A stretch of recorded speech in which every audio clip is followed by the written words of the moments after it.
2 seconds aside.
sunshine?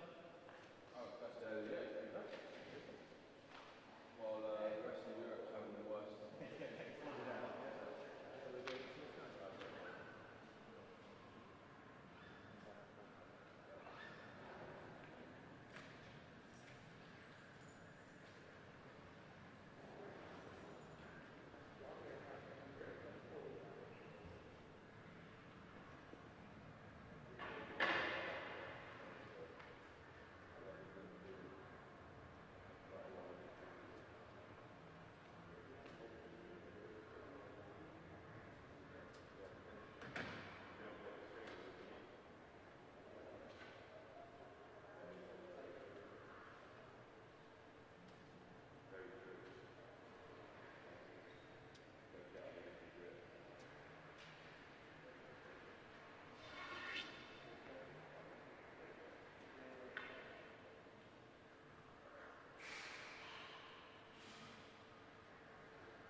Well, an incredibly warm welcome to Aldershot Tennis Centre.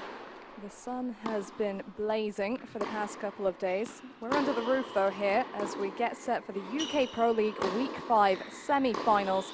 The first match of the day featuring the man on your screen, the highest ranked man in the men's draw, Julian Cash, up against 18-year-old Max Basing, who's been in some stunning form.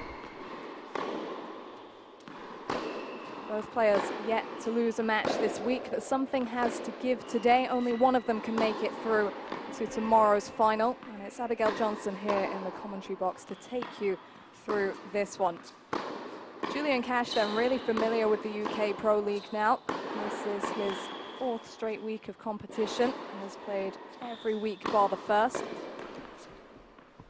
He was on pretty much home courts at the Dan Maskell Tennis Centre, Loughborough University, where he's trained for the first 3 weeks that he was competing here. But we've had a location change to Aldershot this week, and he seems to have warmed up to it pretty nicely. Finished at the top of his group, Box A, which also featured Oscar Waitman and Tom Hans. Put him into the quarter-finals, where he beat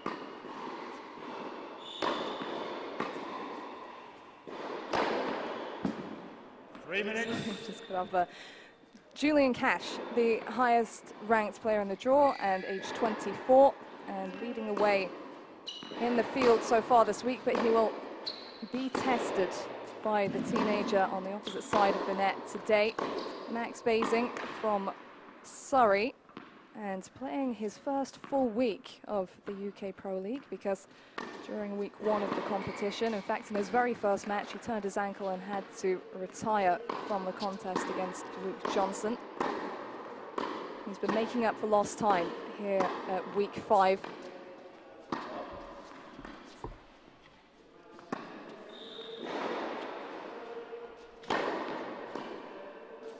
He was in Box B, and he topped the group as well. Week 1 winner, Josh Paris, was in that group. Basing had won the first set before Paris pulled something in his back and had to withdraw from that match. But Basing have done well, come from behind in the opener to take it on a tie-break. And then in the quarterfinals, he got a good win over Sean Hodkin in straight sets. That could well have extended. 6-4, 6-2, not quite as comprehensive as Julian Cash's 6-2, 6 love dismissal of Jack Gibbons, but still pretty impressive. Ladies and gentlemen, UK Pro League semi-final match played best of 3 sets. First 2 sets tie-break, 1 set all, 10-point match tie-break will be played. To the right of the chair, Great Britain, Julian Cash. Left of the chair, Great Britain, Max Basing. Cash won the spin, chose to serve. Well, no surprises that Julian Cash is choosing to keep this on his own racket at the beginning of the match. We asked a number of the players this week, who is the best server at the UK Pro League? 1 minute. And the name that came up most often was Julian Cash. So a game of aces during the semi-finals in week 3, so he'll look to replicate that kind of serving form in the final 4 here in Aldershot.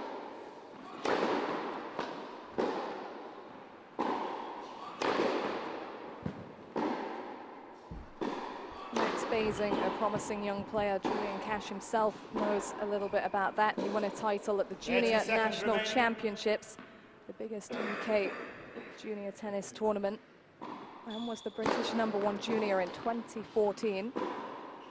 He's had to face some challenges making his way onto the ITF circuit and beyond. He's had some injuries to deal with, but fully fit now, making the most of it.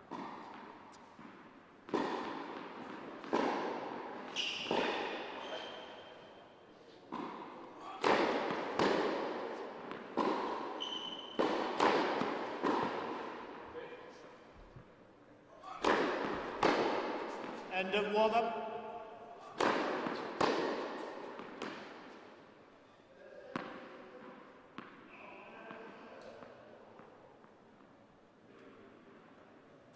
So here we go, the first of 4 semi-finals scheduled for you today on court 1.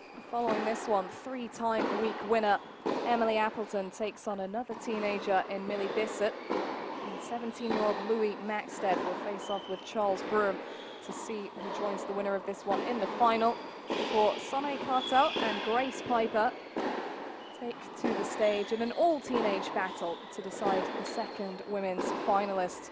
It's a young draw this week. Cash at 24 looks pretty senior in comparison, but he'll look to utilize his experience of the UK Pro League thus far and prevent this man, Max Basing, from having many openings.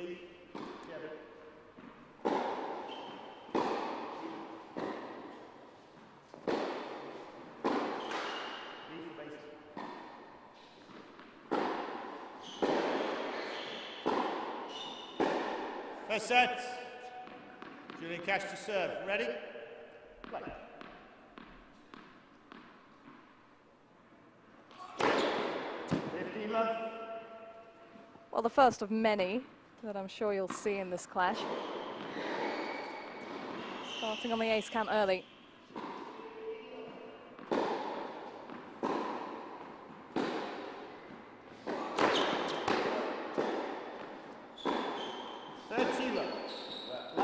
First serve.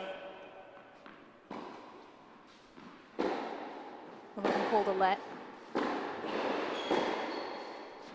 from Basing. I don't think the chair umpire had heard it at first. The players calling their lines here at the UK Pro League. And making the most of that second opportunity there, Basing. Something that was particularly impressive in his match against Sean Hodkin most recently was his placement on that return. He knew that Hodkin wanted to move up the court, and he kept it short and awkward for him.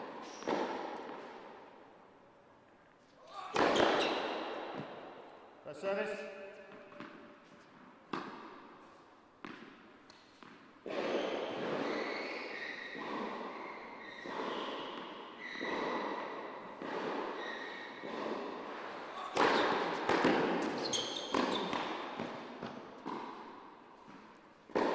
Set.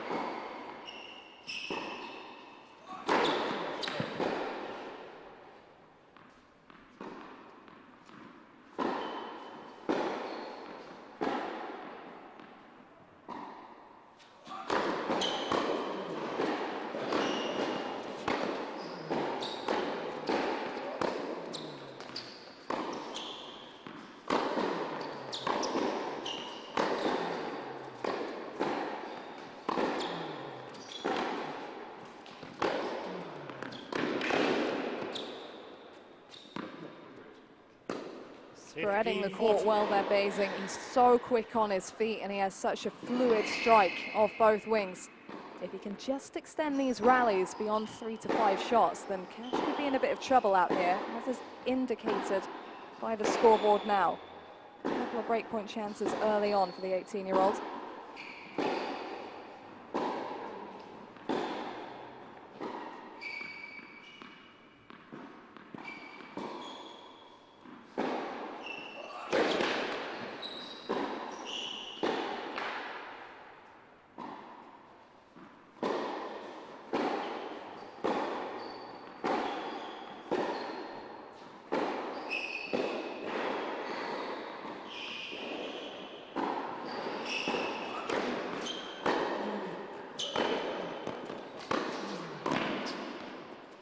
Oh, that's well controlled by Cash. So comfortable at the front of the court.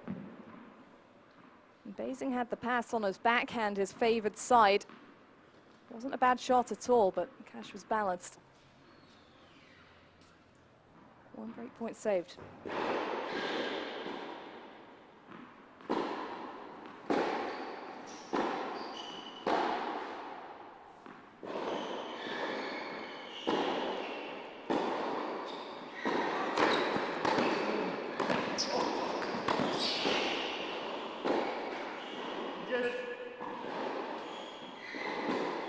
good to see him backing himself at the start of the match under some pressure. Won't shy away from a serve and volley, Cash, particularly when he's nailed the wide serve and drags the opponent off the court.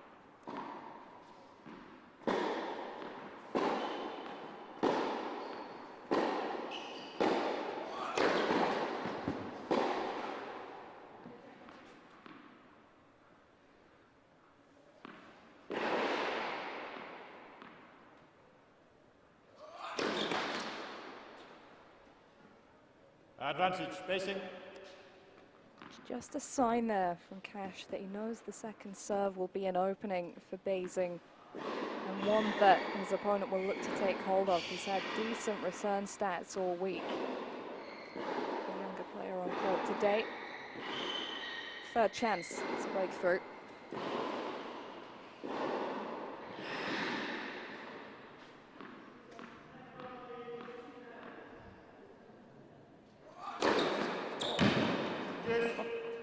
Well, what a way to come back.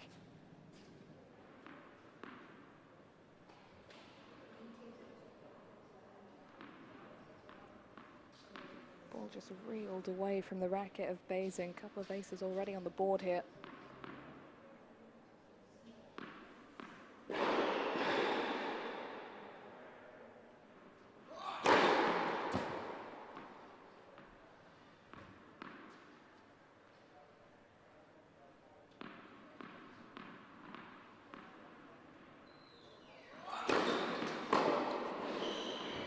Advantage, basing. From one extreme to the next, and back again. Break point number 4.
There we go, that's the break straight off the bat from Max Basing. First game of the match. That's big for him. It was a game that had extended, and Cash had opted to serve to start this one. With someone with a weapon as big as Julian Cash's serve, important to try and catch him with his quick holder at the start of the match. So Max Basing, despite the fact he's taking on the highest ranked player in the draw, he will not be intimidated by this clash, because he had quite an impressive warm-up for this yesterday when he went over to the National Tennis Centre in Roehampton and had a 2-hour hit with Andy Murray, the one and only 3-time Grand Slam champion. Watched a short video of that. It looked like Murray was struggling to stay with him at times. But to go up against a champion of Murray's status is surely great preparation, inspirational. He lists Murray as one of his favourite players, Basing alongside Rafa Nadal, whose academy he's trained out in Mallorca. So he really is living the teenage dream, this guy. Up a break at the beginning of this match.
Oh, even the net cord goes his way. 13. Shows you the control he has on the backhand on the stretch, though. What's going to be particularly difficult for Cash out here is, even with his aggressive play, he's going to have to finish points 2, 3, 4 times over because of how well Basing can handle things on the brunt.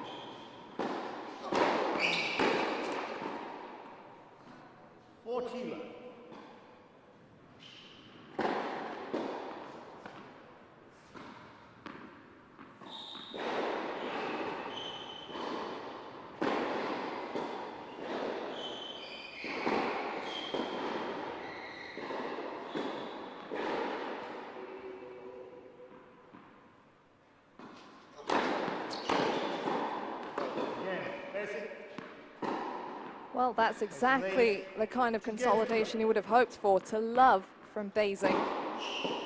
Not having to hit too many balls either.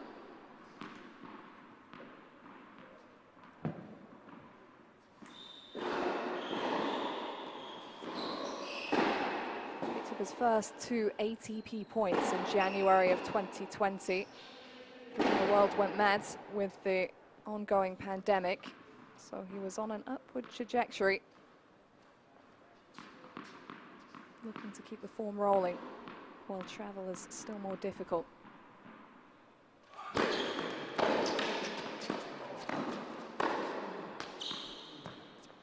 Love.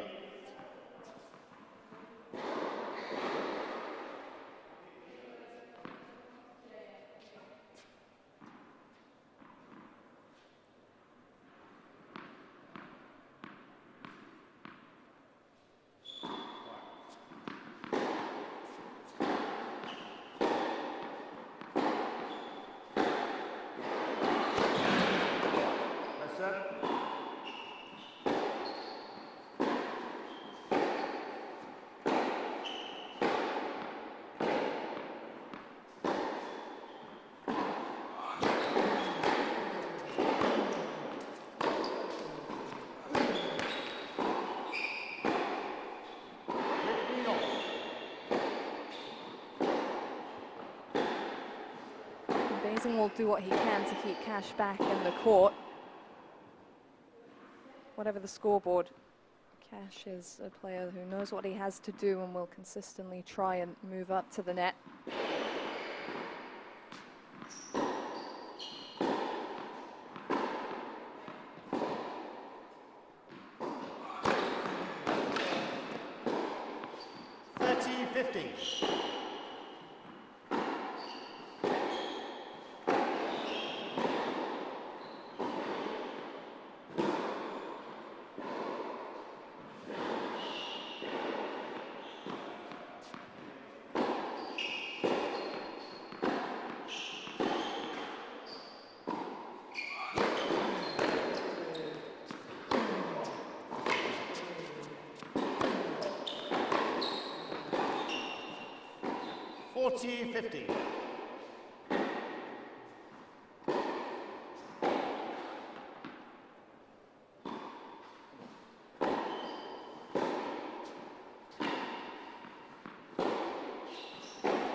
Strong close to his first hold of serve. Basing leads 2-1. Julian Cash on the board at the beginning of this first semi-final of the day, week 5 of the UK Pro League.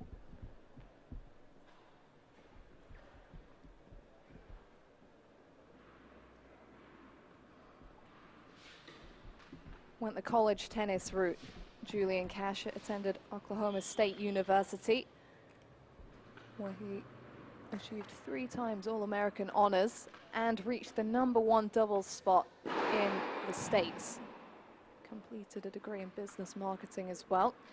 So he's already gone that path, and Max Basing is headed there. He's committed to play at Stanford University in September, October time.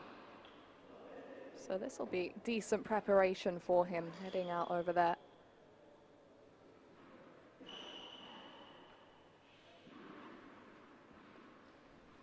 Time.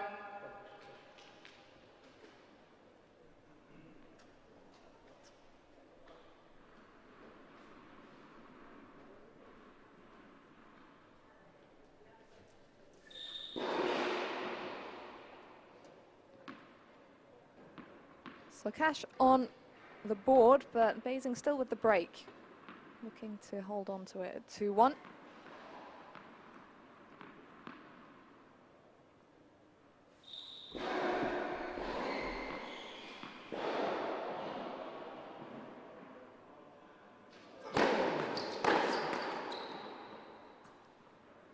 Love.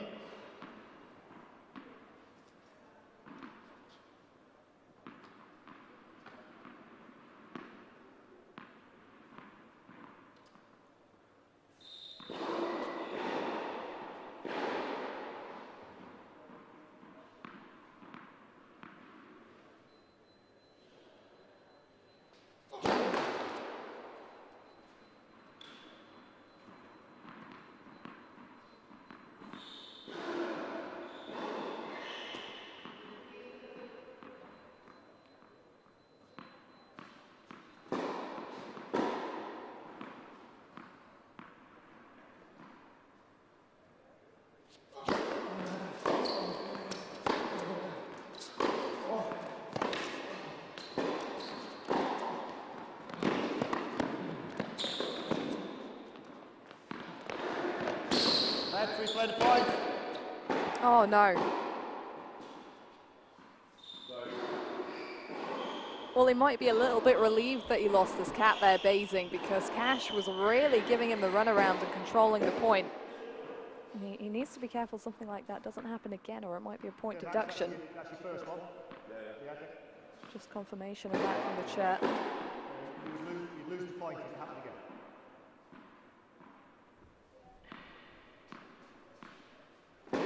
So Cash has to start from square one.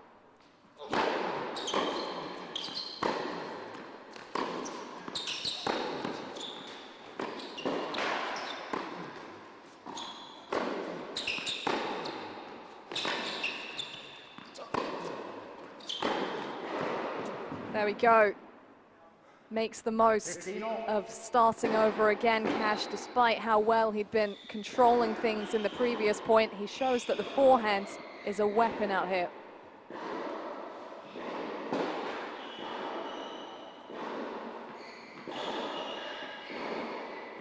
Right in the corner.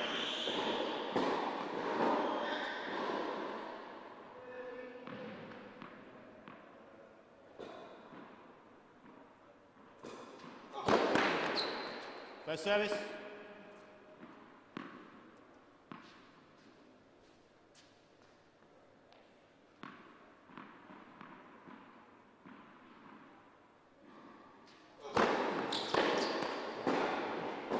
Ah. 30-15.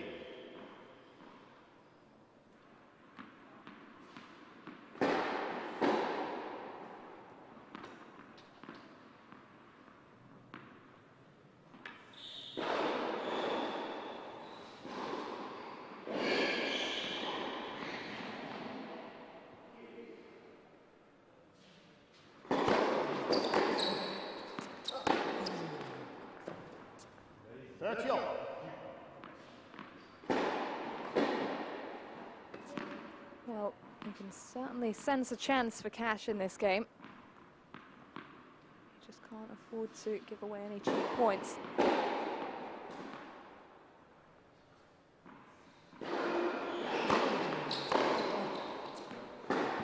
Difficult to deal though with a serve of that quality. You can see from the wry smile on his face that he expected a little bit more from himself. But if Basing's hitting into that forehand side, he really has to stretch it out, and that serve did the job.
Oh, that was such good reach from Cash.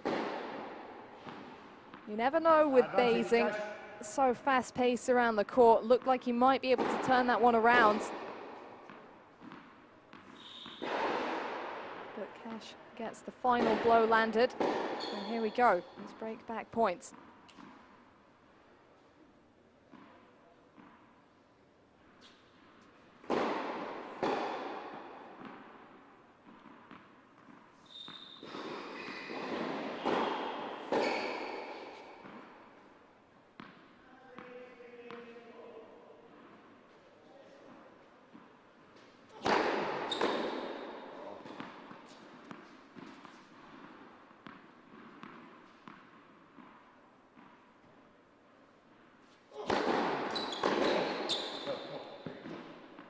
Juice.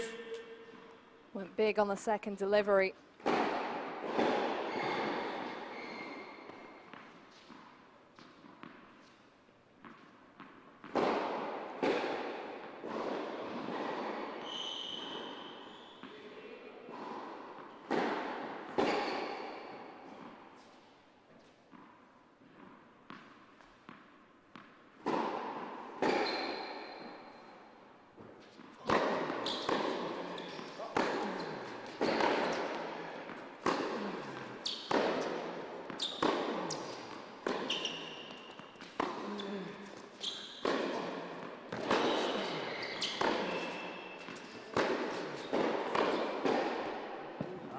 Well, that's big for Cash to win that kind of point. There might be some tightness here for Basing up against a quality opponent. And in the semi-finals, where it's sudden death, lose here, you progress no further up the leaderboard. Can he go big on the big point again, though? Second break point chance for Cash.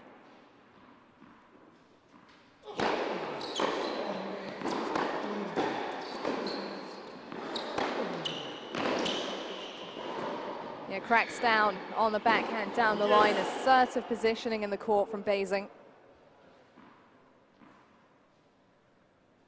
So once again, he responds.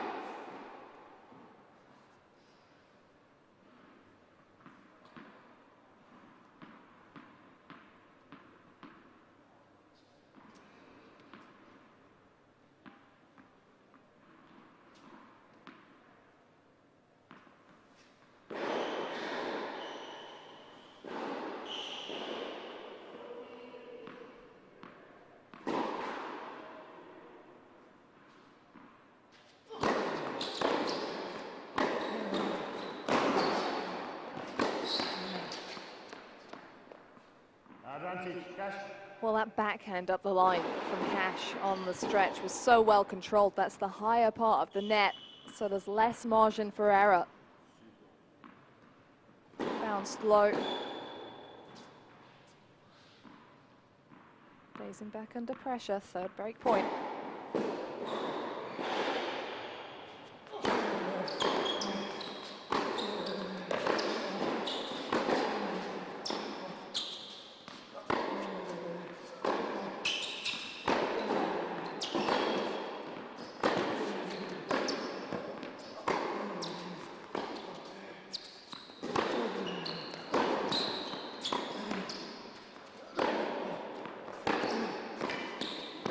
But it won't be third time lucky, because that is a great dip on the ball from Basing.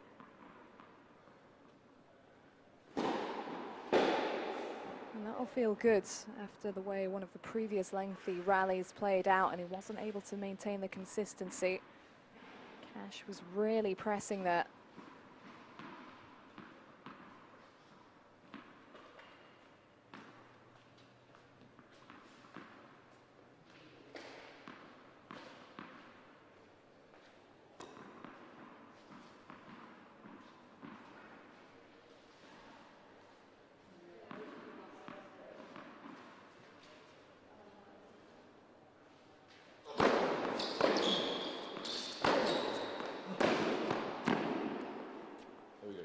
Advantage Basing.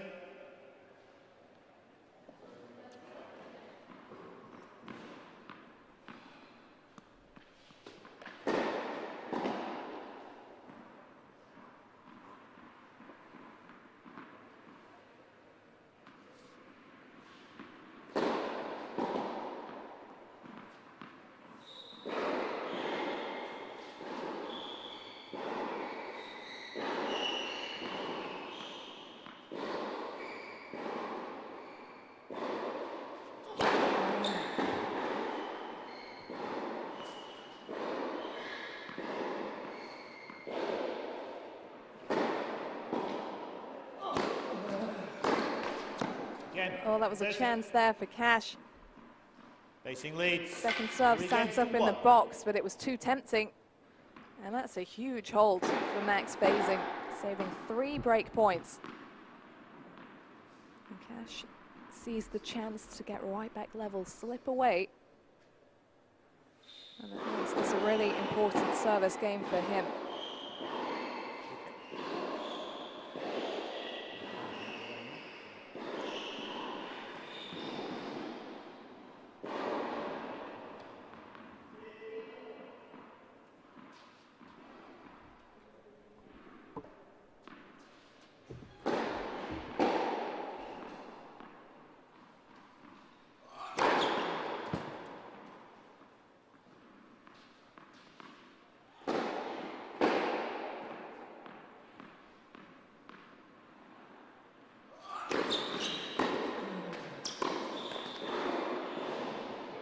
Love 15. Well,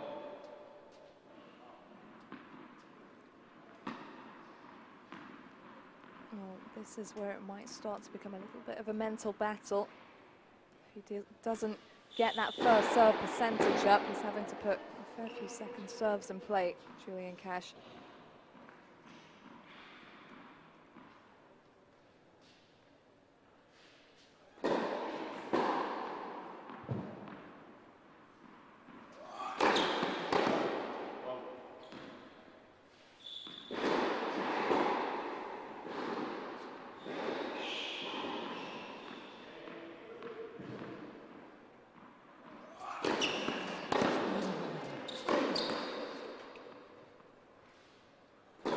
Love 30.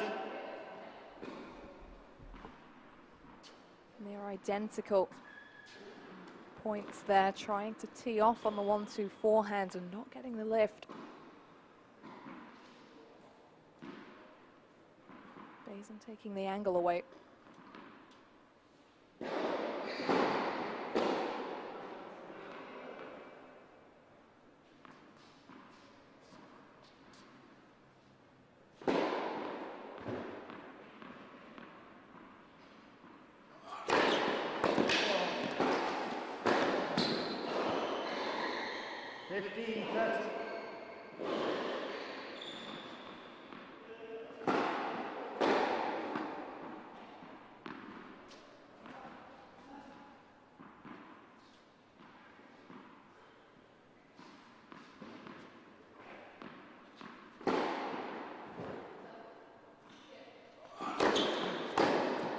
Long.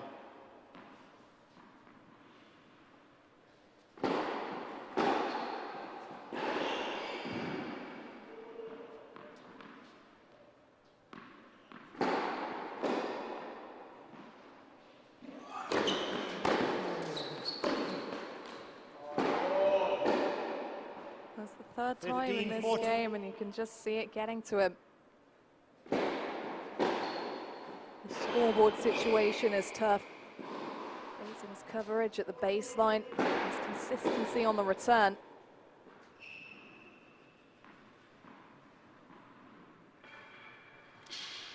Tight moments for Julian Cash, down a break, now facing double break points.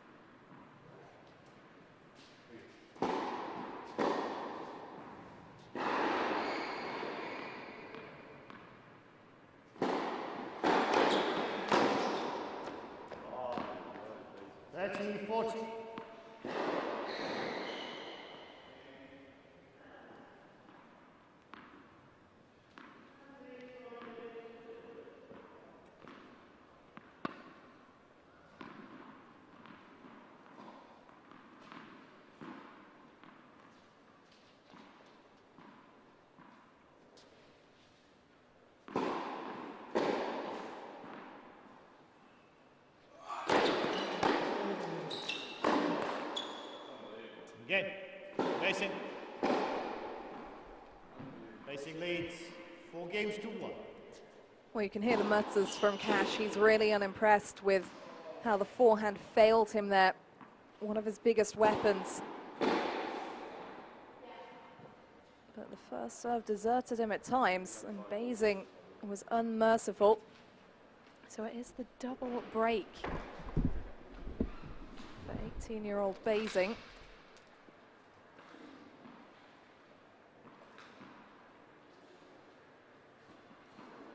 Certainly that hit with Murray, Andy Murray at the National Tennis Centre yesterday seems to be paying off.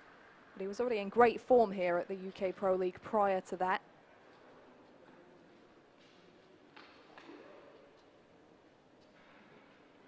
Hasn't lost a match, and so far hasn't dropped a set.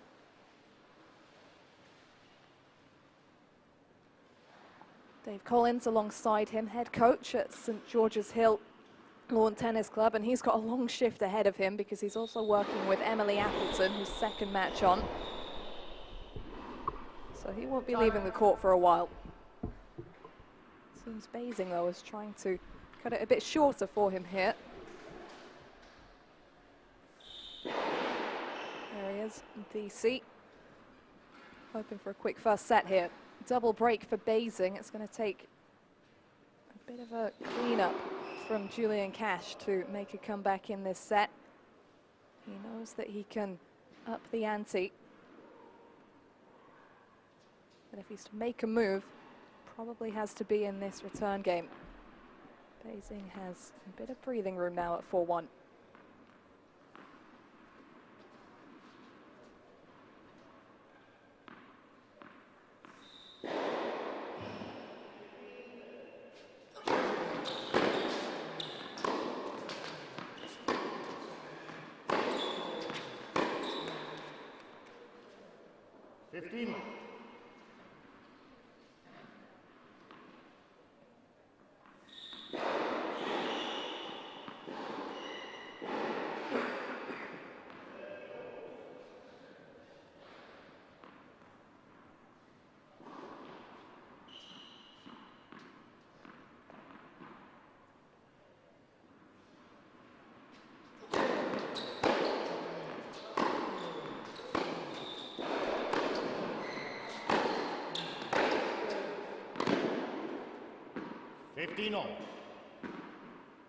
Well, the slice makes an appearance there from Cash.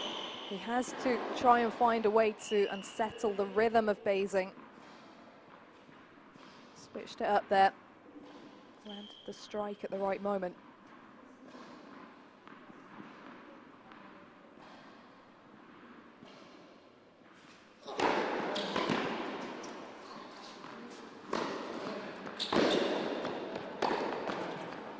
He might not have needed to hit that final ball, Basing, but he lands it with authority. This forehand setup is brilliant. Oh, maybe he did. Looked like that might be finding the court. He wasn't taking any chances. In the air. Amazing Basing. 2 points away from the consolidation.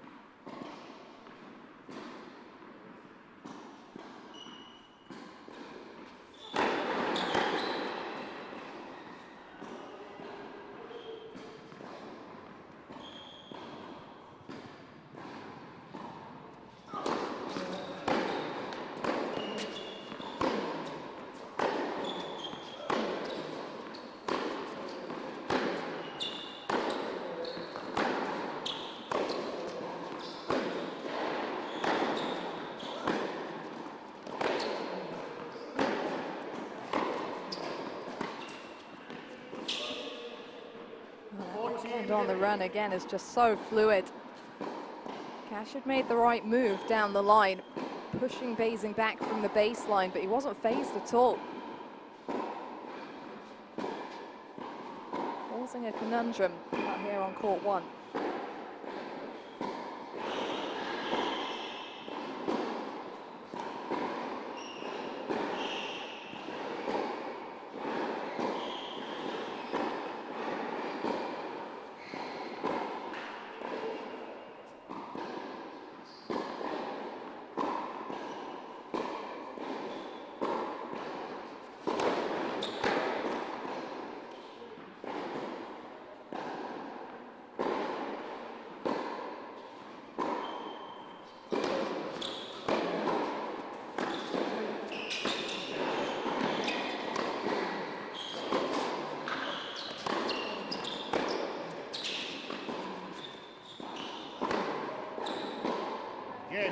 can't outlast his opponent.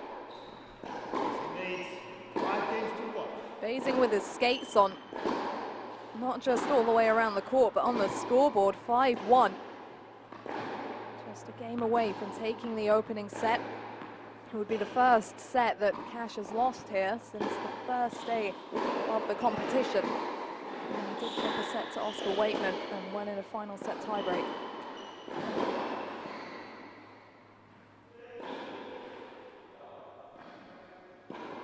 So looking to prolong his stay in this opener. Doesn't want Basing to break here and be serving first in the second set.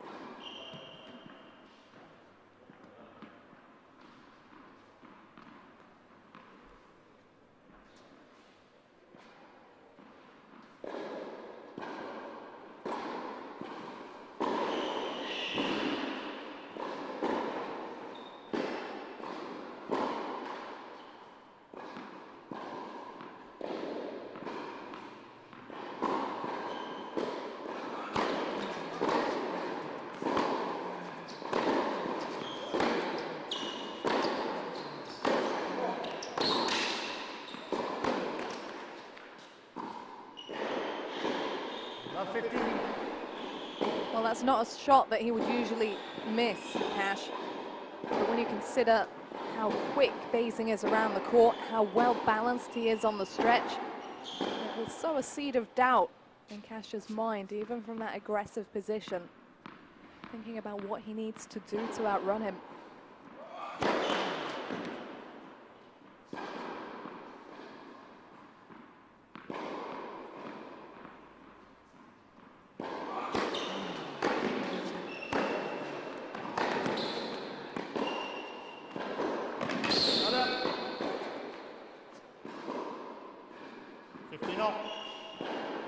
Double bounce called there. Cash will be relieved because Basing very nearly made that one. That's how hard he's having to work for every single point at the moment.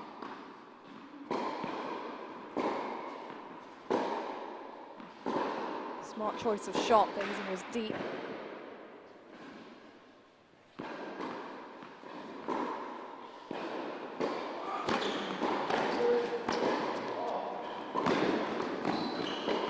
Oh, that's magnificent.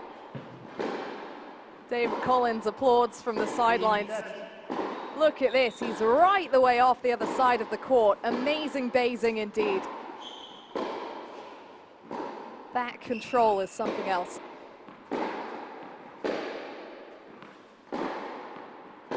Shot of the match so far. Puts the pressure on.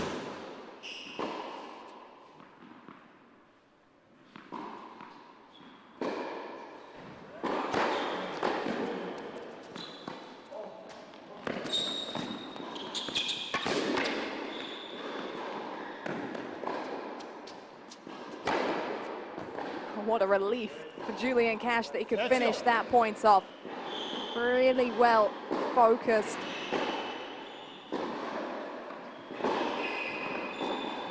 Cleanly delivered on the overhead.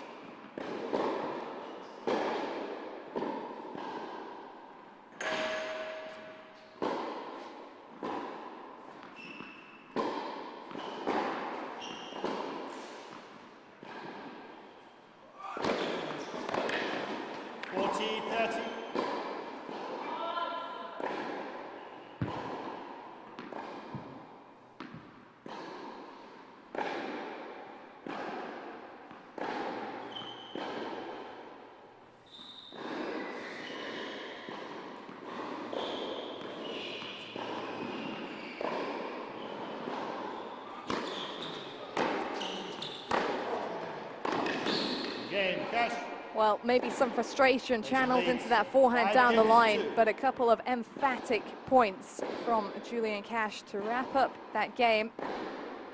And he does his bit, he holds serve. And even if he can't break through now on the return, he takes a little bit of momentum and positivity into the second set.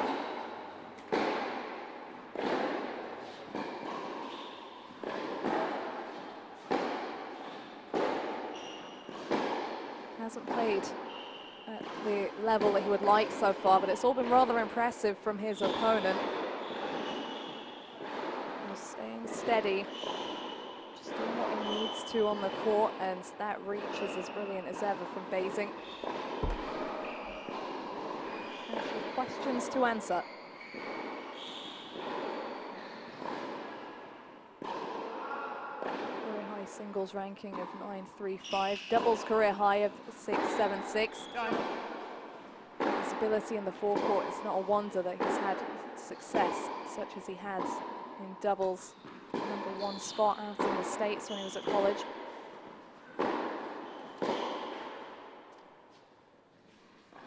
At the moment, Max Basing stealing the limelight in this match. It's the 18-year-old who will serve for the opening set at 5-2, knowing that he has a second opportunity if he can't do it at the first time of asking.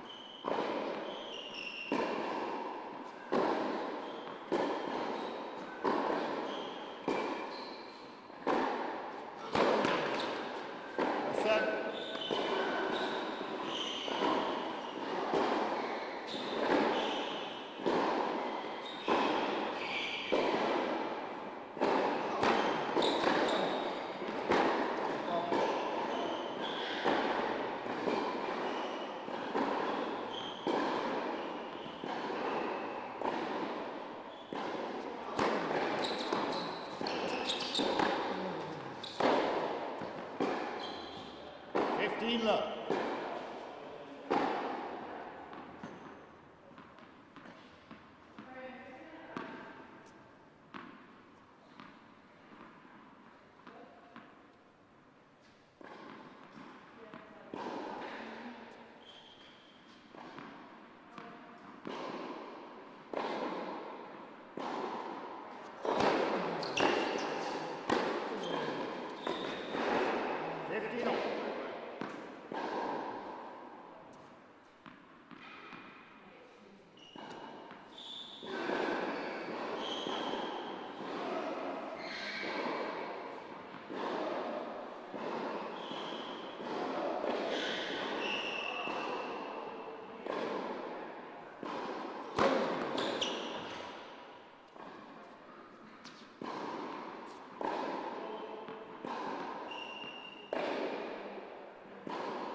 Well, that was an emphatic return from Cash, one of his best of the match.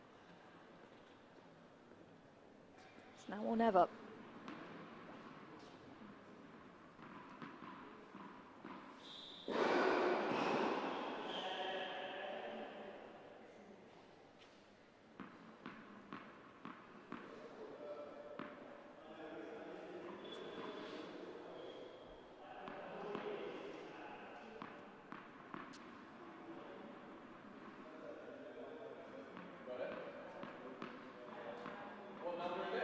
Two.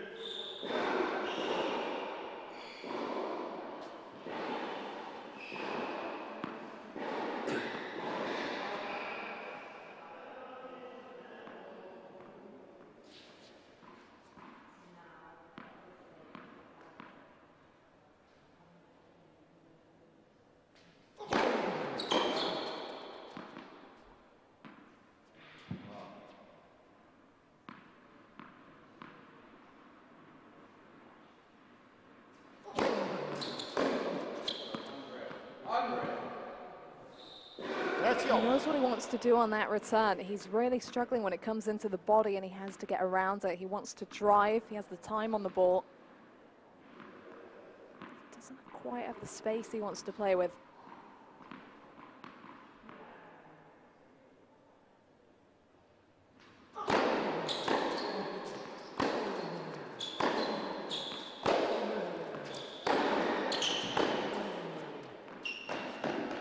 Enough on that one down the line, though, to put Basing's back against the wall. So here we go.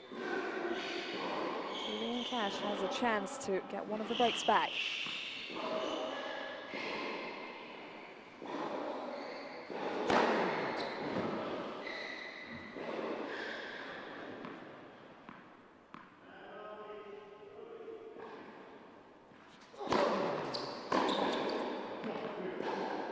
Just You can't believe it. It's another second serve return missed, and so many of them coming from this forehand side, which is usually the most reliable for Cash.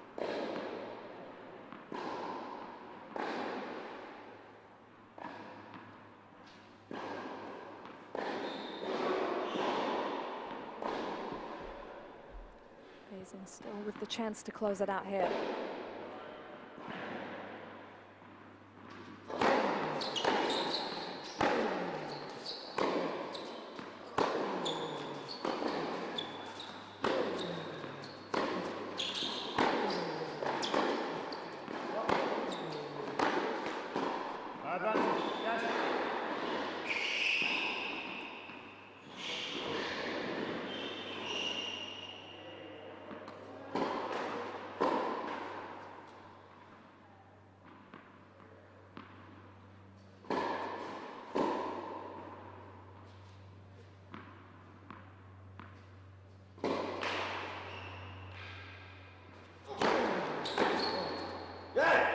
Just He finally lands a first serve on that side of the court. Basing navigating his way out of danger once again without having to hit a ground stroke.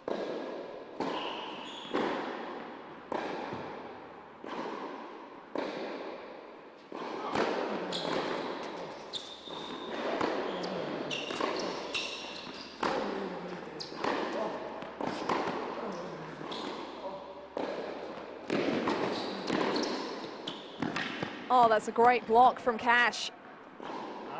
That'll put a spring in his step. Using the full length of the court, that drop shot was pinpoint perfection right on the sideline.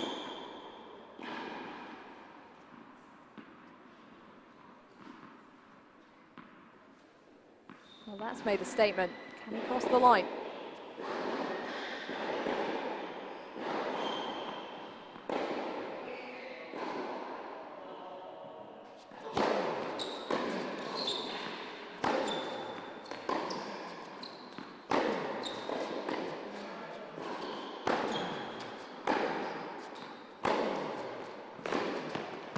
No, he can't.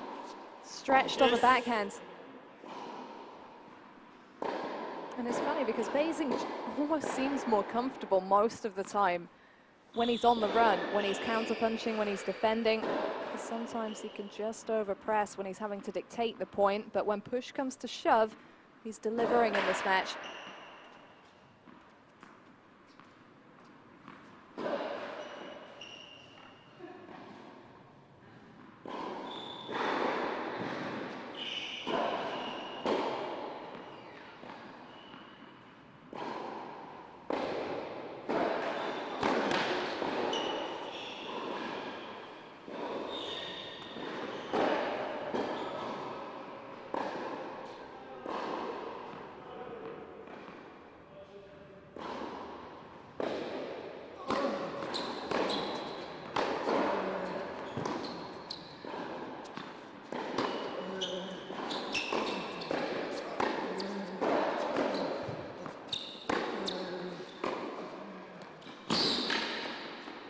Knifed that slice down the line. It barely cleared the net.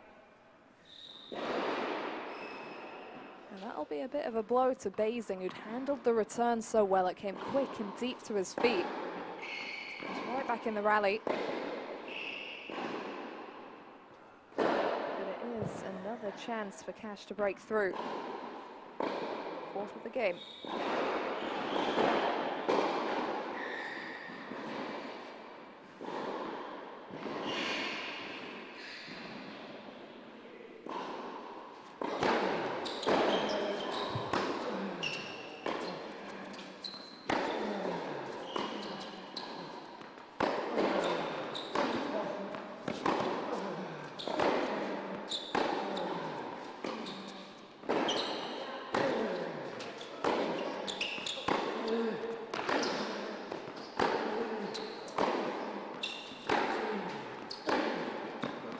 He just won't miss, Basing. When he's up against it, he lands the ball time after time after time.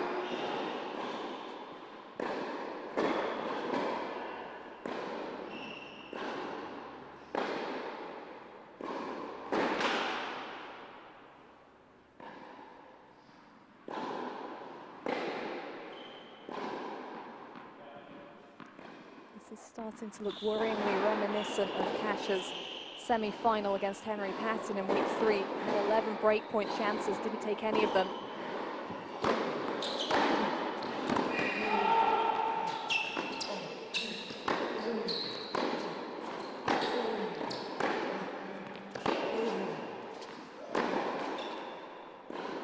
And Basing finally has a set point. Fighting hard in this game.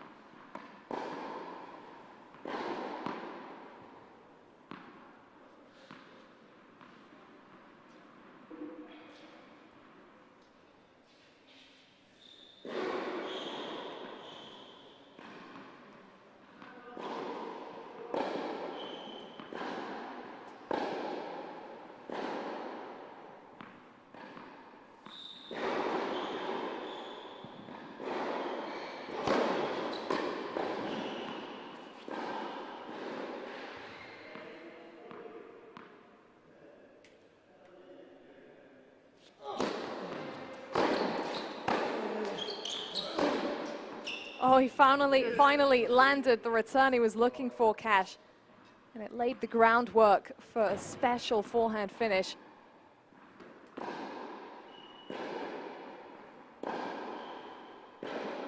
Both players refusing to let this game go.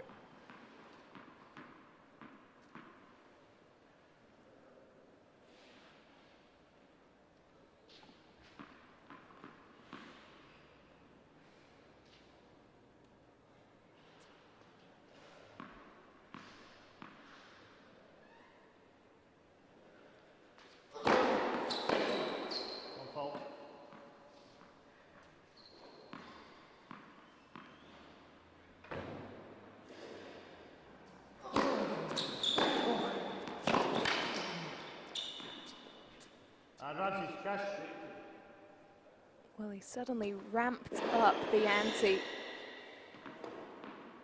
But can he do it on breakpoint? 7 breakpoint chances so far for Cash in the whole set. None of them taken.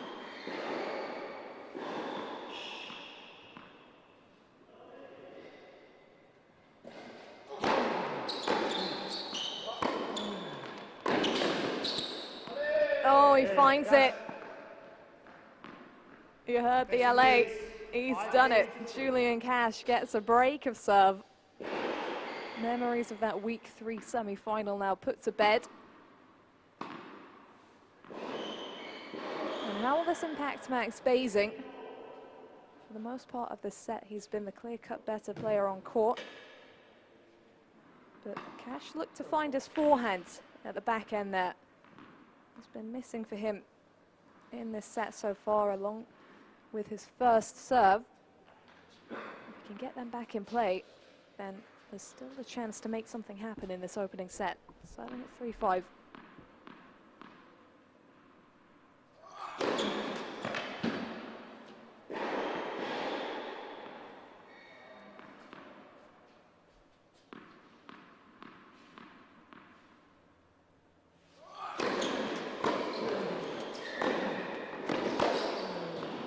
Oh, what a start. Love 15. Basing giving Cash a taste of his own medicine there.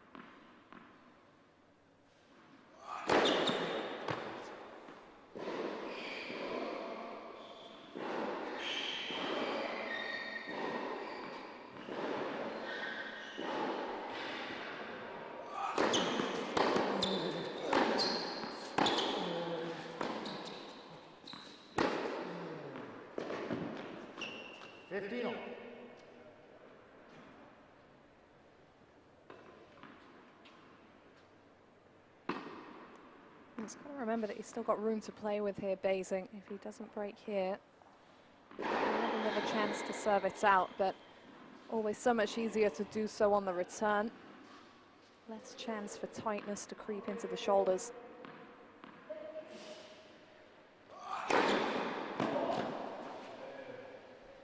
30-15.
Oh, that was so good. Facing lead. Shades of Basing from Cash there on the stretch, creeping that ball over, making a very difficult half volley for his opponent. Impressive couple of games there for contrasting reasons. His fight to break through, and then rediscovering the first serve somewhat in that game. Cash closing the gap, but Basing will have a second opportunity to serve this out. There were hints of tightness maybe closing in for Basing in that second set against Sean Hodkin in the quarterfinals, but he had opened up a double break lead in the second set. Hodkin let him off the hook a bit. He had a forehand put away on break point that he netted, and Basing was able to close out clinically in straight sets. But now Cash has got going. He might not make the task so easy. So big moments for the 18-year-old now. Time.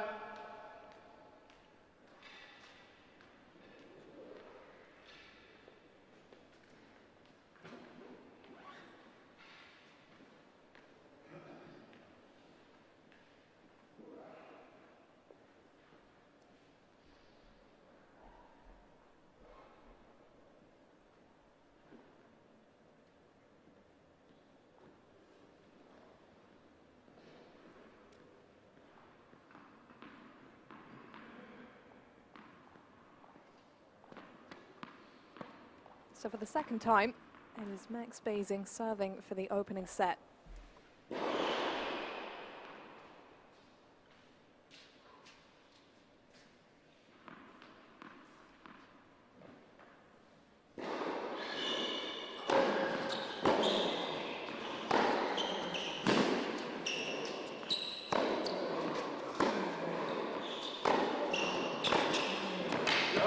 Oh, Too good. Redirect.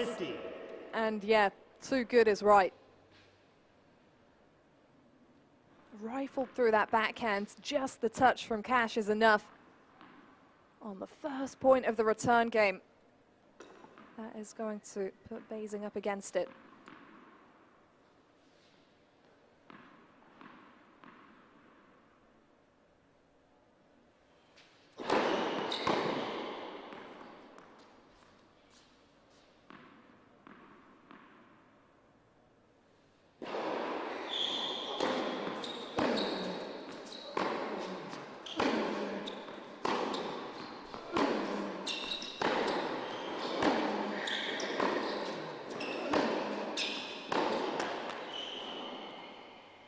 Love 30.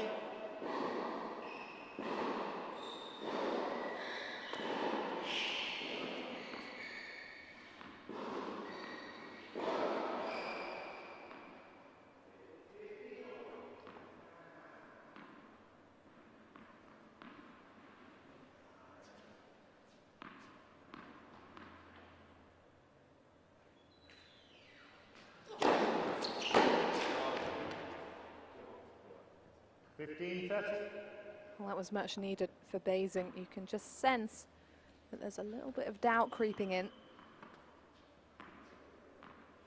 He's feeling the mountain comeback here.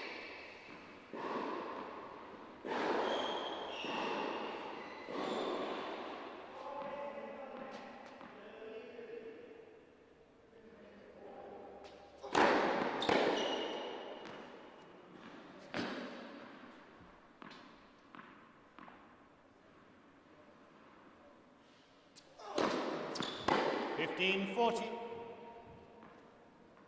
Well, that tells you everything. Double fault. Potentially the first of the match for Max Basing, and what a time for it. It's Julian Cash with double break back point, trailing by a single game.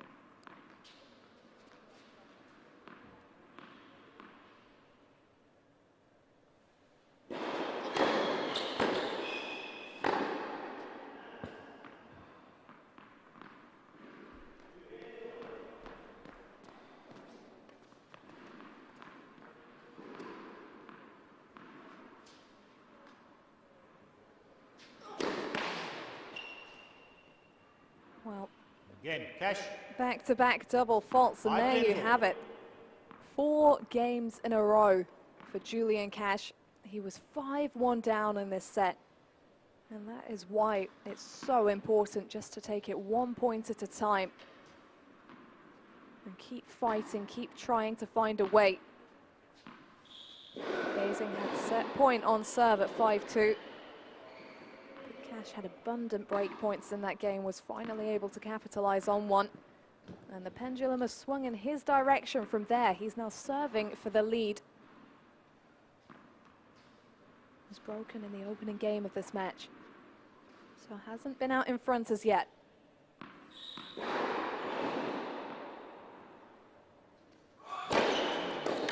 Right.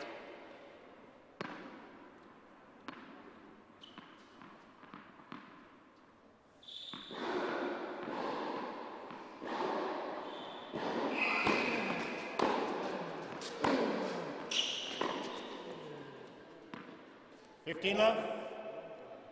Well, experience might just be starting to show now. The 6-year age gap between these two. Cash did the college tennis route, but he has been out on the ITF circuit, and actually quite a bit recently as well, has picked up another doubles title since he last made an appearance at the UK Pro League. Basing can't rival that match experience. 30 love.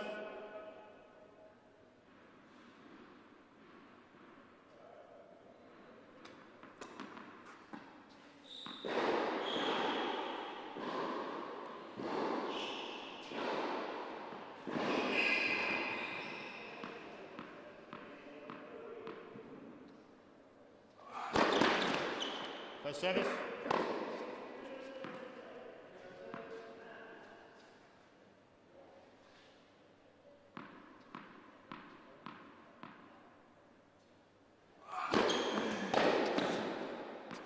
Love. Basing was racing away with this opening set.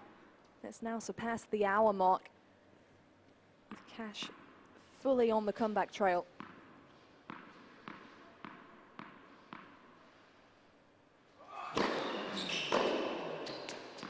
Game, Cash. And that New balls, is please. his most straightforward hold of the match so Cash far. leads. To love 6 for games Julian to 5. Cash. And having trailed 5-1, he's now a game away from taking the opening set.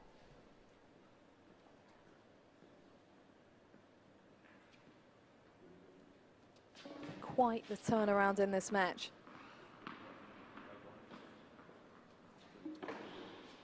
And towards the back end, he just forced Basing to dictate a little bit more. His own play on the back foot was just stunning at times, and that certainly caused some tightness for his opponent, who was doing a lot of the running at the beginning of the match and drawing the Cash errors, which were flowing at times. He's certainly cleaned up now, and credit to him for staying in this mentally.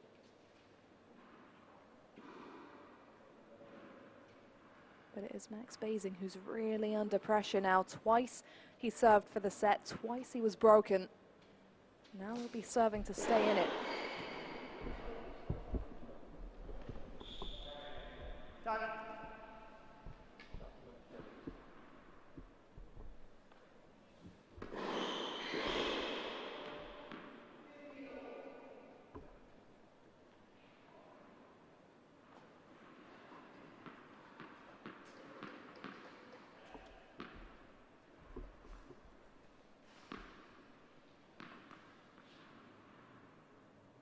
So can he loosen up? Basing serving at 5-6.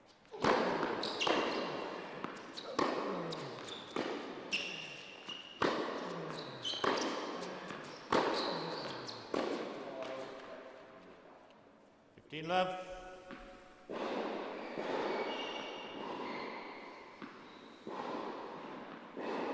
Just remember these microphones on. Just remember these microphones on.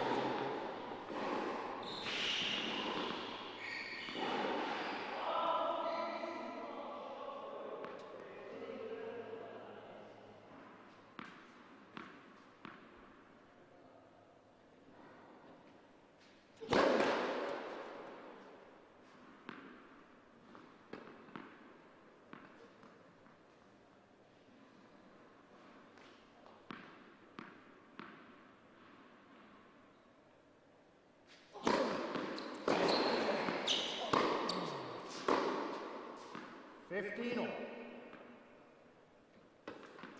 knows what he's doing here, Cash. You can sense the change in momentum, and he's making Basing play, trying to make him feel it. Needs consistency for that.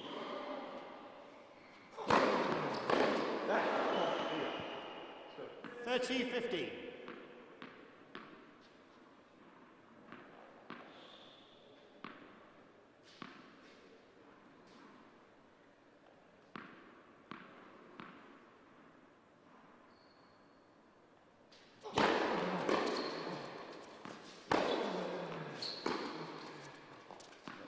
$40-50.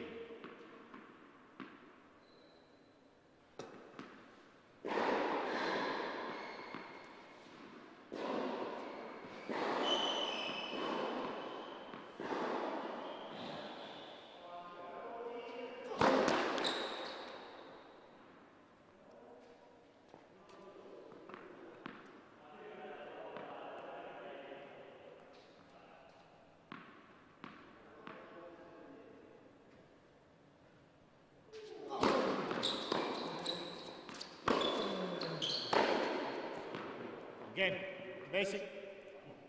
A bit of a backpedal there from Cash, just let Basing off the hook.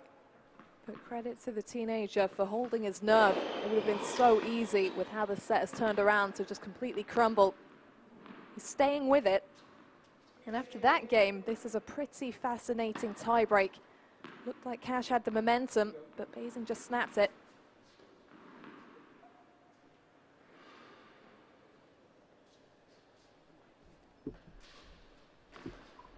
An hour and 9 minutes on the clock. And on we go. Tiebreak time.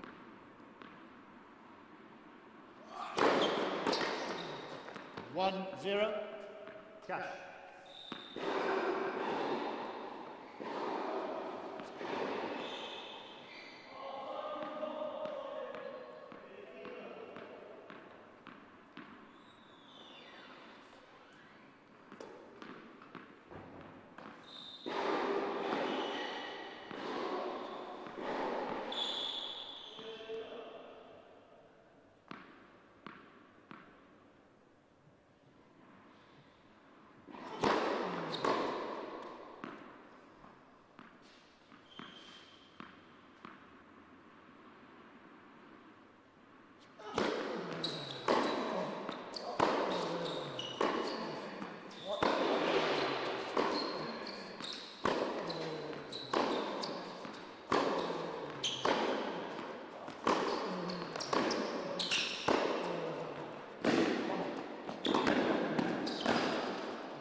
Oh, that'll feel good for Basing.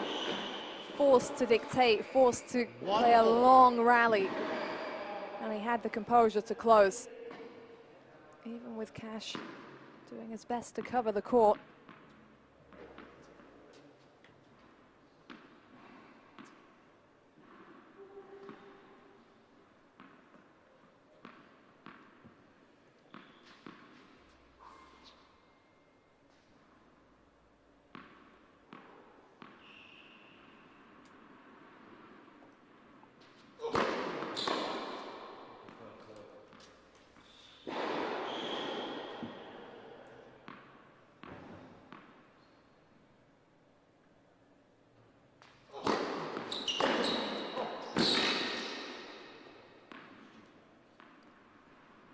2-1.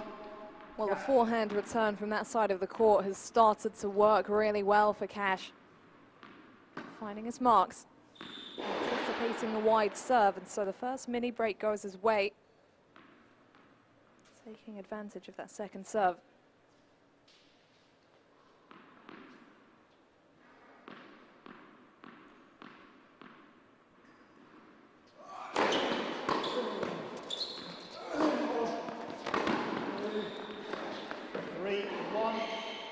Even for Basing, he'd just been pushed an inch too far.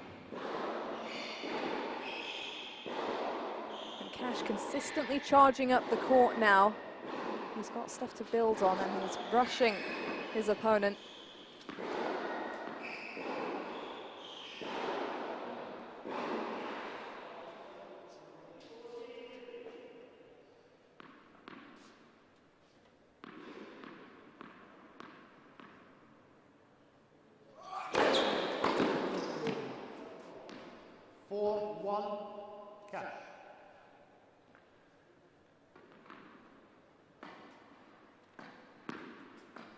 Now the tables have turned. This is feeling like a must-hold point for Max Basing on serve. Waiting.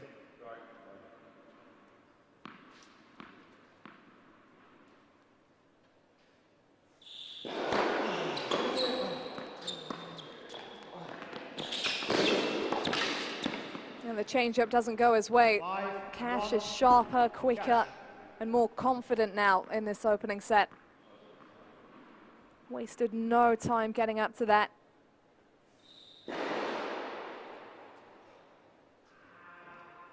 And the complexion of this match has just completely changed.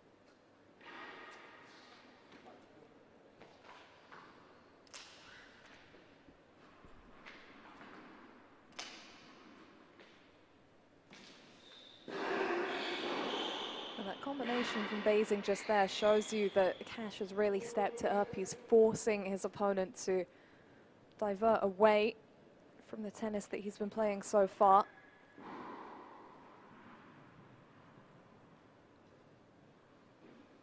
Certainly got in his head.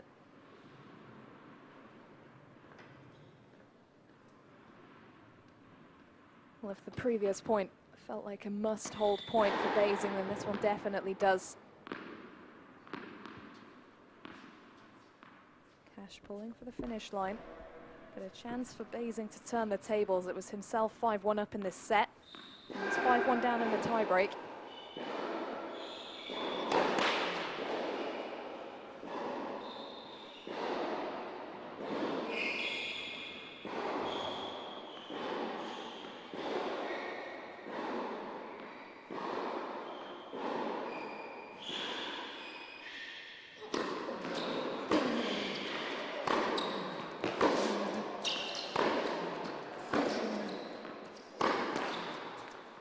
Just doesn't have the clearance.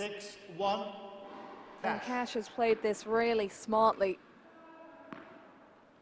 forcing Basing to do the work. 5 set points for Julian Cash.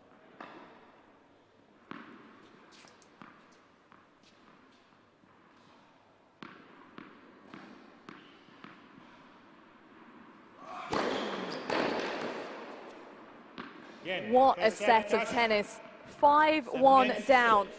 And the highest ranked player in the men's draw, Julian Cash, resurrects.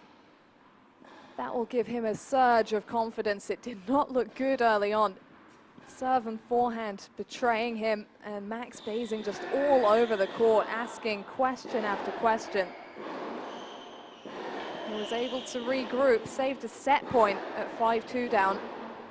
Broke Basing twice as he served for the set, and the teenager has to reset mentally to try and come back from this.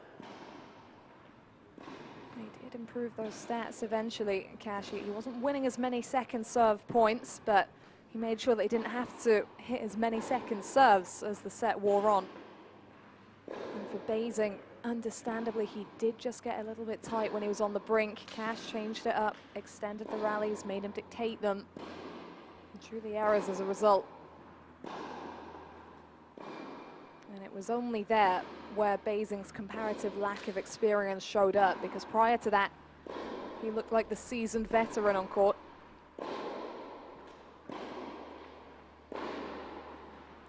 This game was eventually put under a microscope, but all is not lost for him. It's still a chance here to make the final. If he can find a way to level up Basing, then this would go down the wire to a 10-point match tiebreak. And, well, Julian Cash hates those, to put it simply.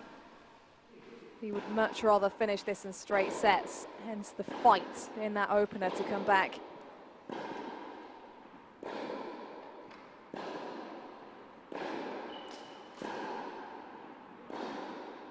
One hour and 15 minutes. Just as it looked like Max Basing was going to give Dave Collins a shorter shift at the sidelines. Looks like he's going to be here a while. The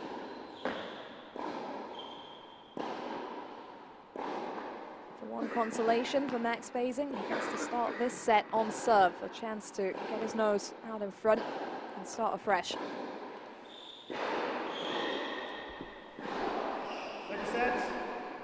Basing to serve.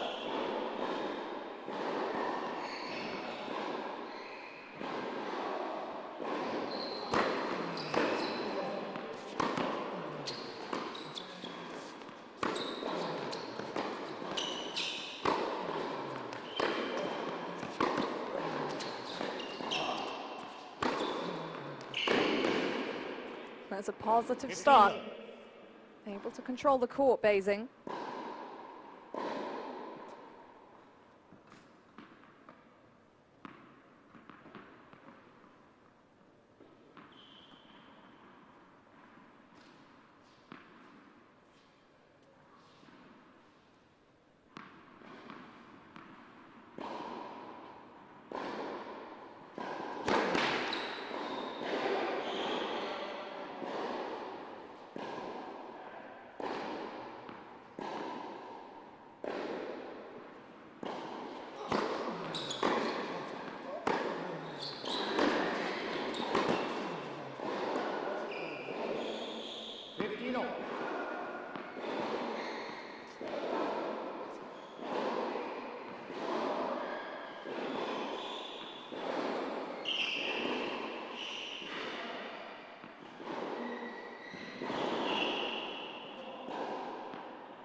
Wasn't getting as many cheap points on serve towards the back end of the first set, Basing, and that's partly due to how Cash was controlling better when he had a slower serve to look at.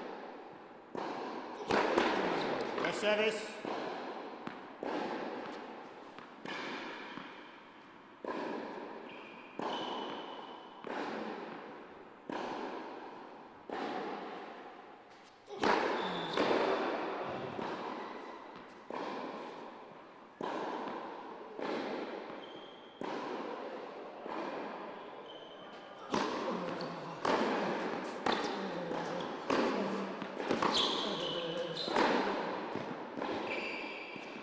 .50.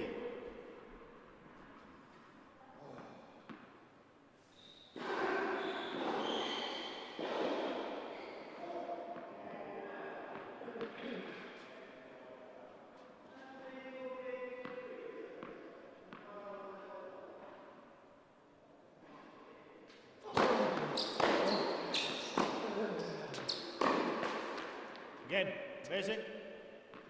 So that's a great start for the 18-year-old. Gets the opening game on the board in the second set. As it did in the opening set, that one on a break of serve, but this time just holding his own.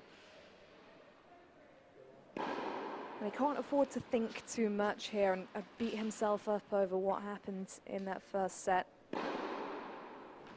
You look at it as 5-1 and think, how did I lose that? But at the end of the day, Cash then had a service game he held and was pressing, and that scoreline can change so quickly.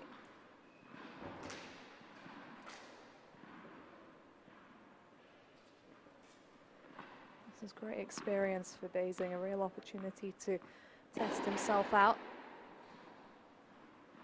against a quality opponent.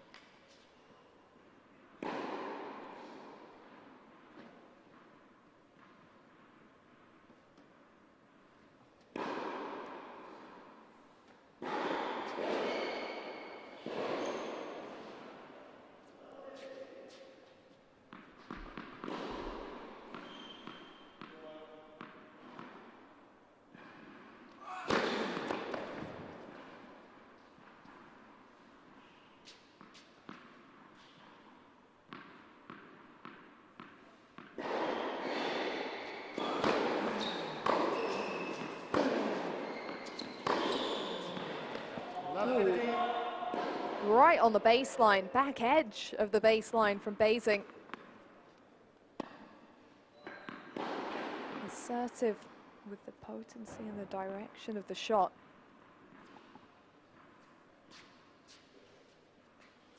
Opening points, we need to build on.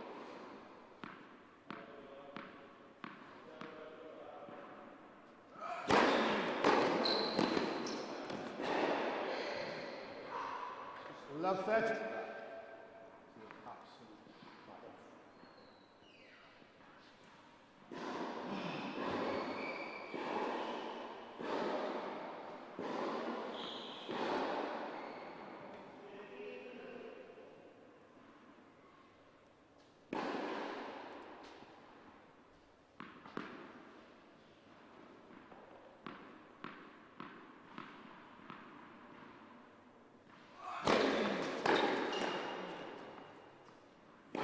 Set.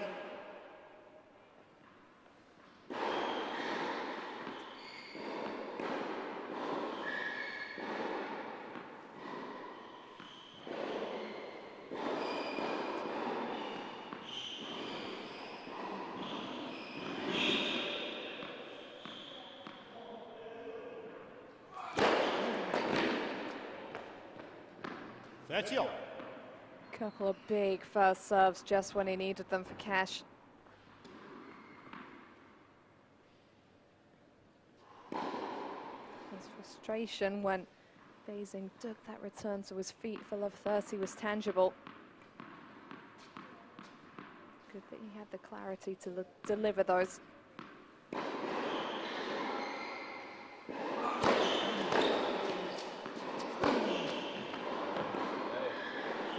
That's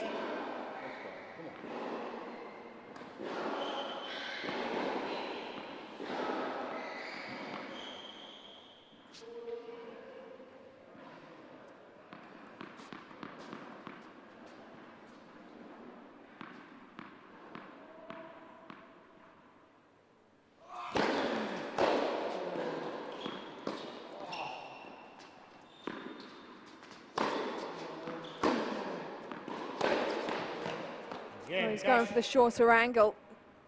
Couldn't quite land it. So a half chance goes begging for Basing. Julian Cash on the board in the second set.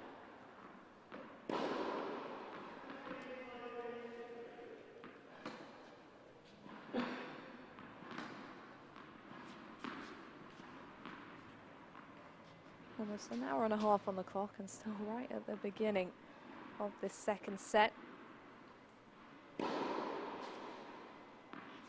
3 more semi-finals still to come on court 1.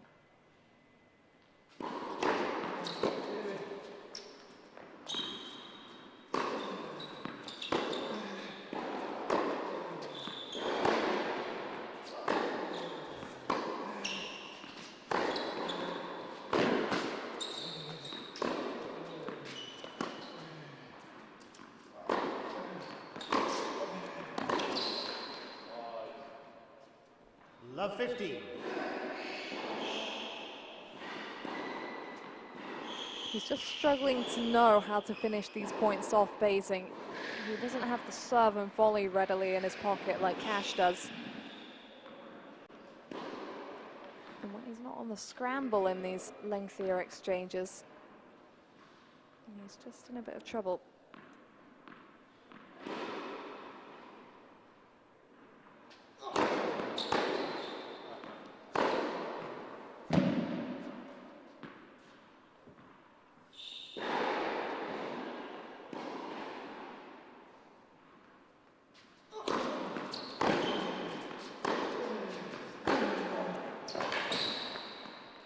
just Love it. accelerated through that down the line. As much as Basing did well to hold that opening game, it feels like Cash has brought some of that momentum from the first set into the second.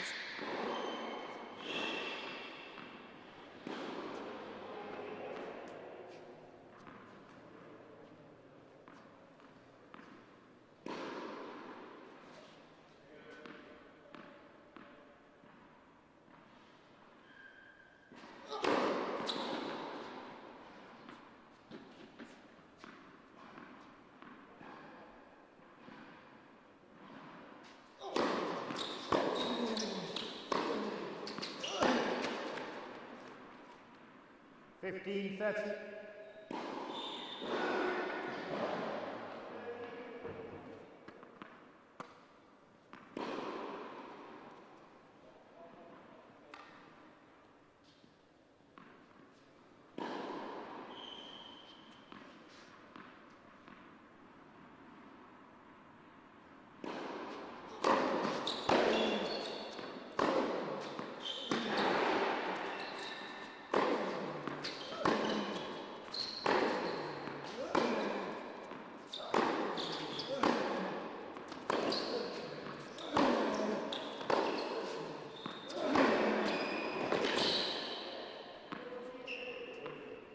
And even on the run there, where he's often so comfortable, Basing being made to feel the pressure, being kept really deep behind that baseline by Cash, who's not having the same struggles when he's on top of the point. Couple of chances to get the break.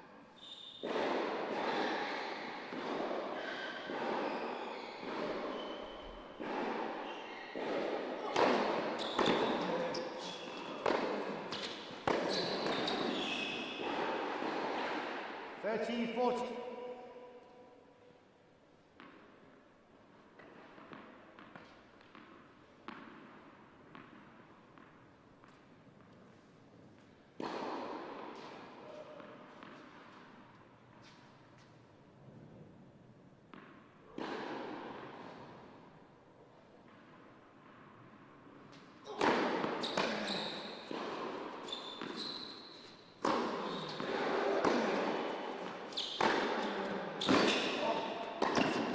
Oh, that's right. Great angle on the volley. Daring as well. He had an open court in front of him down the line. That is nicely put away. Saves a break point with it.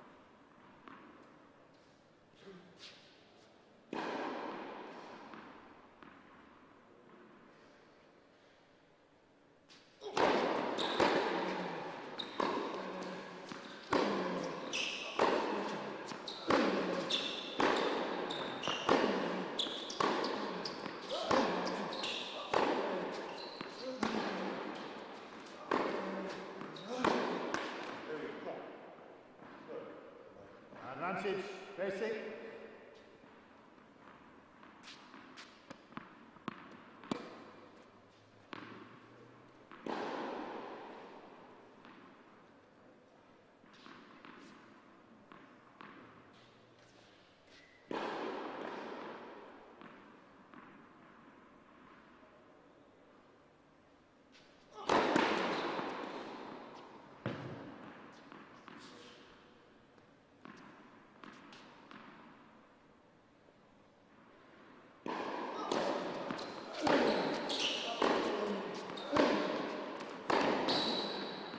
Yes. Cash taking this ball early and taking time away from Basing as a result.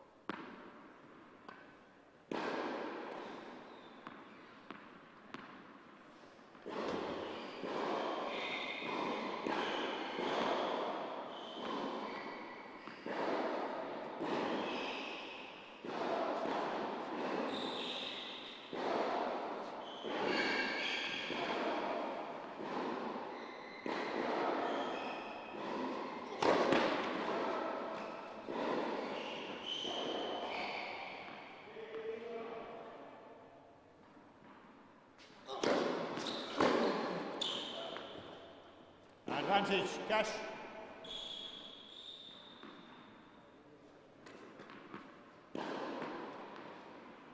Hasn't blinked, Julian Cash.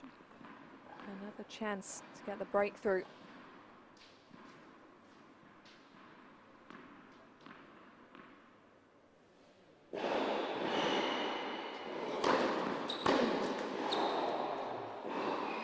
And another chance erased.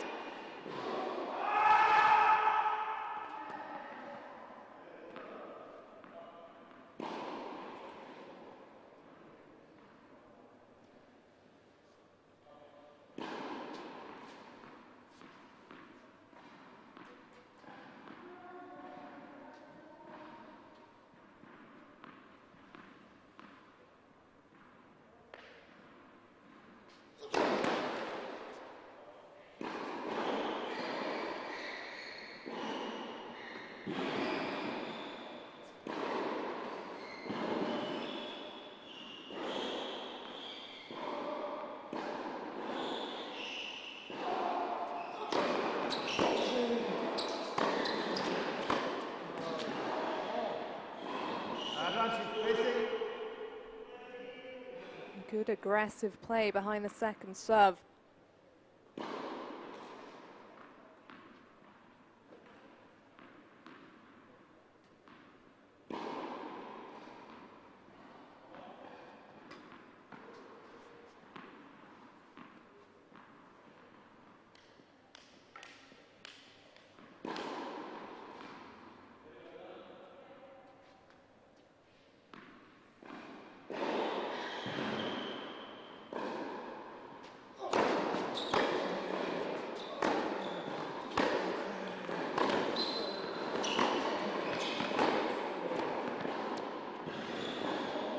Yes.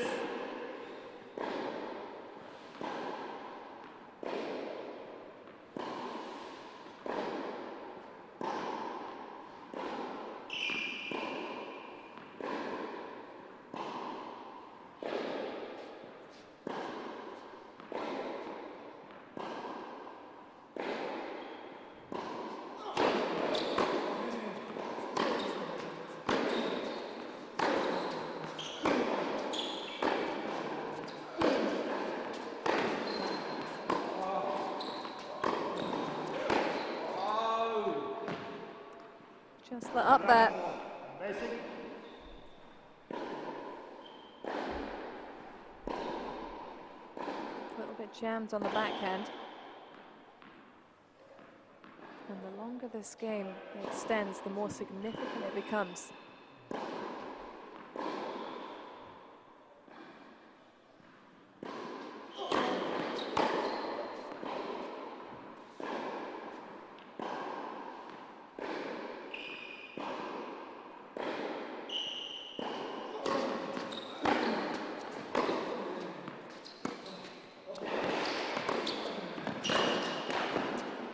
When he comes through, that's a big hold of serve for Max Basing. Credit to him.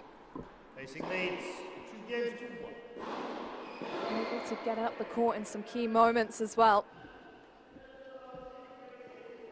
Now, could that be enough to change the course of this match?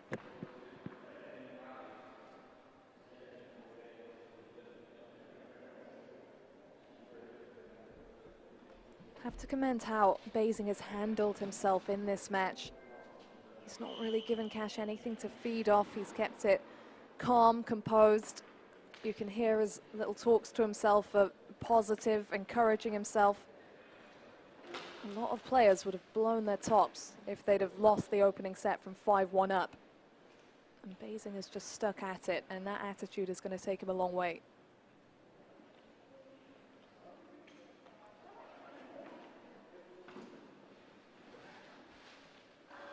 Mentally, that hold of serve should have given him a boost. Time.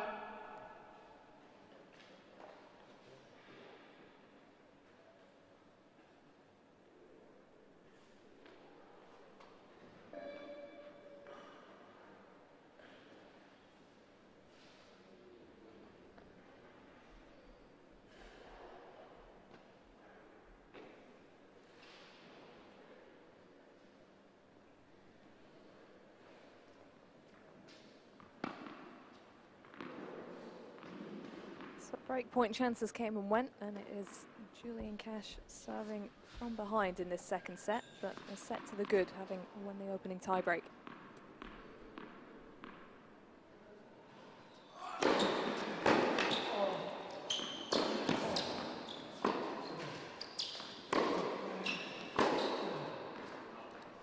Love.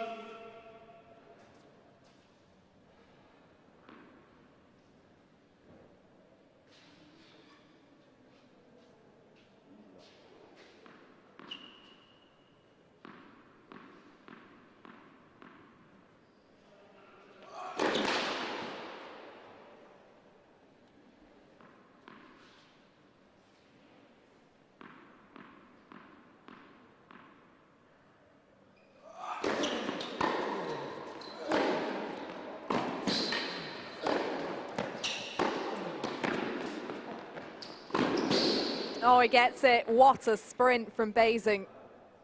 15-all. Well, the drive from Cash showed confidence, but Basing's direction of shot and response got him this slower ball that he needed. He's deep behind the baseline there. He had to sprint to get up. Great control when he reached it.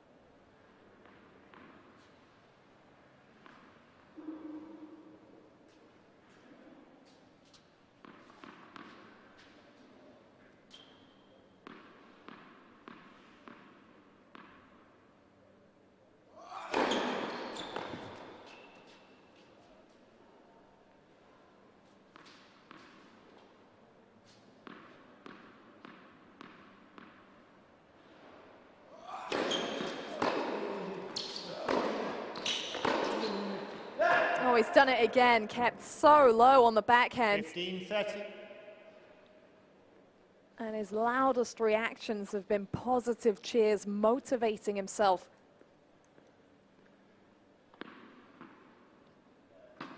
Huge couple of points for the teenager. Can he build on this?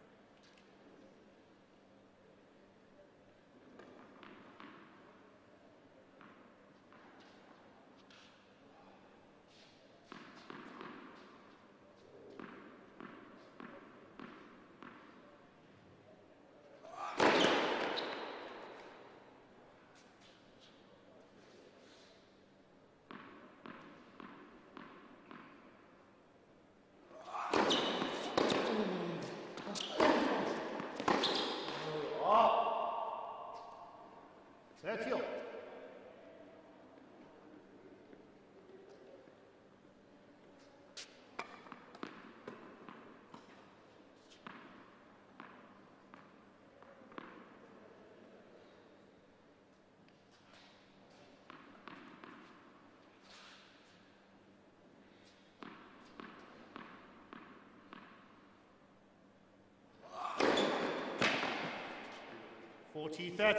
Brilliant serve. Reeling away from Basing. And that tells you about where Cash is at mentally right now.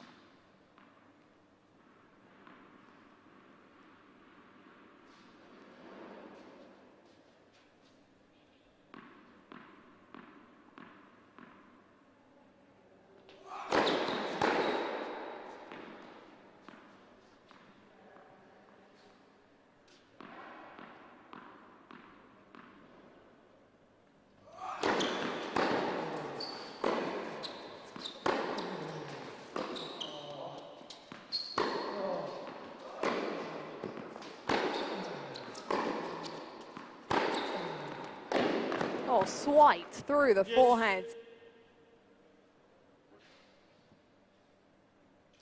Was a brave second serve as well from Cash. Didn't let Basing get on top of the point the way he would have liked to off a second serve. But once he was in position, he unleashed.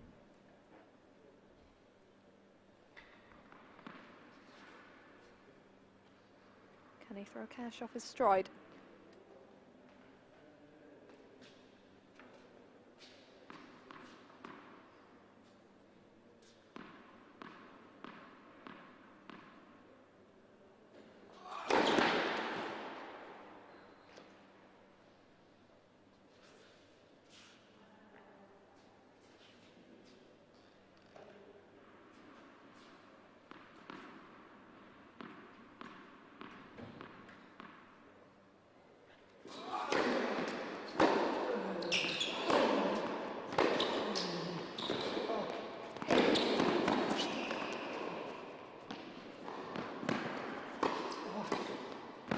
Oh, it's sensational. Advantage, Cash. Court craft of the highest quality from Julian Cash. You saw it all in that point. So acute on the finish. Never once panicked.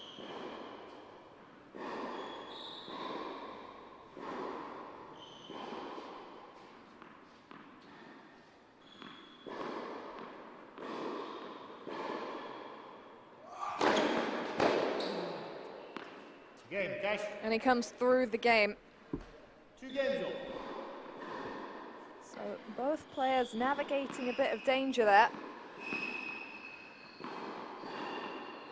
And on we go in this second set.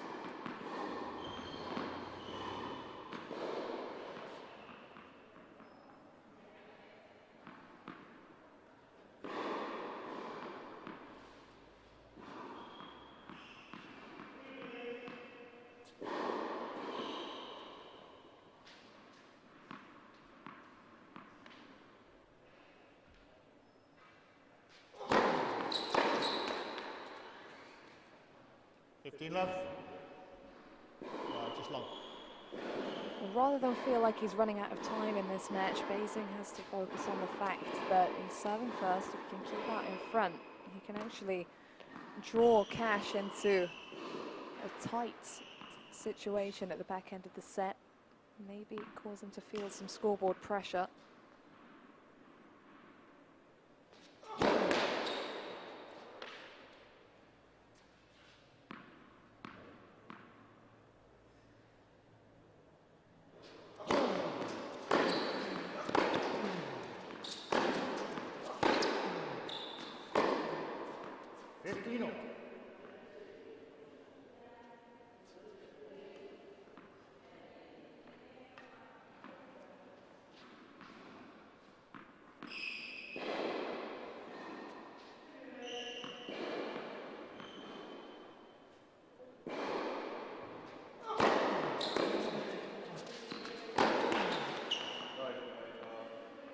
Ooh.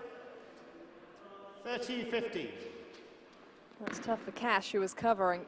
Huge difference between 30-15 and 15-30, but it might be the little bit of a helping hand that Basing needs just to put him at ease in this match. You still feel there's some tension there.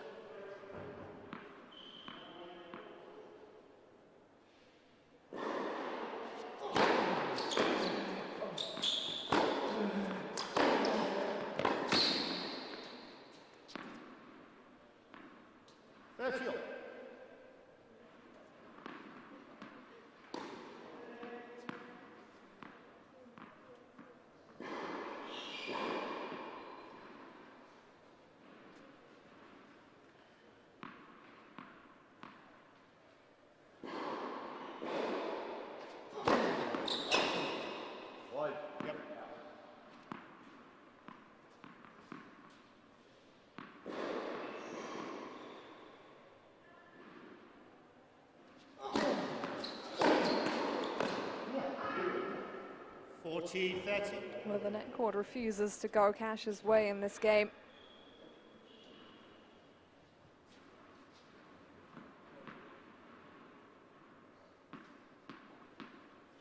Might just help Basing squeeze through.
Advantage facing.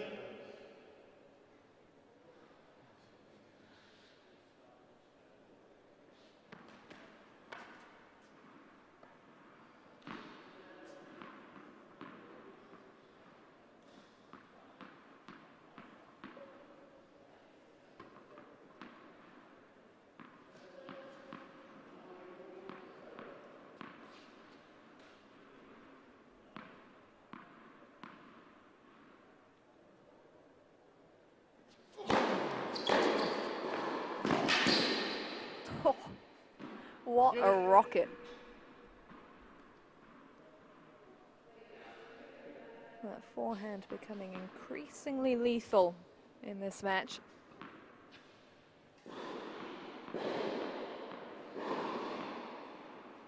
Feels like a significant game right here.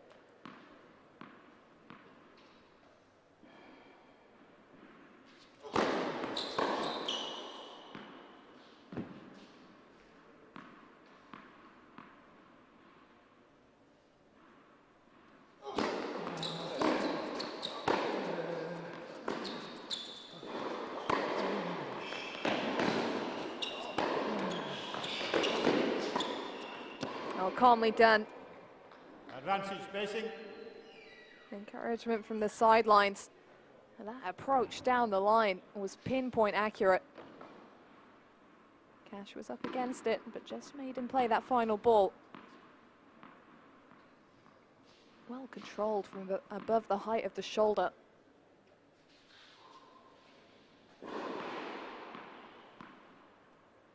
Millie Bissett watching on. She's in the next semi-final. Again, facing. And that is a huge hold of serve for Max Basing. Once again, every single hold feels significant at this point because of the turnaround that Cash produced in that opening set. And that's massive for the 18-year-old.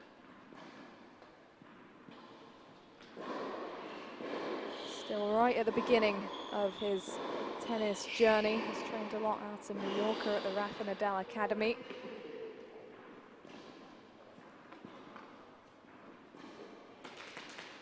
A lot of the players here have backgrounds in other sports as well, but it's just the tennis that Basing's really focused on. He plays a bit of football just for fun. Big fan of Manchester United. It's not the worst time to be a Man United fan. There's certainly been better days, but yeah, it's a decent stage.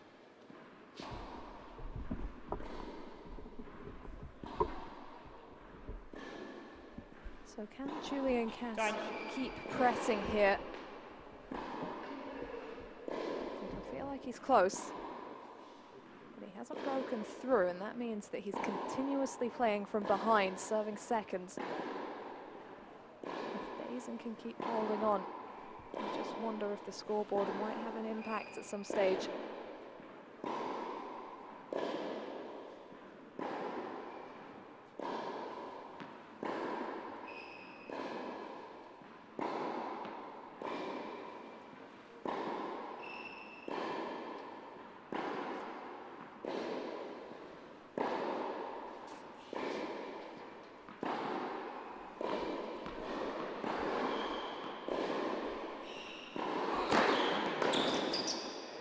Love.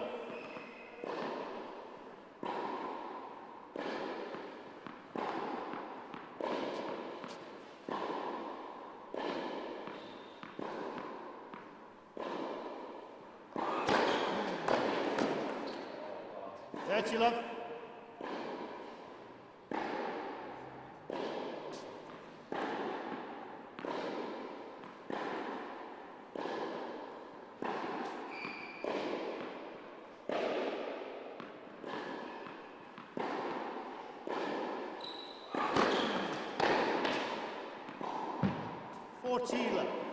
Well, that serve, when it's firing, is just a lethal weapon.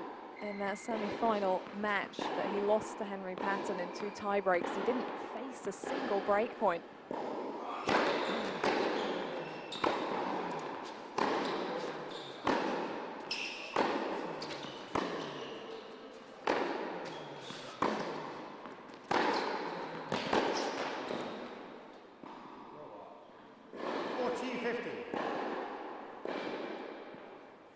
Going with the pace. Positive for Basing, keeping on top of the baseline.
Well, he has done well here, Basing. 40 love down with Cash rattling through.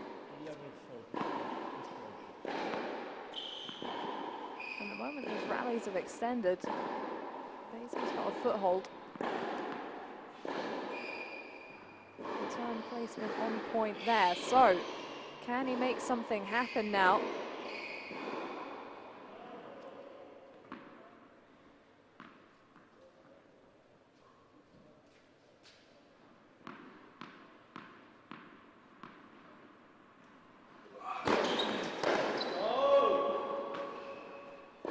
Advantage, Cash.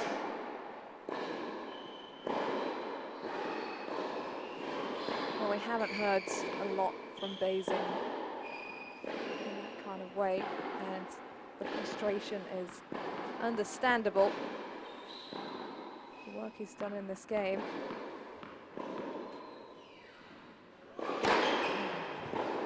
Game, Cash. And you just can't do anything about that. Zinger of an ace from Julian Cash to avert danger. Levels up in the second set, 1 set to the good.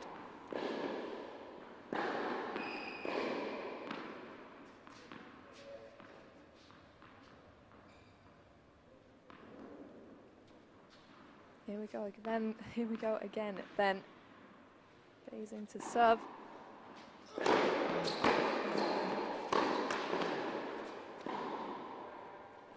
Love 15.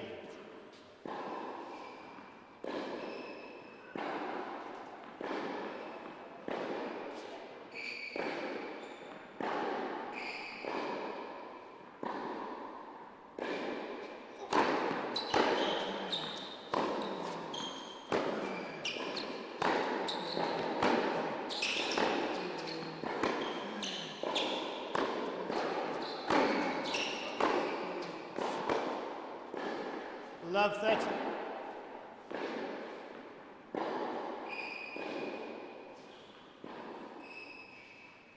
when the ball's on his racket at the moment, Basing just needs to take a few moments, collect himself. Warm outside here at Aldershot, 27 degrees again today, and this room holds the heat. The ball travels a bit faster. Feels like it's being rushed at the moment.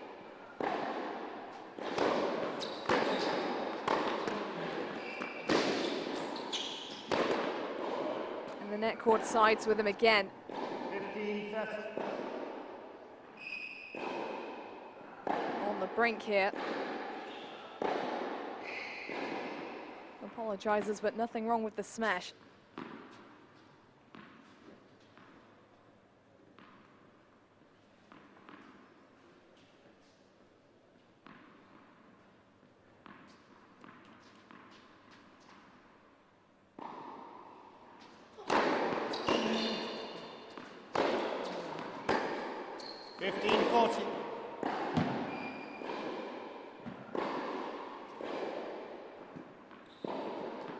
Well, here we go. It really is crunch time. Max Basing under pressure. Couple of breakpoint chances.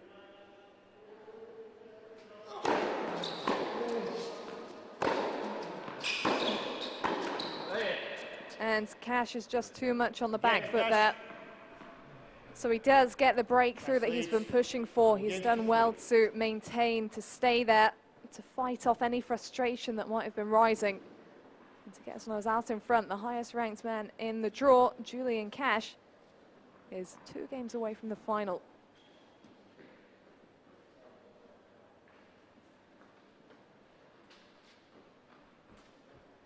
Well, this has turned into a bit of a long wait for Emily Appleton and Amelia Bissett, who are next on court 1 for their semi-final. But the winner of this one will face the winner of the later match between Louis Maxted and Charles Broom. Louis Maxted, 17 years old, the youngest player in the draw, so we were looking at the possibility of an all-teenage final, and that's still got potential. It had a lot of potential at 5-1 opening set, but it does feel like Julian Cash is the man distinctly on the rise in this match. If he can consolidate here, it's a long way back for Basing. So he wants to try and stay as positive, as clear-minded as he can. Try and get the return back in play first and foremost with the serving quality of Cash right now, and just slow him down. See if he can throw a spanner in the works.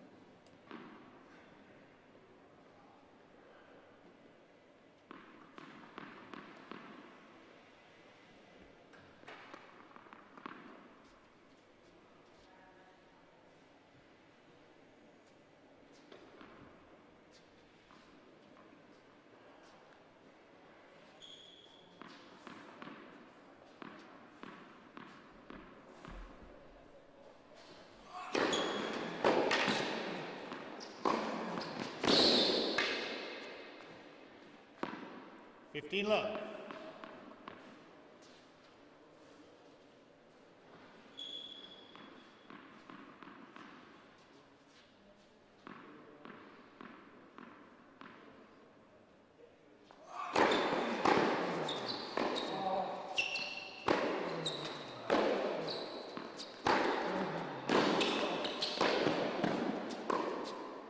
So steady, Cash at the back of the court.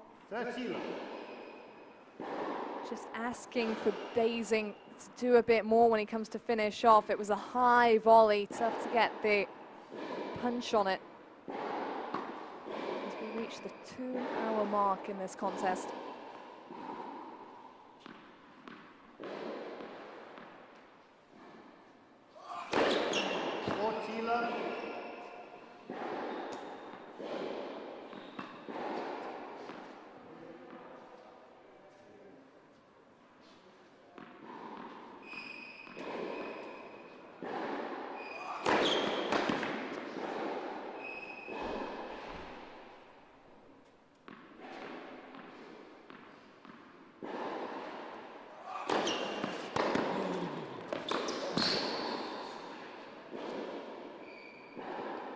He has to go after every single point now, Basing, as if it's the first and the last. Seems like the sun is setting on this one, but it's not over yet. That opening set, the first set that he's lost this week at the UK Pro League.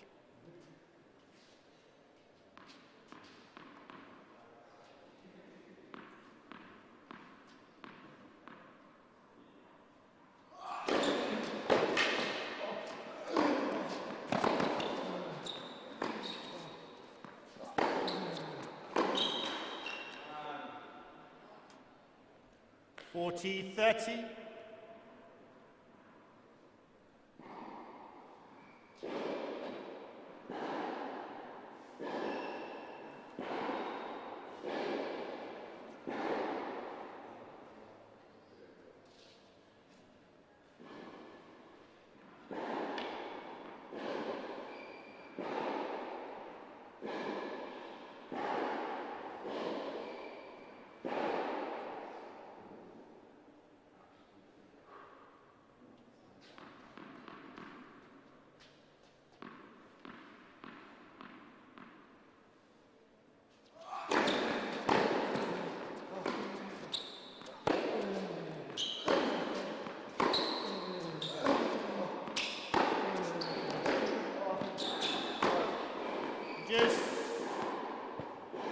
Well, what an effort from Basing.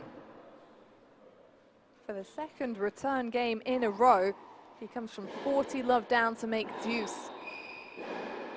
Tenacity, but on that occasion, he didn't win another point, so can he make something happen here?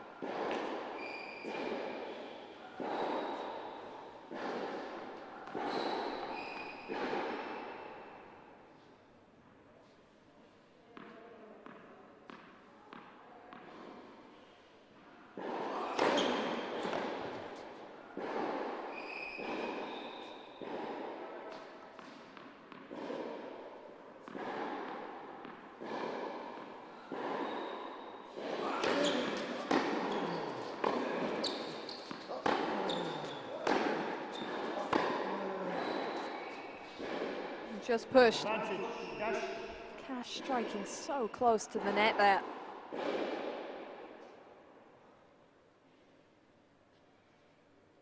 Slim margins here. He barely missed the court with his forehand at 40-30.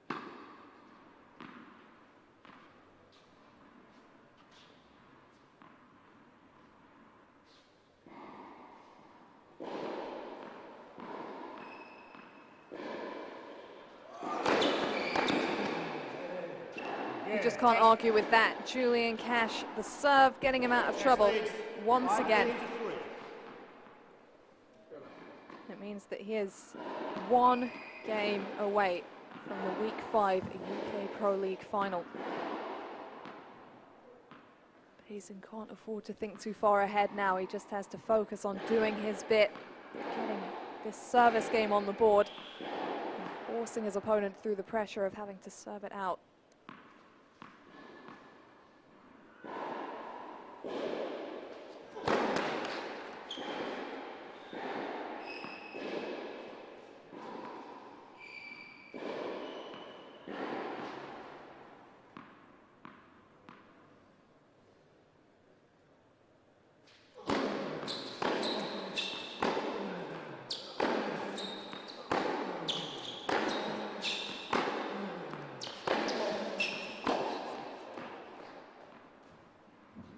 Love 50.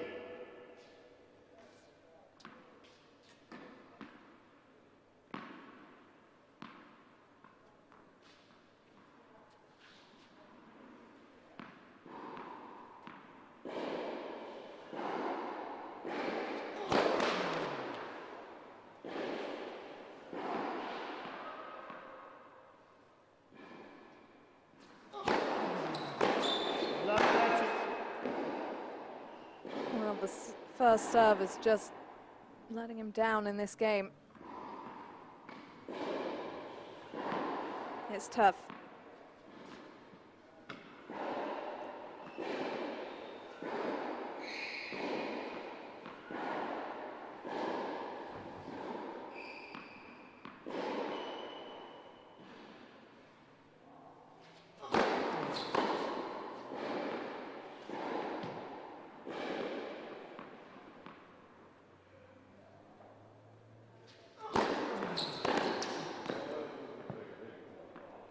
$15.30.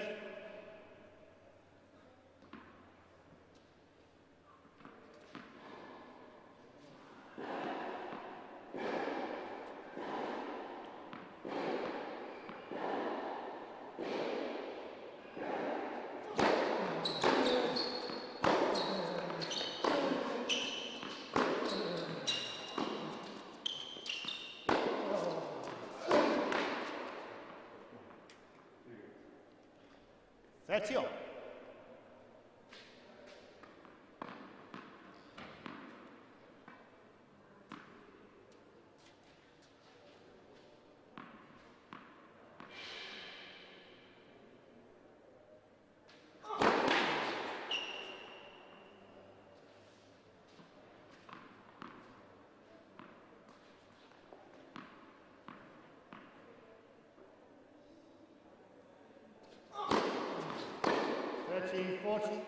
Well, the pressure just telling here. Basing's fighting. But Cash is putting him under all kinds of pressure. With that double fault, it is match point for Julian Cash.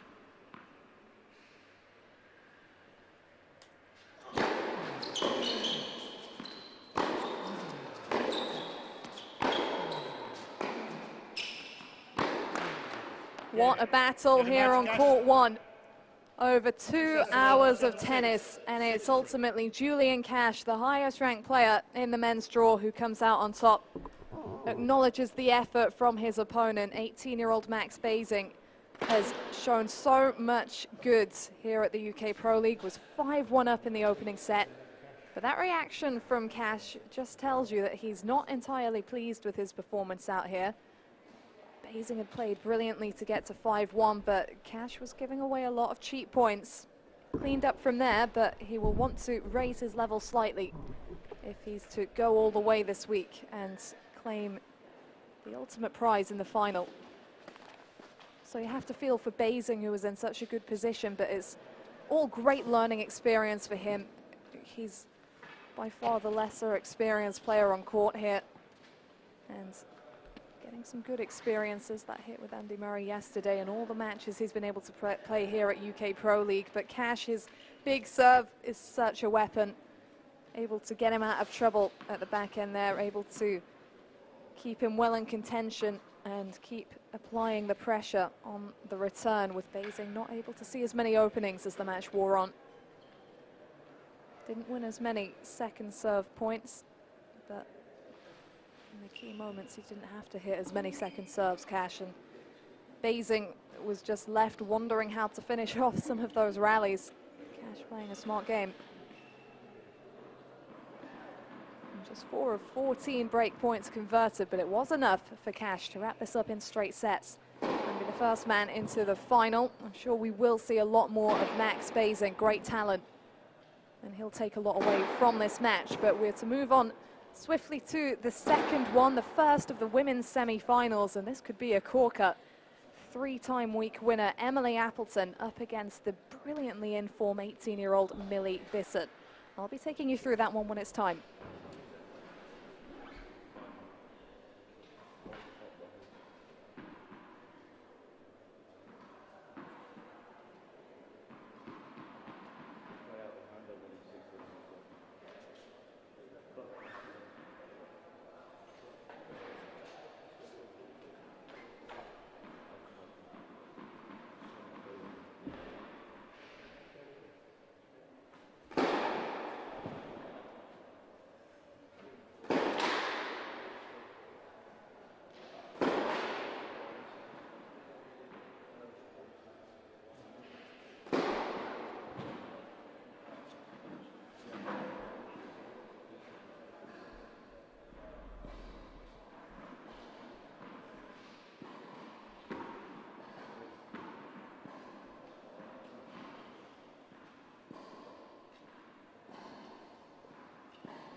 warm welcome back to Aldershot Tennis Centre. It was a long opening match of the day on court 1, and it was Julian Cash, the highest ranked player in the men's draw, that booked his spot in tomorrow's final with a win over 18-year-old Max Basing. We'll be first into the women's final. Millie Appleton on your screen has played all 4 previous weeks of the UK Pro League, and she's never failed to reach the final round. The 21-year-old is going for a 5th straight final and a fourth week victory overall as she takes on the very in-form 18-year-old Millie Bissett. Abigail Johnson in the commentary booth to take you through this one. It was a long opening shift, not just for Max Basing and Julian Cash, but for Dave Collins at the sidelines, head coach at St George's Hill Lawn Tennis Club. He's also courtside now for Appleton. He's been with her throughout most of the opening weeks of the UK Pro League. Previously staged in Loughborough at the Dan Maskell Tennis Centre, but a location change this week. And Appleton has adjusted accordingly. Yet to drop a match, wins in the group stage over Anna Brogan and Danielle Daly. And then a more hard-fought win over Freya Christie in the quarterfinals. Now with the format change at the UK Pro League this week, smaller groups and then knockouts from the quarters. There was a lot on the line in that you could sense a little bit of tightness from both Appleton and Christie in that match, the highest 2 ranked players in the draw. Appleton able to come through in a match tiebreak where she faces a really stiff task in Millie Bissett, who is at the UK Pro League for the 3rd time and arguably playing her best tennis so far. She's really impressed this week. Finished at the top of her group, Box D, where she was up against Sonay, Kartal and Holly Hutchinson in that group. And then in the quarterfinals took on another informed teenager, 16-year-old Jasmine Conway. The match of the week so far, 2.5 hours of quality tennis. And Bissett able to come through 7-6, 4-6, 10-2. So she's guaranteed her highest finish at the UK Pro League so far. She started out in week 3 and came 6th. But she had to withdraw injured during week 4 of competition. She knows that this week in Aldershot she will end up 4th at best, which is a great step in the right direction for her, but she'll want to go further. And with her current form, she'll fancy her chances more against Appleton than when they last faced off in week 3. First match of the week, it was Millie Appleton who got the 6-2, 6-2 win.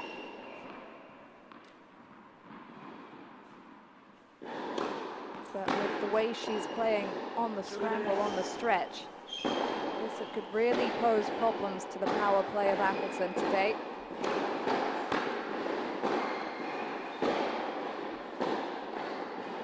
The second of 4 matches scheduled today on court 1, all the semi-finals. So Julian Cash safely through to the final. Basing awaits the winner of the loser, of Louis Maxted and Charles Broom in the 3rd place playoff. So they're the 3rd match of the day following this one. And then Grace Piper and Sonay Kartal to round out the day in a battle of the teams.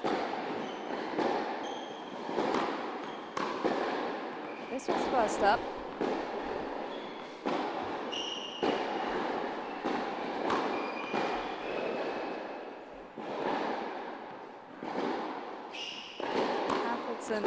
Comparatively senior to a lot of the women's draw this week.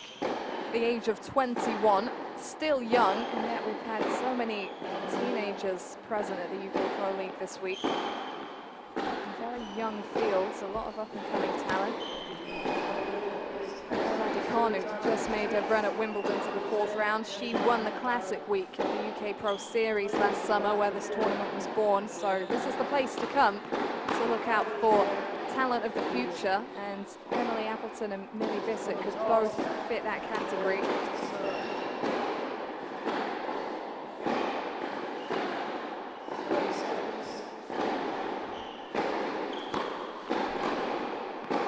Appleton's career high ranking of number 501, achieved in 2018. She's trying to get out on the road a little bit more now just to getting that number next to her name back up, but travel's been difficult and the ranking system has been altered as well due to the effects of the pandemic, so it's been a little strange over the past year or so.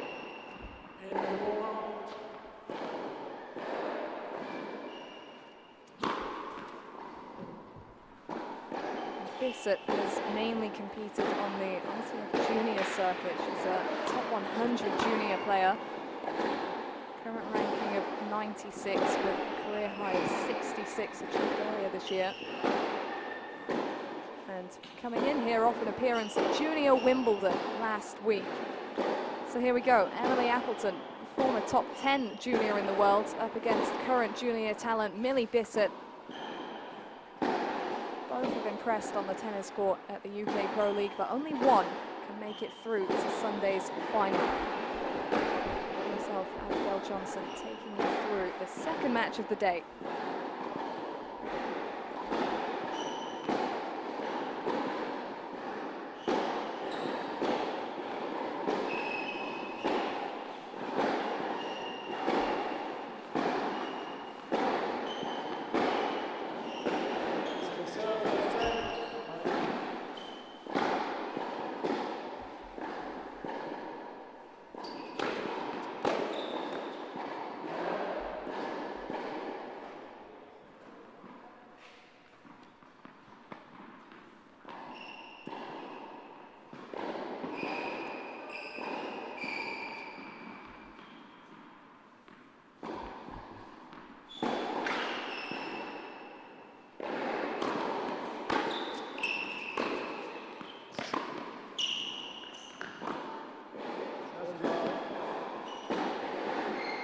Started playing tennis at the age of 4. She won her first tournament that she entered at the age of 7.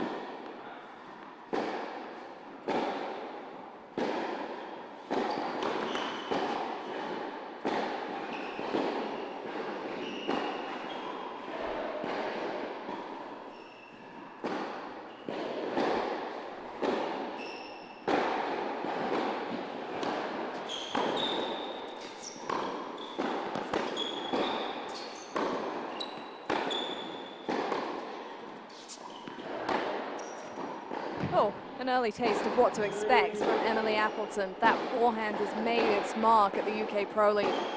You do not want to give her time on that shot. Bissett is going to have to counter punch for her life out here.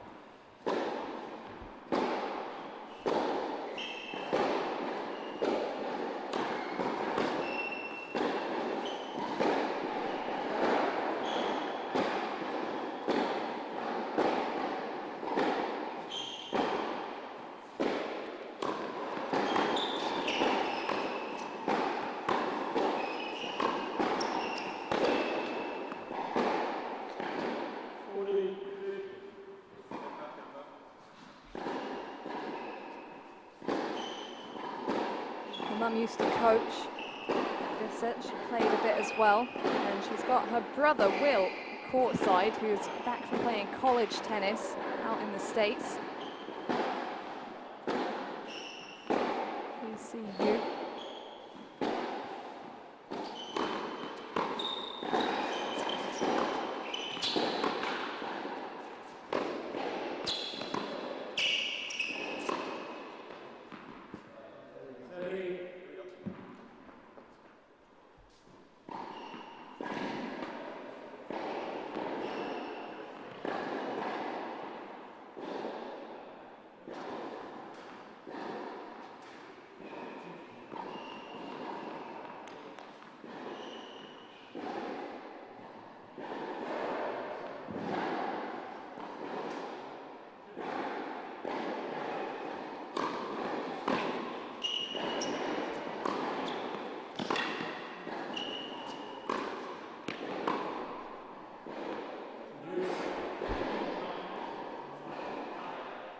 Warming up here, Bissett. It was a long wait for these two.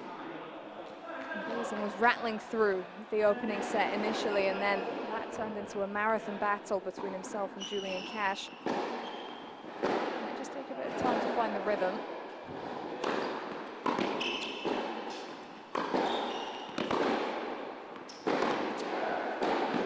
Oh, well, there was next to no bounce in that forehand. Absorbing and redirecting Bissett. Look at the timing on this.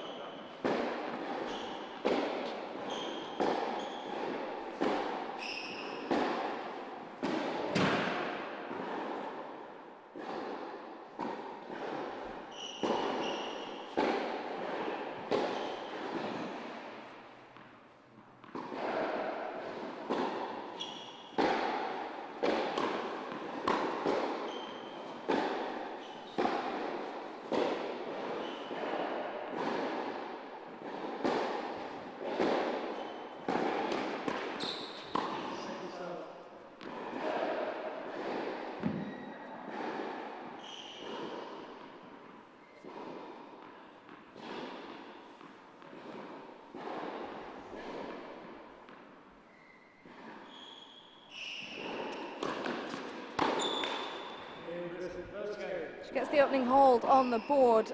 Amelia Bissett goes by Millie. Got a Wimbledon towel with her.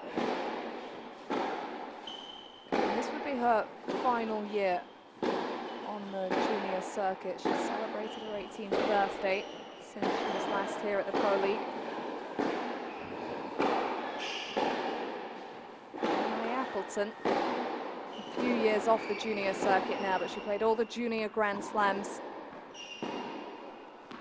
Great experience to mix with the top players there and a taste of what's on offer on the professional tennis scene.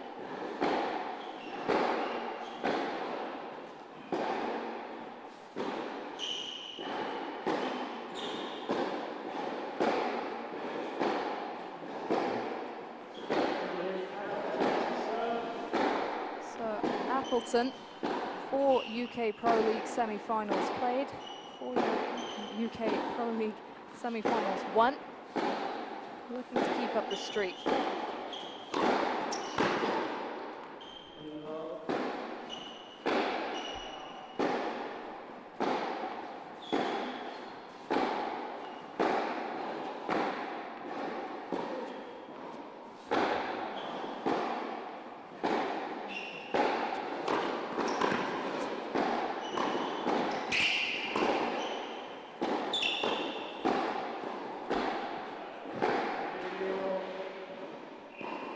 Bissett isn't going to match Appleton for pace off the ground, and you could see that she was trying to get around there, Appleton, for her forehand, her stronger ground stroke.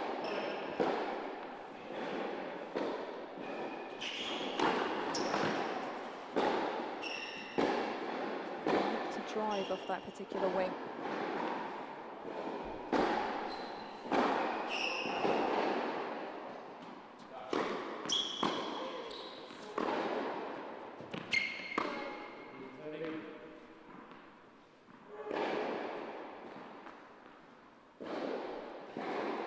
Bissett is so quick around the court, has the ability to put balls back in play and doesn't feel any tightness that might be lurking. It was a nervy quarter-final.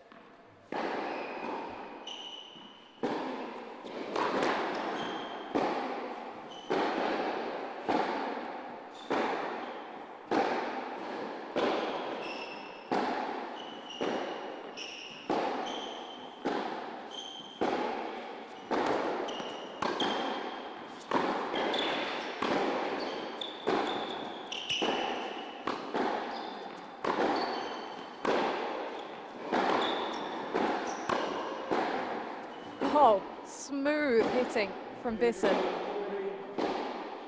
She's got great timing on the ball here. Appleton's off on the other side of the court. She's not ready for this. And she's down a couple of break points early.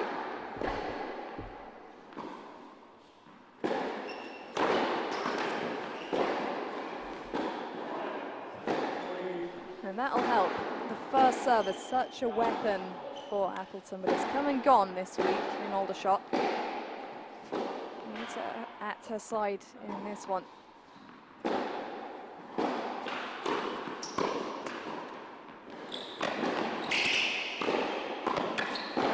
Oh, great adjustment behind the net cord.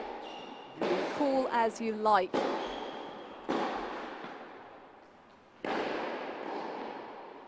Chops it back in, gets steady, blocks the winner. Under real pressure there as well. Saving break point with that shot.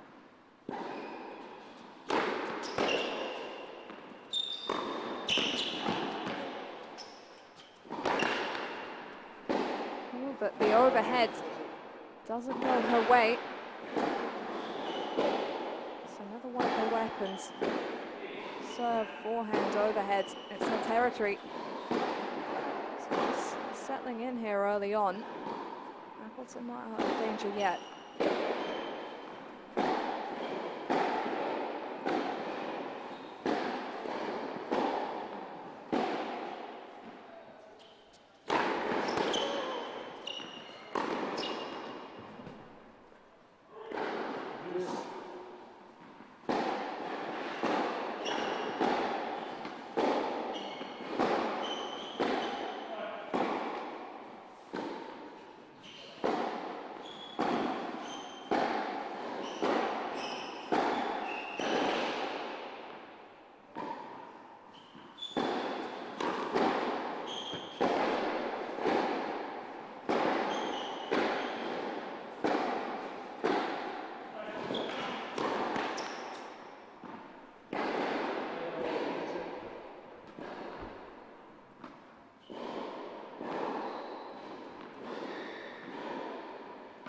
Third chance for Bissett to get the early breakthrough. She knows how important this might be to catch Appleton while she's a little bit cold at the beginning of this one.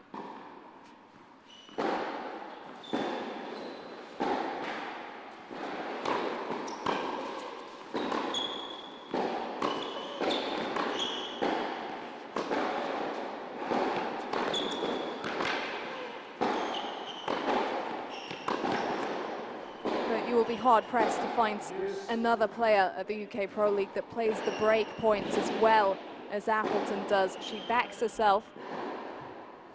She approaches it with the same clear-mindedness as she does every other point of the match.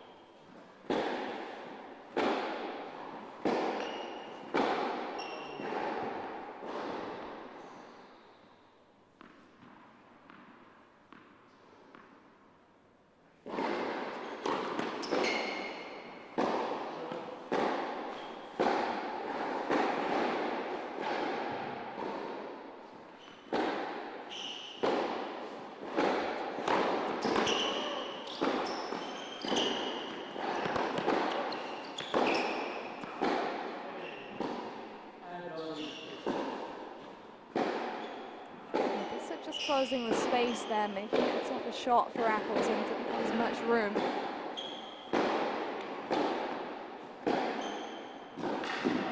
Fourth chance to get the 2-love lead.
Well, she does grit across the line there, Emily Appleton, with a mix of spins that just throw the Bissett rhythm.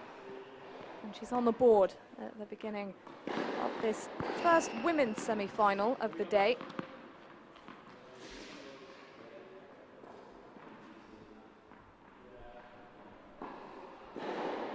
Players having had the day off yesterday in the first 4 weeks of the UK Pro League with a slightly different format. It was 7 matches in 7 days. And now 2 rest days guaranteed for the players during the tournament now.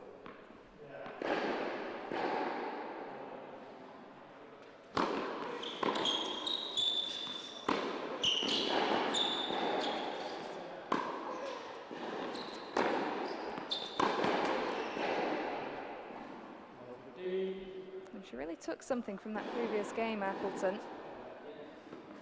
She knows Bissett's counter-punching qualities and doesn't want to give her what she's expecting out here. Take the rhythm away.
If you come at the queen, you best not miss. Bissett with a number of breakpoint chances, all of which Appleton saved in the previous game, and now she has triple breakpoint chance herself. 3-time week winner looking to make a move.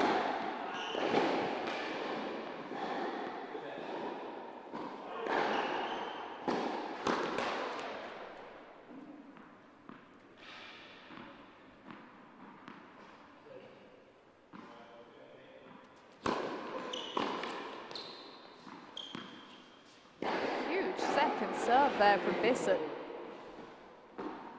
Brave stuff, a bullet down the tee, and that's good to see from her because she's sensing a little bit of tightness here. It's understandable. There's a lot on the line here for her.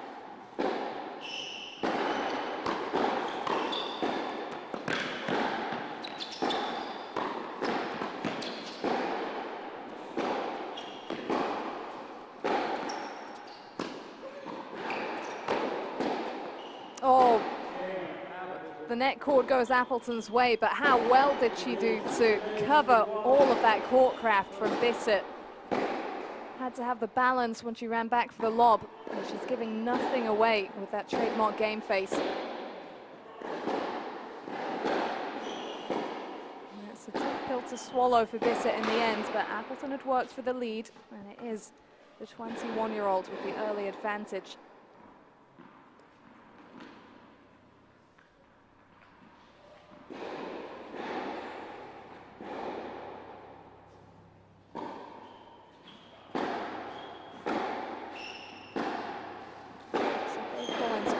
For Millie Appleton today. We did see her mum Sally a few times. She's a PE teacher. Her dad, Michael Appleton, was a former pro in the 70s, 80s. There's 3 older half-siblings on her dad's side, Appleton, and there is Will Bissett, Millie's older brother, sat alongside for her.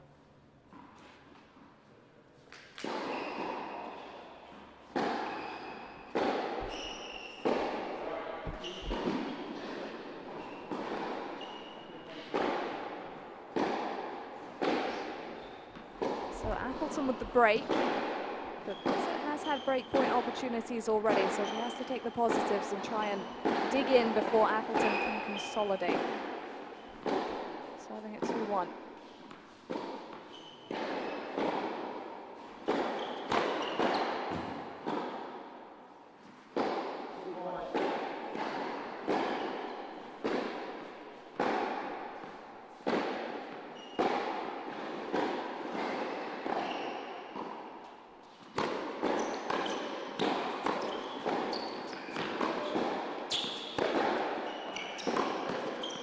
Oh, great direction of shot from Bissett.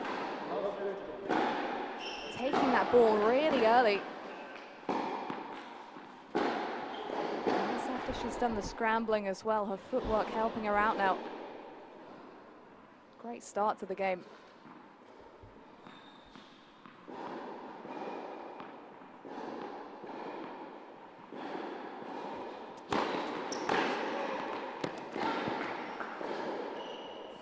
Rocket of a return as well. And there's the first big reaction from Bissett. You might hear that one a few times.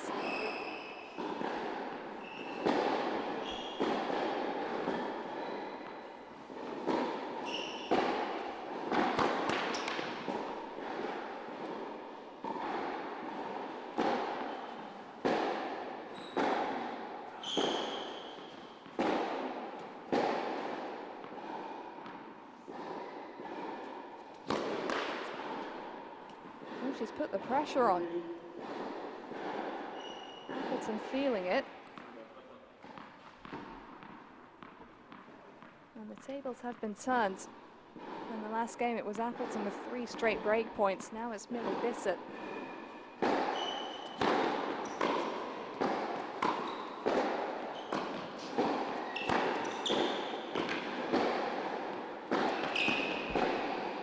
And she takes the first.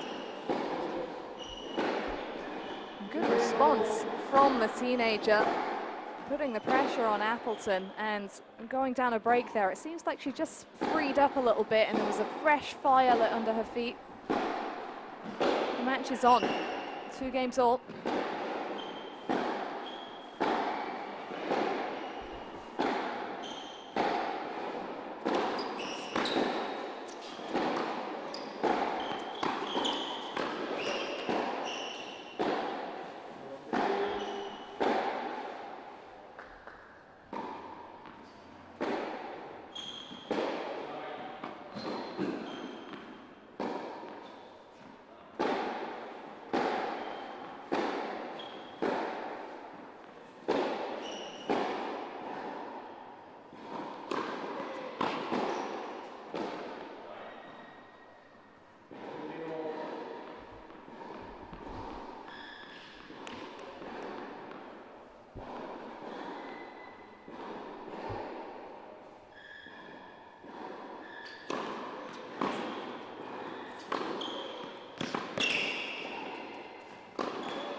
Appleton back to what was working before, changing up the spin and the height on the ball, just catching Bissett out.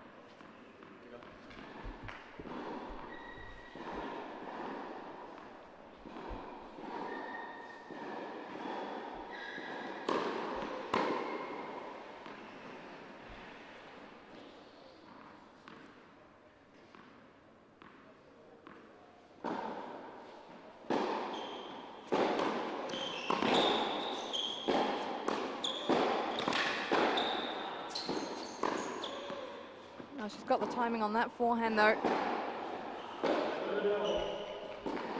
Catches the outside edge of the sideline.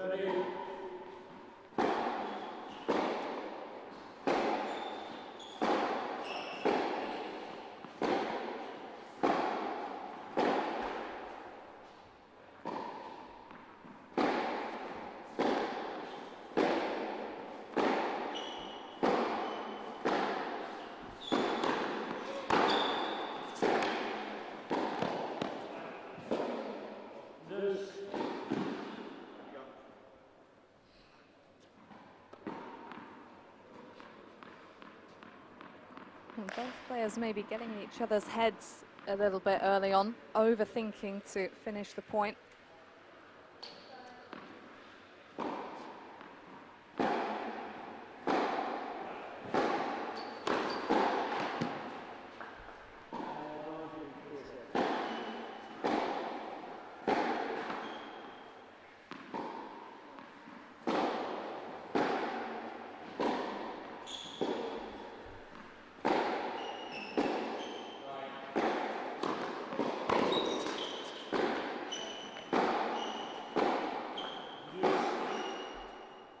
Once again, the net cord plays into Appleton's favour, but she'll look to utilise it and live by the skin of her teeth in this game.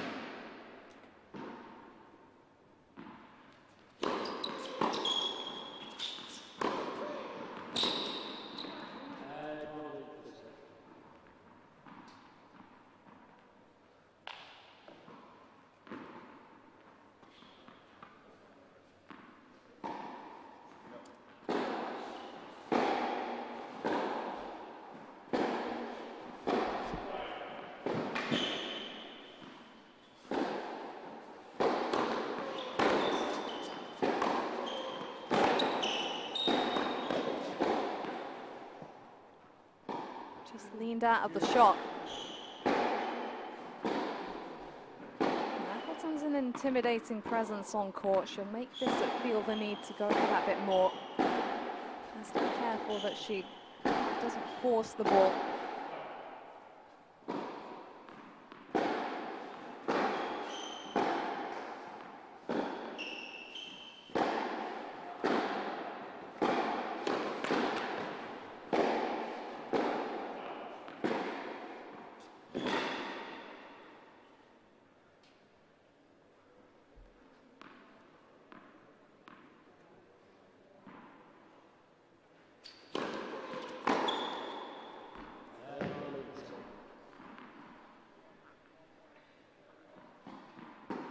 A smart second serve there from Bissett into the body. It's a good option against Appleton. It doesn't give her an angle to rip into and assert herself from the first ball of the rally.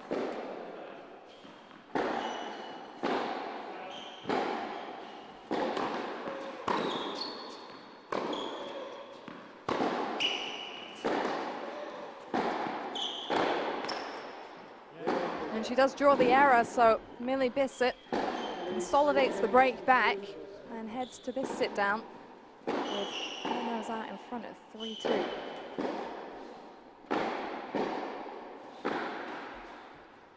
Something about this week for Bissett, having her strongest run at the UK Pro League, and exactly a year ago, as a late entry, she won the Division 1 event at the Progress Tour Women's Championships, which was the women's equivalent of Battle of the Brits, which took place a few weeks prior. Katie Bolter was the winner of the top tier of the event, beating Jodie Burridge in the final, but Amelia Bissett certainly garnered some attention with that victory over Erin Richardson in the final. She didn't drop a set, despite the fact that she was a late call-up to the event.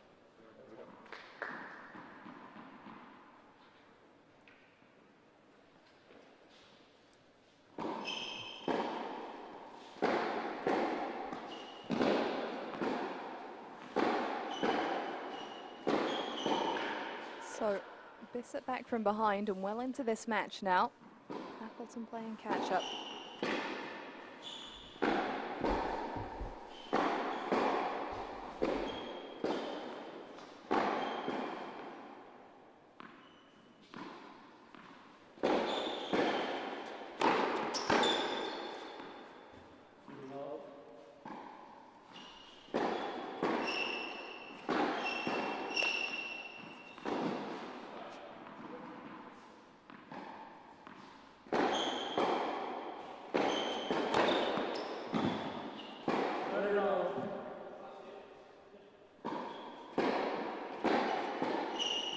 Many of those surely still to come from Appleton. First ace of the match.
is Bissett's route into the match, keeping Appleton deep in the court and extending the exchanges.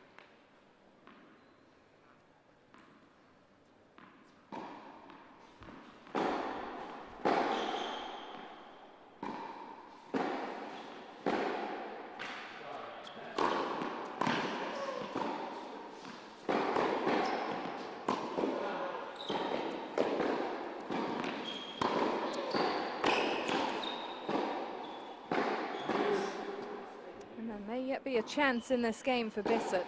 A couple of Appleton backhands that just haven't quite had the height, and she's kept behind that baseline.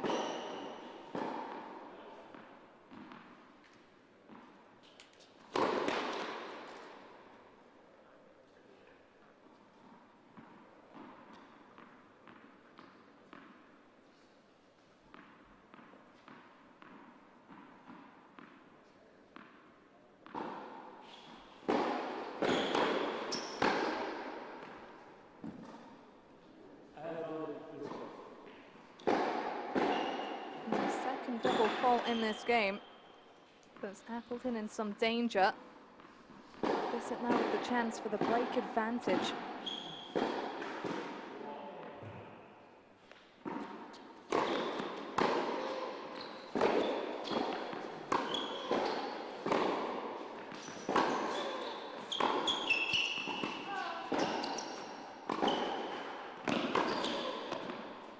Oh, that's just wide.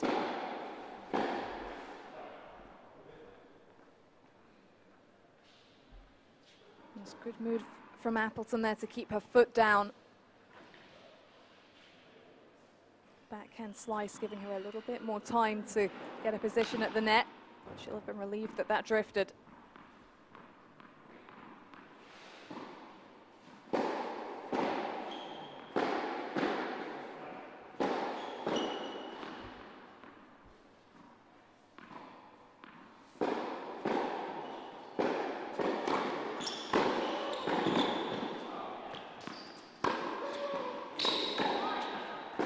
Down from the height of the bounce. Straining once again.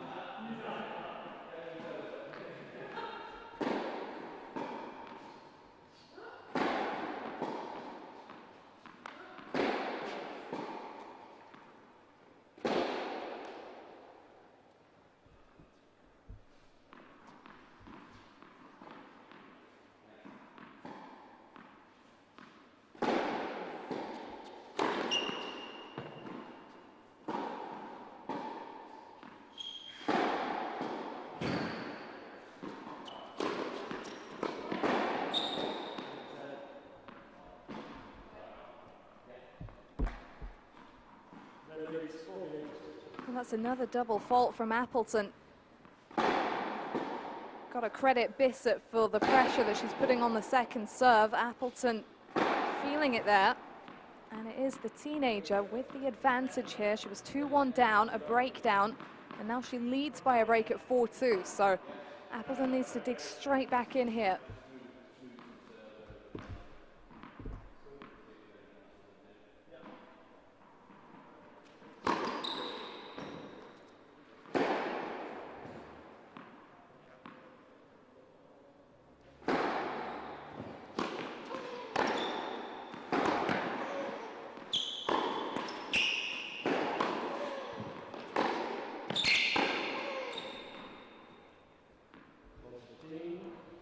Now, Appleton won't panic too much out here. She knows that of the two players on court, her serve is the bigger weapon.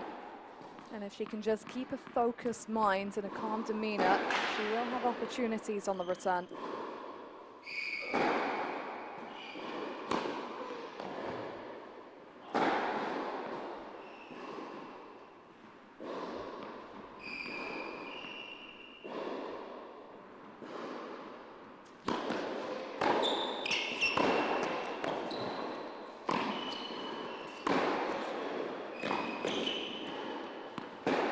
Net cord not going her way this time, Appleton. And that's big for Bissett, a point behind the second serve. It's really important for her, with the serve being a lesser weapon, to try and keep that first serve percentage high. give Appleton a less opportunity to dig in.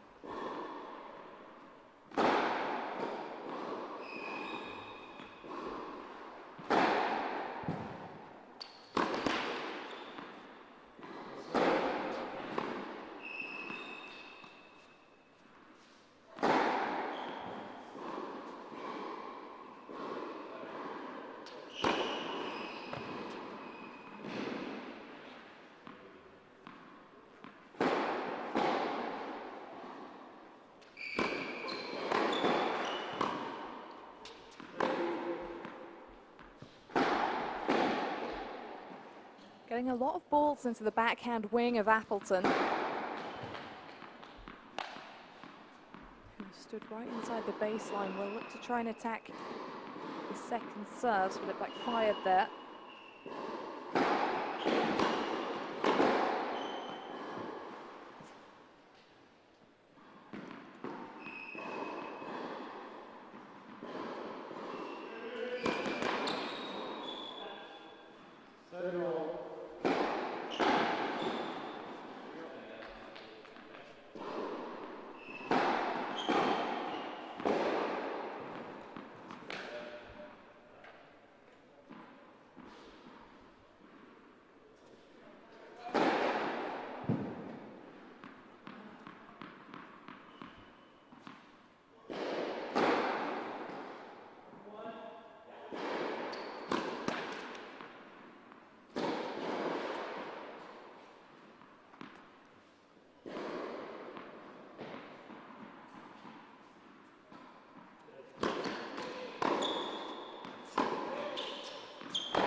Combination of pegging Appleton deep and keeping her on the backhand has worked well for Bissett so far.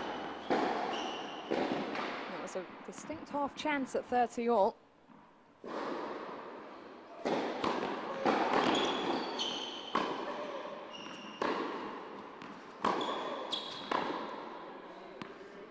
Appleton doesn't drop off that easy. It's going to be a battle here.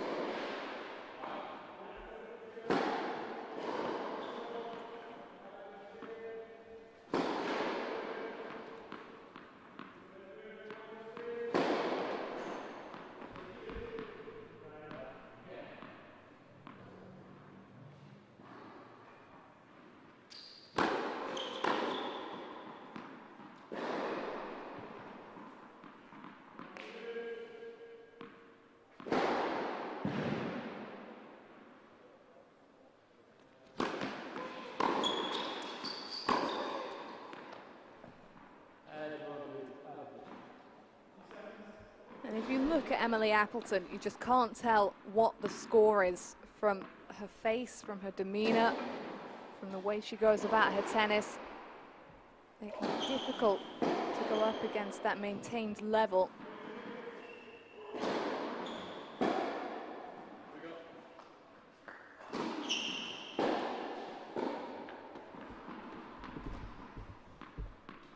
And Bissett gets herself ready to face this break point.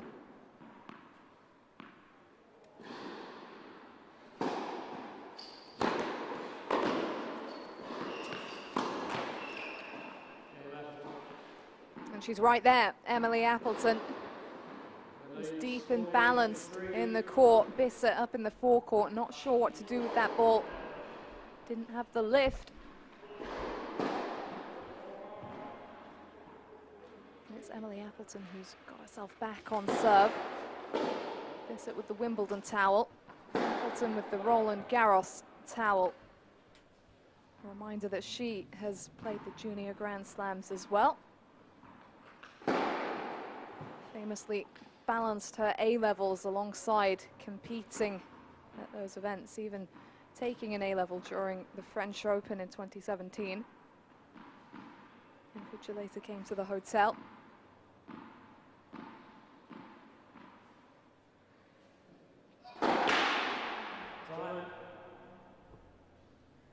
The studies behind her now, full focus on tennis for the time being for Appleton. has been able to get back out on the road since the last week of the UK Pro League. She's picked up another doubles title alongside Alicia Barnett.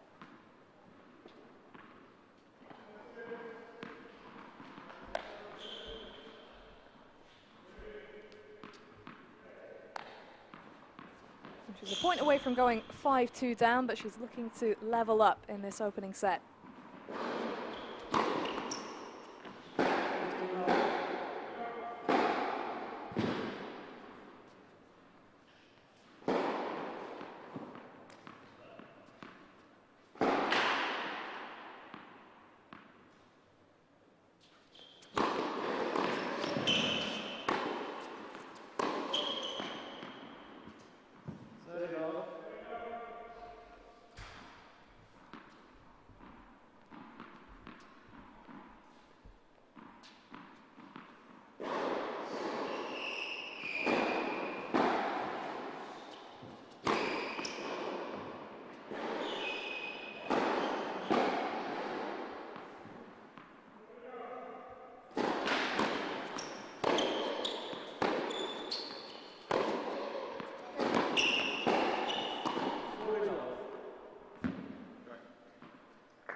Oh, lovely combination from Bissett. Appleton looked to be racing away with that service hold, but that slammed the brakes on. Showing the great touch and feel that she possesses on the sprint as well. And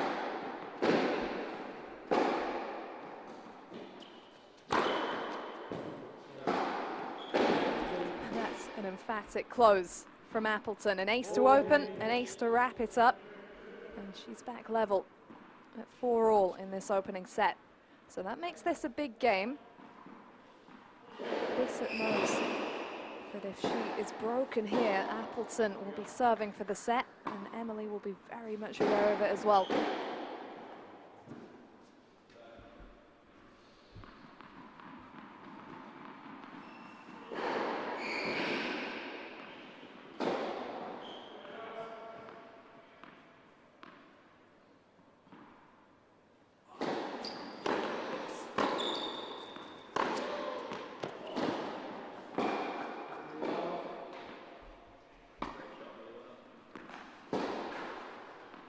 Great shot from the sidelines.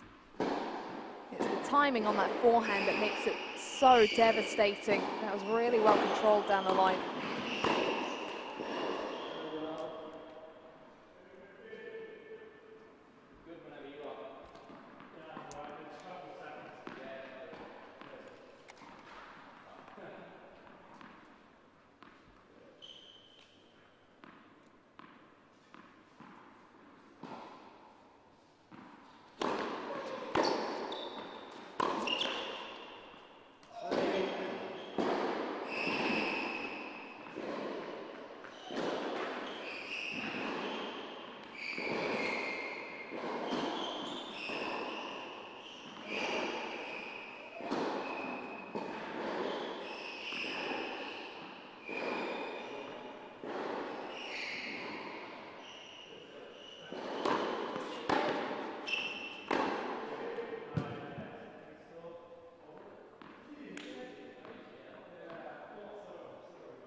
Oh, she's doing damage with that forehand now. It's the direction of shot that's killing it for her. Look at that first angle, and so Appleton's on the scramble back across, and she's wrong-footed there. There's no way she's getting back for the second forehand. Quality.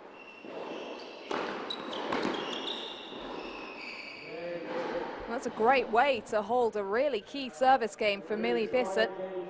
In this first set so far, she's already won more games than she managed in total in her only previous match against Appleton. That 6-2, 6-2 win in Loughborough for the 21-year-old.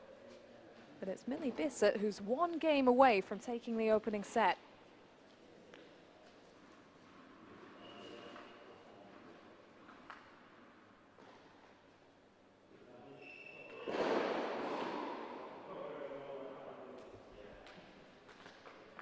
Really making strides here in Aldershot.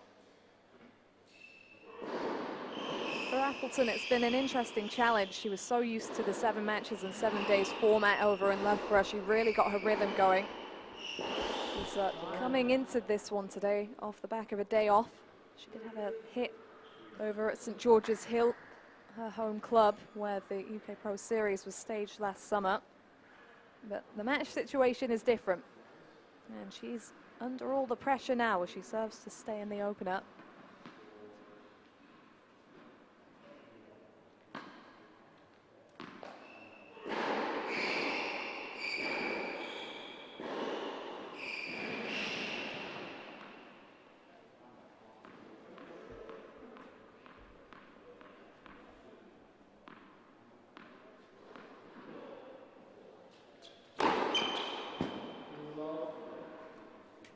Typical.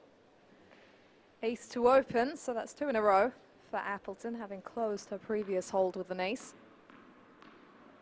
The most in a row so far at the UK Pro League is 5. That included a game of aces that she hit in the week 1 final against Beth Gray.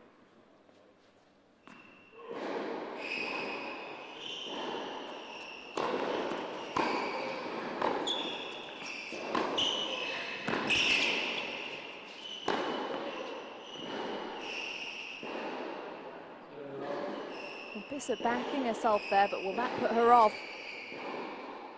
Slimmest of margins, misses on the smash.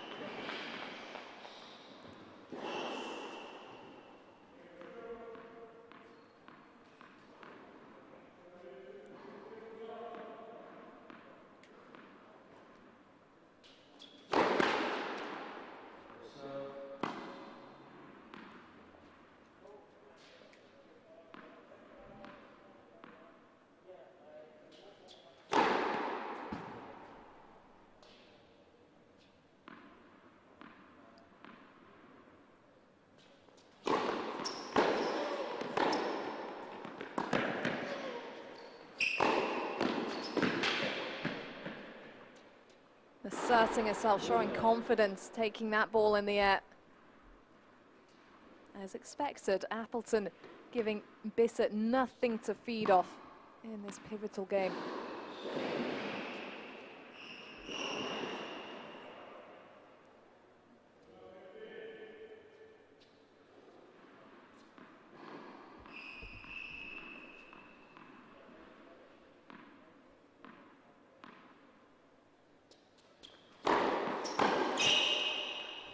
Cool as you like. Love hold. Not a sniff of an opportunity for Bissett, and with that comprehensive game, Appleton gives herself the opportunity to dig in on the return.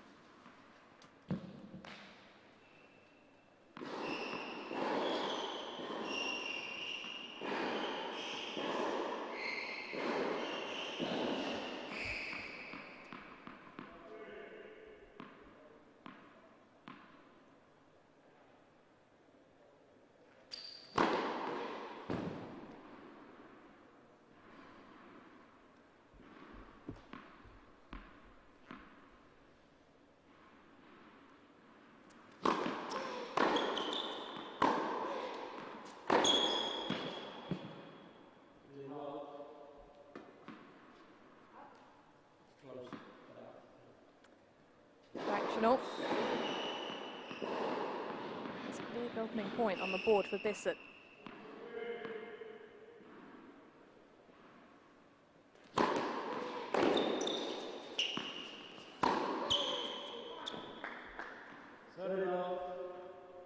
She's doing a great job on serve of backing up immediately behind Bissett, getting herself either on top of or inside of that baseline. See Appleton backing off, not sure where that ball's going.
Right on the mark, right on the money.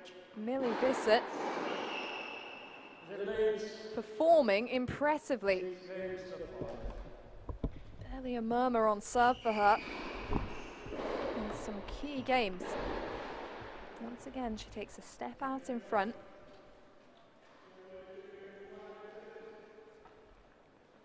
And it's great to see her maintaining the level that we've seen so far this week that has helped to make it such an interesting women's draw. Real depth throughout it. And Bissett, one of the exciting young talents coming through.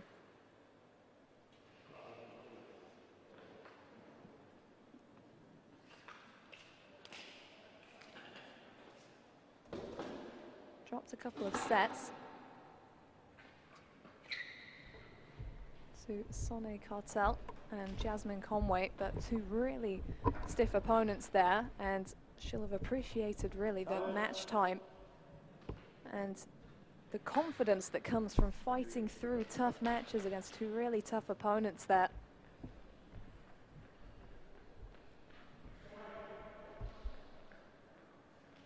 Keep going.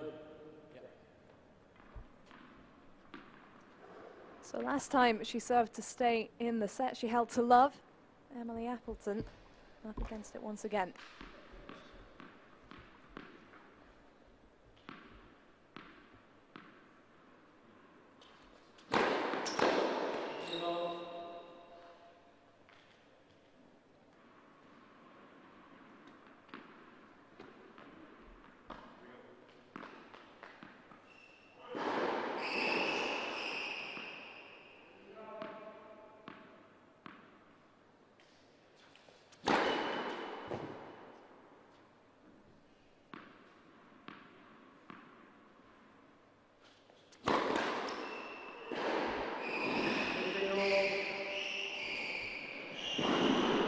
Well, she's going for it on serve, that's for sure. But the double faults are starting to mount as a result. A 3-on-1 game for Appleton. One of the times she got broken. Has to keep a lid on it right now.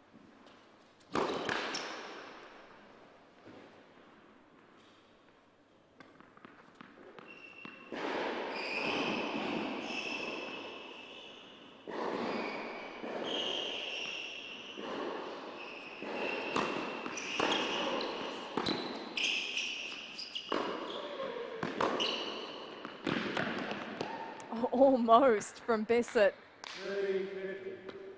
but calmly executed by Appleton once again. She can flatten out that forehand, but she got exactly the right placement on it there, brushing up the back of the ball.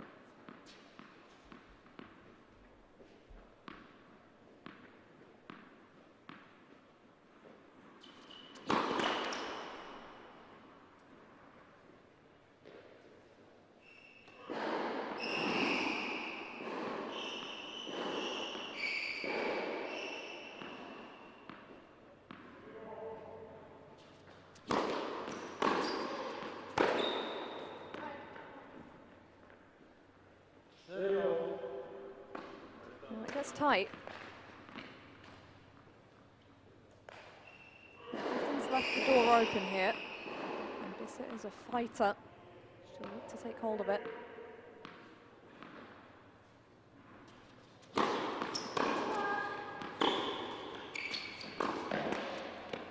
Oh, and the net cord falls her way at a massive moment. Good deep first serve return, but that is a stinging blow for Appleton. Has to find a composure now. Break point is a set point.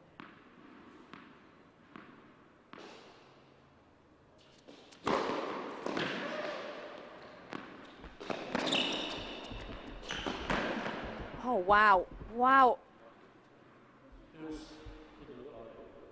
Open down the line.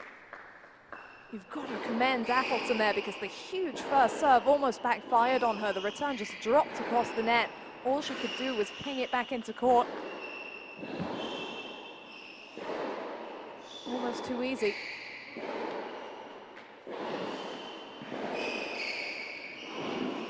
Bissett has to reset quickly from that.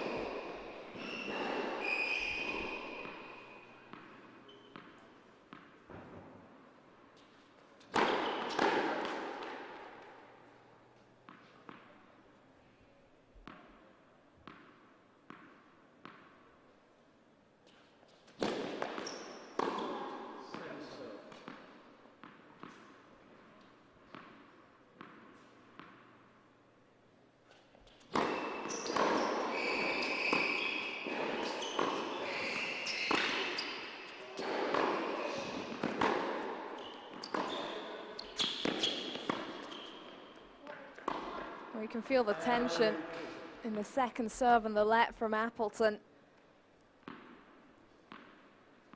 And trying to wear Bissett down there, but just didn't have the control off the side of the court on the backhand slice. The teenager making life tough out here, a second set point.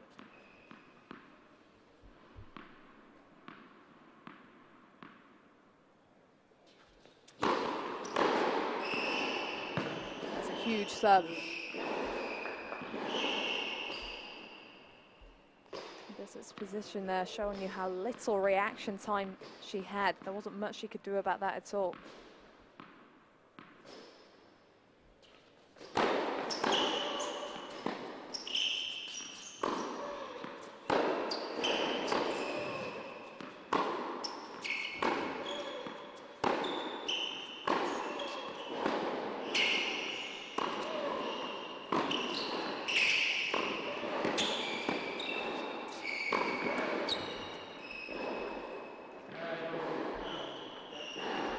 What a battle. Trademark composure, though, from Appleton to save the break points. And she has a point to take this to the tiebreak.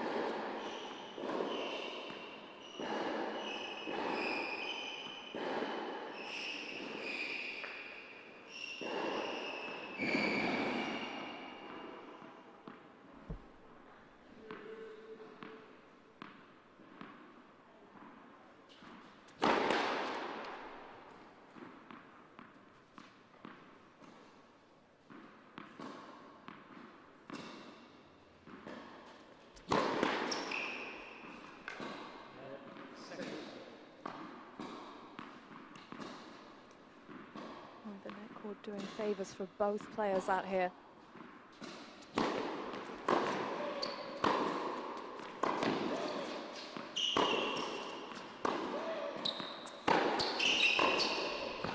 Oh, what a deflection.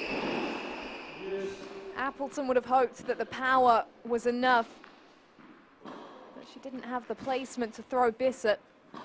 Look at this, gets right down. This game goes on.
That is just wide from Bissett, and this opening set gets the tiebreak it deserves. Both players with some great stuff. Appleton will wish that she had a bit of a higher first serve percentage, but there's still time to find her best friend in this set. To the tiebreak we go. Whose mentality will hold up in this tighter format?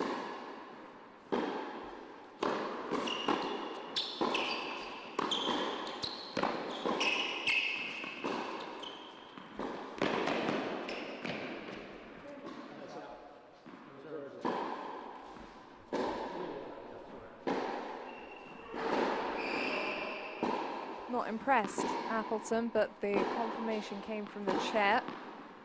Sided with Bissett's call on that, so it's the opening point for Bissett.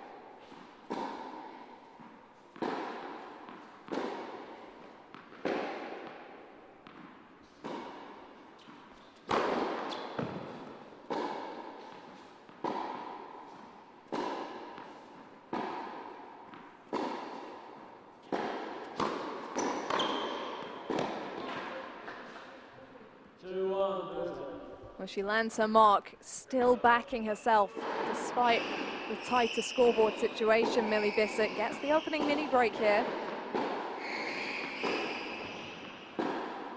And this is a great attitude from her, a reminder that she's had a couple of set points. They've passed her by. One of them was on her racket. It's going to be frustrating. She's not showing it.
Just misses, so the mini break goes back. Appleton committing to that backhand slice.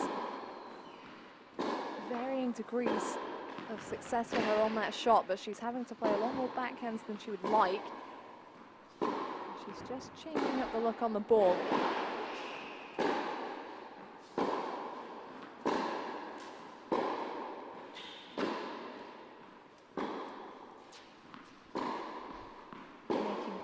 Feel like she has to win this several times over. She's never far away, Appleton.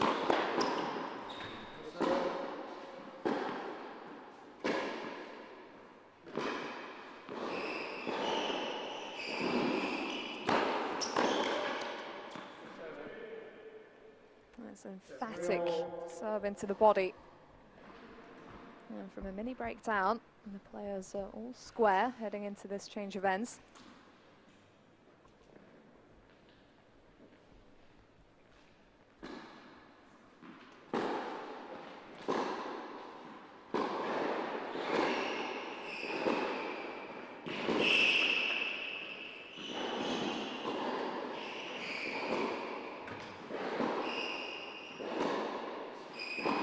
The way both players have competed this week, you feel like the opening set could be as important for both of them either could come back from losing it, but when you consider that Bissett's had set points and hasn't taken them, it might be a bit tough mentally if she isn't able to come on top of this tiebreak. So Appleton looking to make her feel the missed opportunities.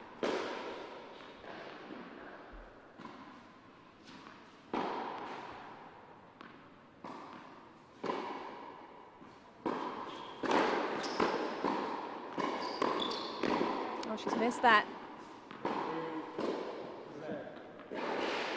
Knows how good Bissett is on the stretch. So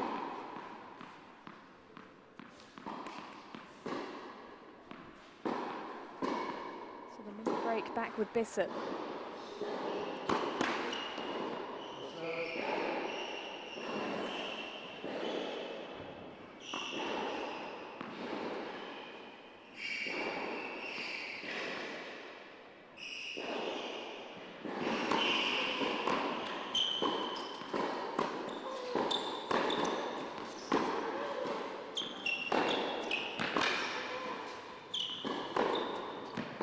Yeah, she got the forehand. And there's a shrug of the shoulders there. Where was that before, maybe? But absolutely clubs it.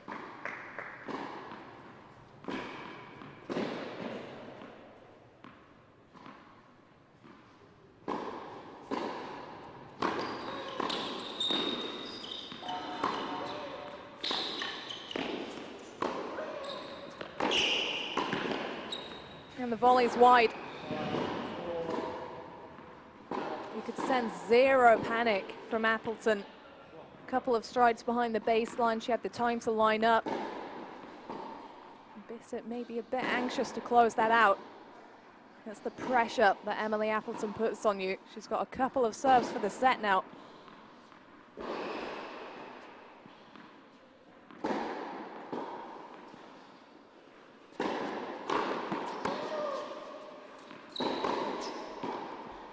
And she doesn't tend to miss from this position.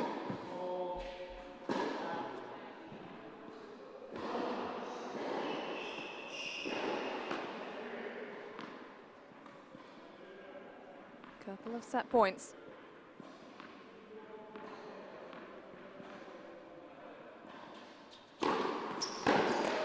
That'll do it.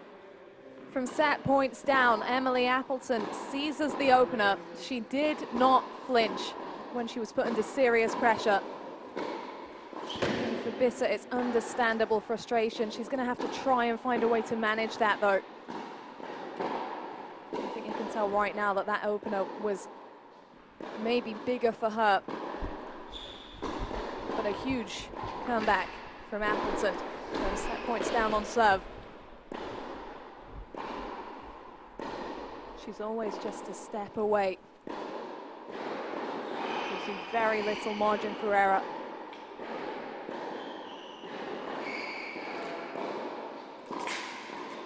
Bissett has to collect herself quickly. She's put some great stuff out on court. And she can't afford to let her frustrations ruin it for her. There's still time out here if she can level up, take it down to the match tiebreak, but that really got to her. The loss of the opening set when she was so close. She had that backhand up the line on her racket to take it. You can see Appleton winning by far the more first serve points, but she wasn't able to get that first serve percentage up until the back end came through just in time for her. Bissett was taking advantage of those second serves. Tight stuff overall, as is reflected in the scoreline. But once again, and we've seen it many times before at the UK Pro League, it's Emily Appleton that dominates the key moments. And Millie Bissett needs to focus on the positives and try and put the negatives aside. If she can level up this match, it would go to the 10-point match tiebreak.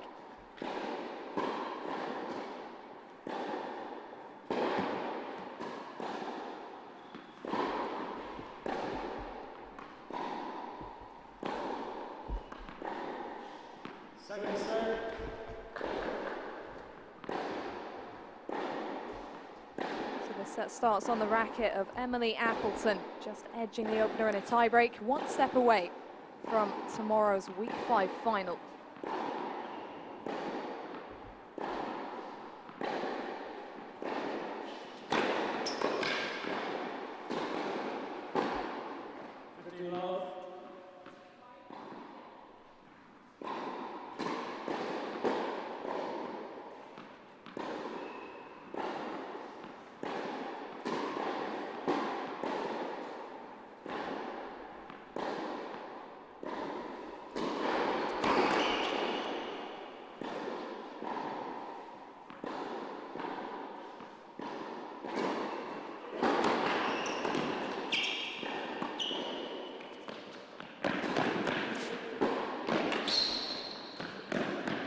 Oh, well done. Read that impeccably, Appleton. Bissett have got a great angle on the pickup. And every point like that at the moment is salt into the wounds for Bissett. Appleton really wants to try and kick her while she's down, unfortunately.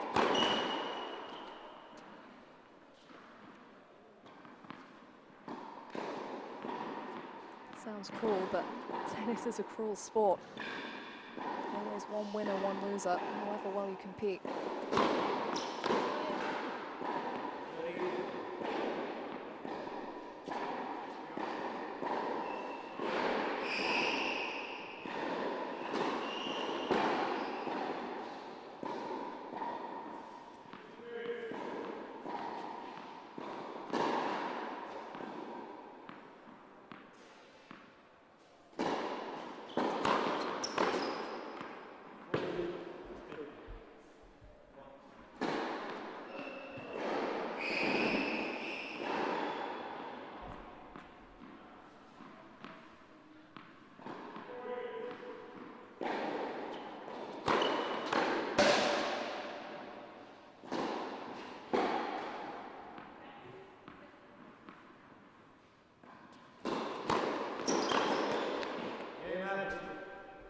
So there's the hold.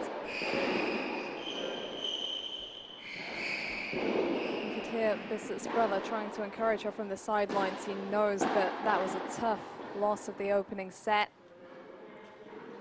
Wants to make sure she doesn't drop her head here.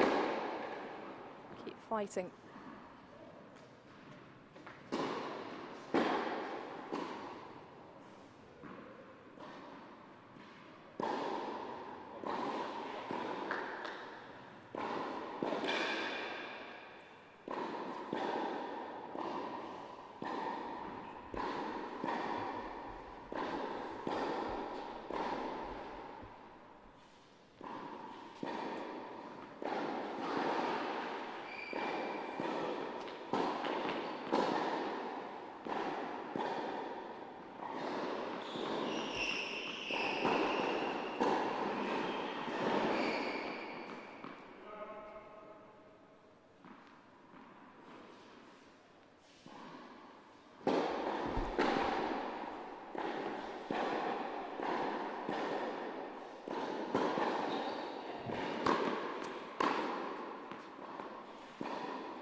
That's a good start. Appleton might just be testing the waters a bit with that slice, seeing if there's any frustration or tightness to draw out from her opponent, but Bissett landing her spots in the first point.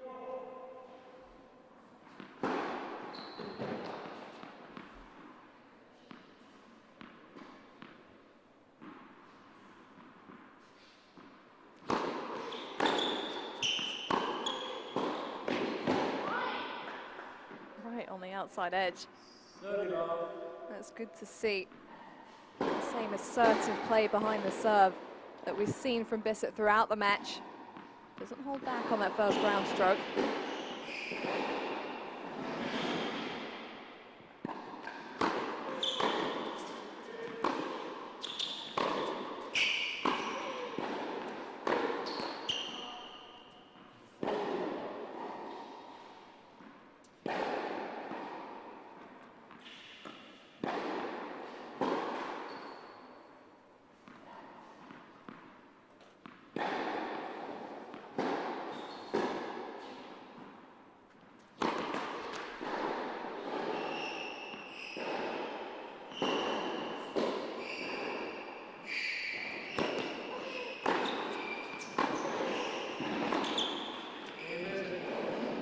Well, that's the best hold she could have hoped for at the beginning of the second set. Serving from behind. But a love hold for an 18-year-old to get back on track in this match. Kept it so close. Nice to take the positives from that.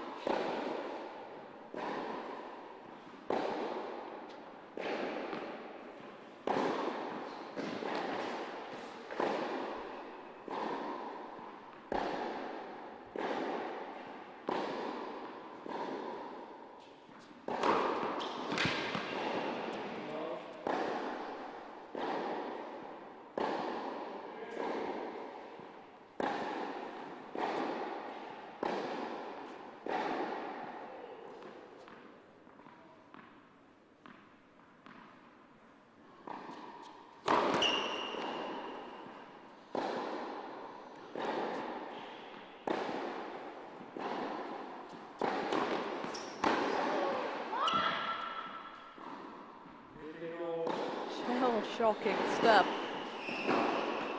Jumped on that Bissett.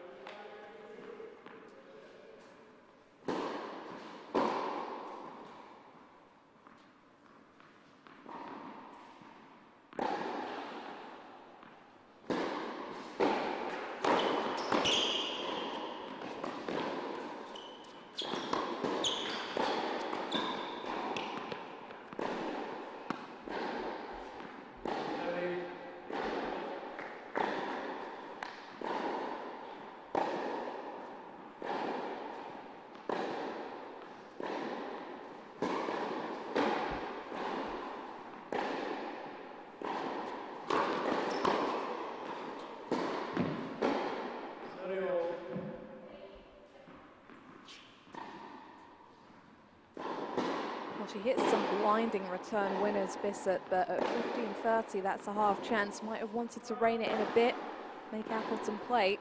She's not perfect at the moment.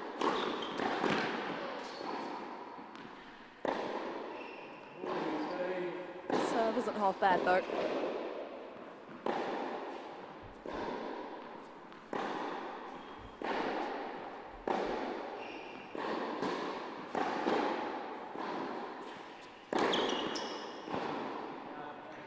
Ace to open, ace to close.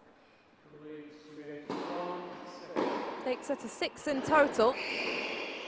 And Emily Appleton stays a step ahead in this second set, having taken the opener.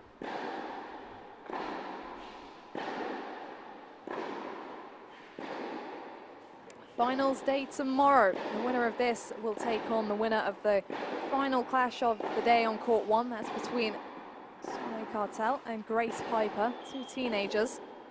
So Appleton, the oldest player, is still in the running to win the event this week.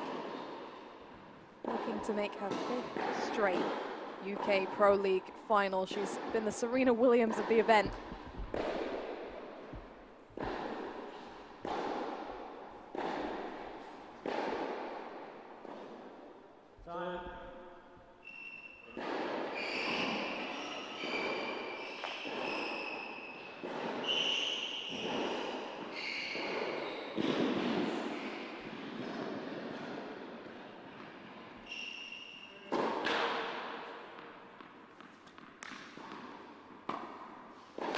Bissett back to square one.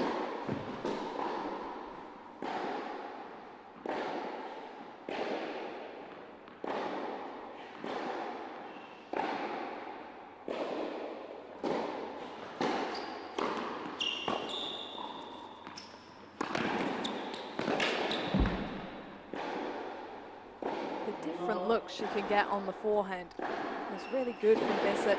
She's so close to the net there, and she's able to get the extra topspin, get the angle.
Careful now, Bissett, and just go a little bit steadier.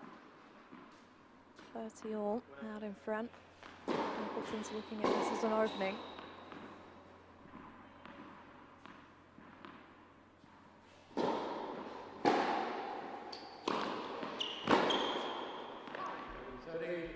That's a good serve and response.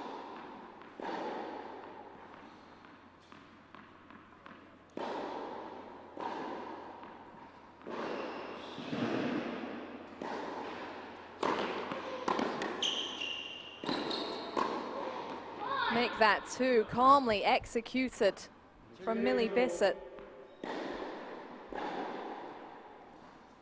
Taking care of that 1-2 punch nicely. Had a lot of time to think about this. Committed to her option. Nailed it down.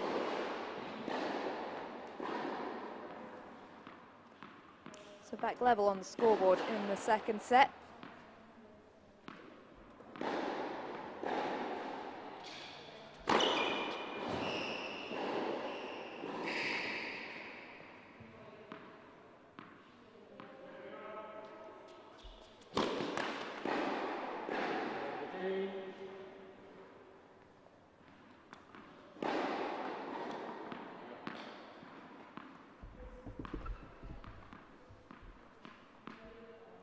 She's hit as many double faults as aces today, Appleton, which is unusual for her.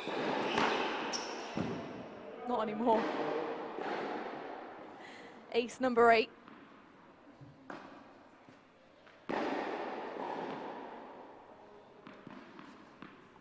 Right on cue.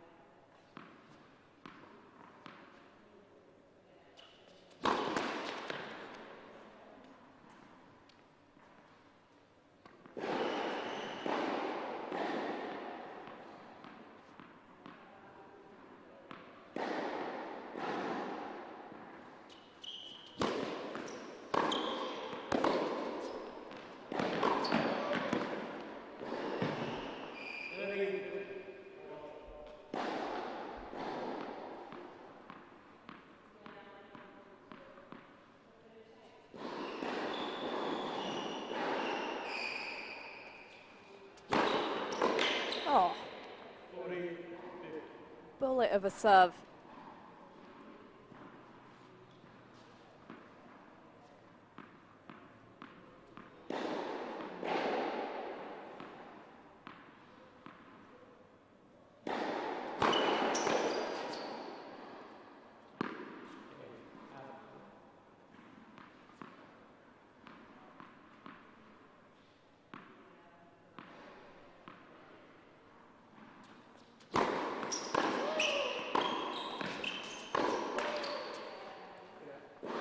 Another hold. Emily Appleton raining down those big first serves. Warmer conditions today inside Aldershot Tennis Centre. The heat is peaking outside. The room holds that heat and the ball travels a bit faster. Appleton is using it. Can Bissett hang with her?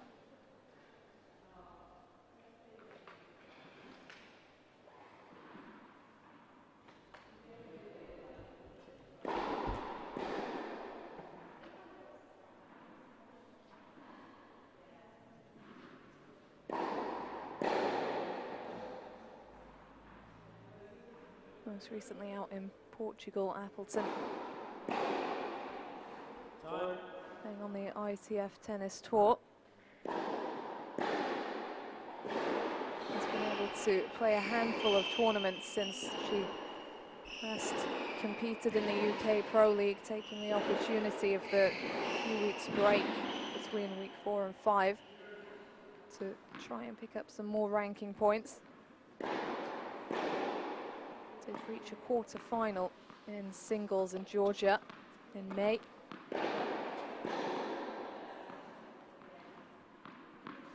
And looking to keep building her form with the guaranteed match play at the UK Pro League.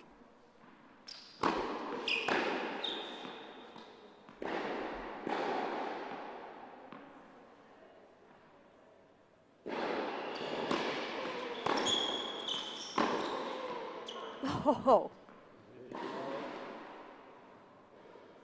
Well, Appleton can pack a punch, but Bissett has sometimes matched her for pace on the forehand.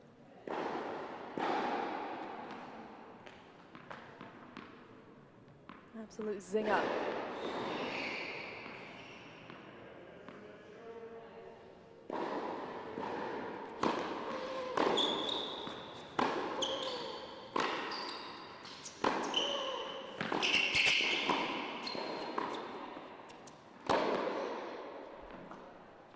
You have to credit Bissett. It has to be tough after the way the opening set played out to now be serving second and coming from behind again and again in this set.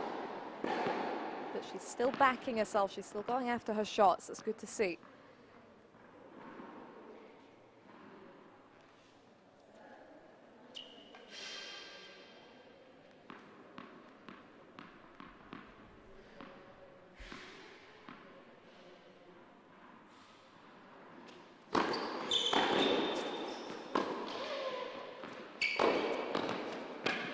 There's something extra on that backhand.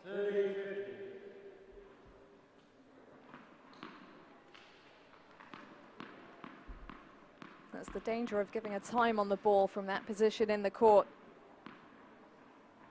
Knows what she's doing.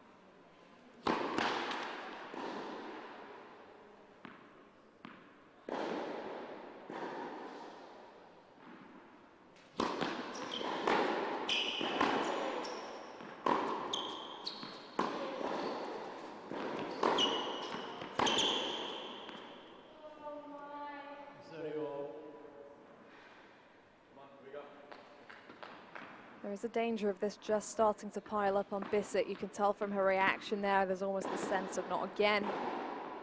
Appleton keeps coming back.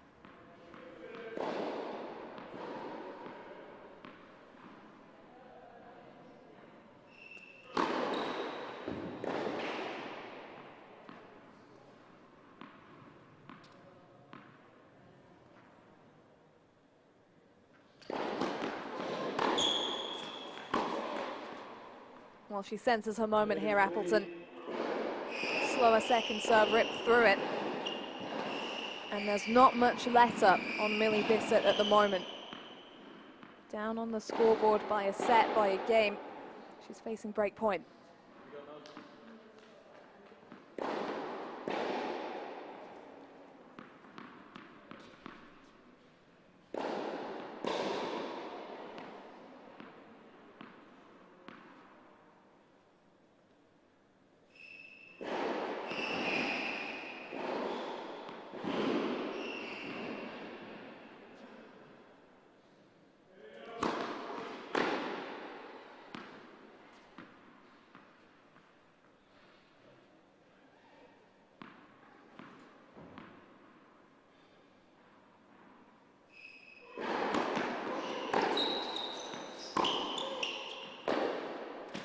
That's just long on the 1-2, confirmed from the chair. That's the slim margin that Appleton is forcing Bissett to play out here just to stay with her. But now she is up on the scoreboard. She's got the break, 4-2, a set to the good, looking for the consolidation. And Bissett has shown her grit in the UK Pro League. She's come through a couple of battles. She needs to break back right here to have an impact.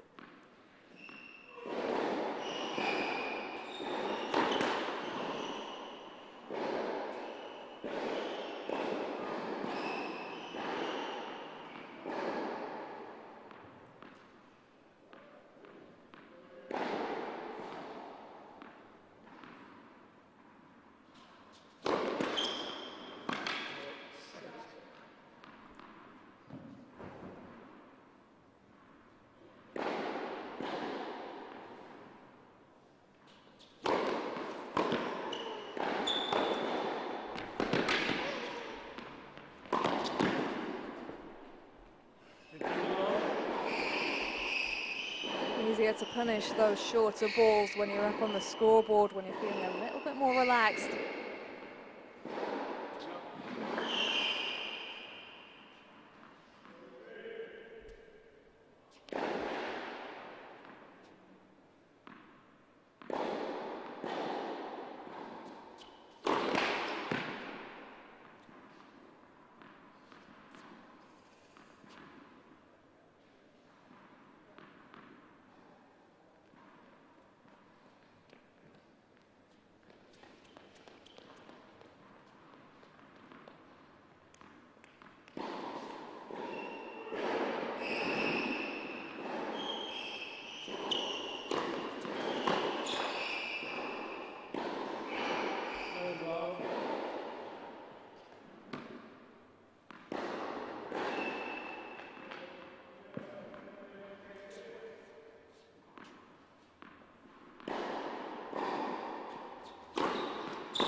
Serve and volley from Emily Appleton.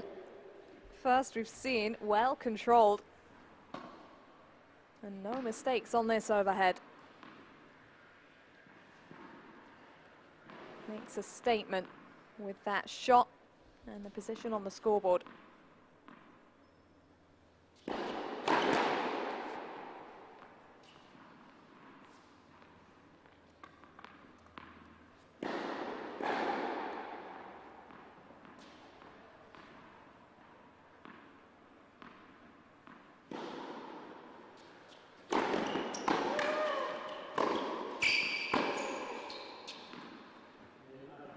A clinical consolidation despite 3-second serves there for Appleton. She's got her foot firmly on the gas now. She has pulled away from 2-all in this second set.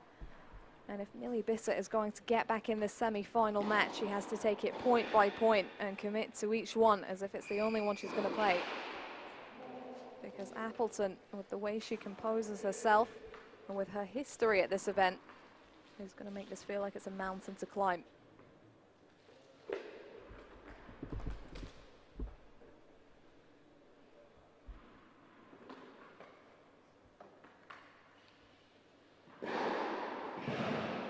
Hasn't lost a match to anyone not named Liz Maloney here at the UK Pro League.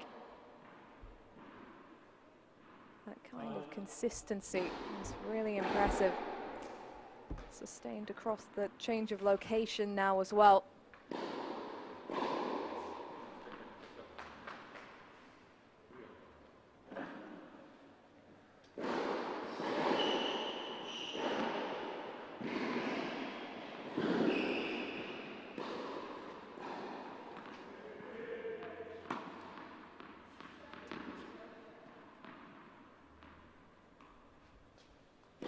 So Millie Bissett serving to stay in this semi-final.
Ripping into every slower ball now, Appleton, sensing the finish line.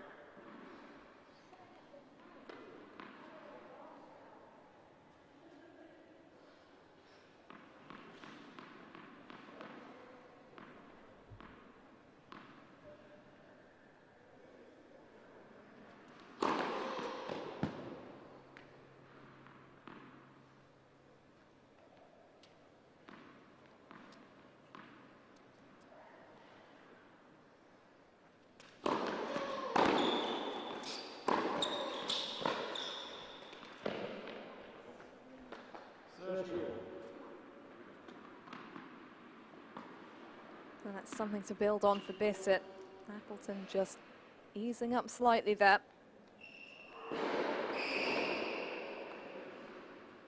Still alive, still going.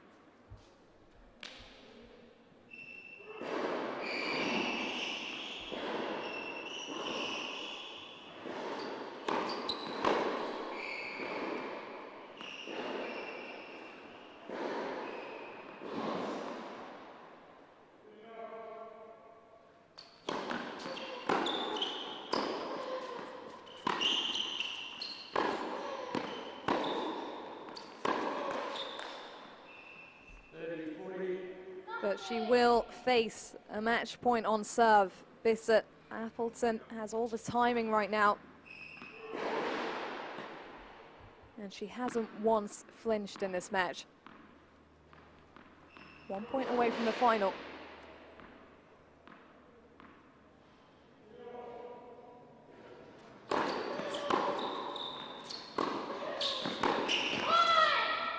That's good from Bissett in a high pressure moment, the highest of them all, moving up the court and backing herself, playing this on her own terms.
How about that to close the door from Bissett? Well, if that is her last hold of the match, she'll have closed it with a flourish, but you just never know. The 1-2 has served her so well. It's now or never, has to dig in this return game. Appleton serving for her spot in the final.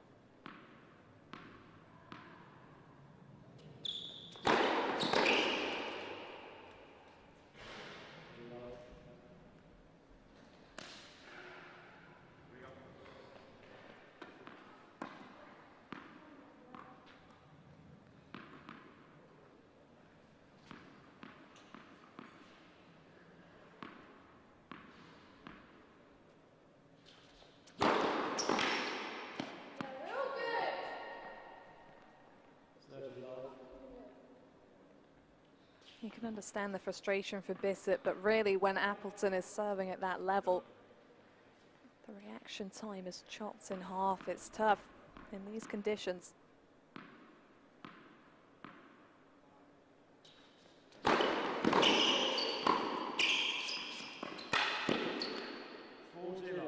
But maybe just feeling rushed now, a little anxious to finish off the points because Appleton's running with this match now. Triple match point.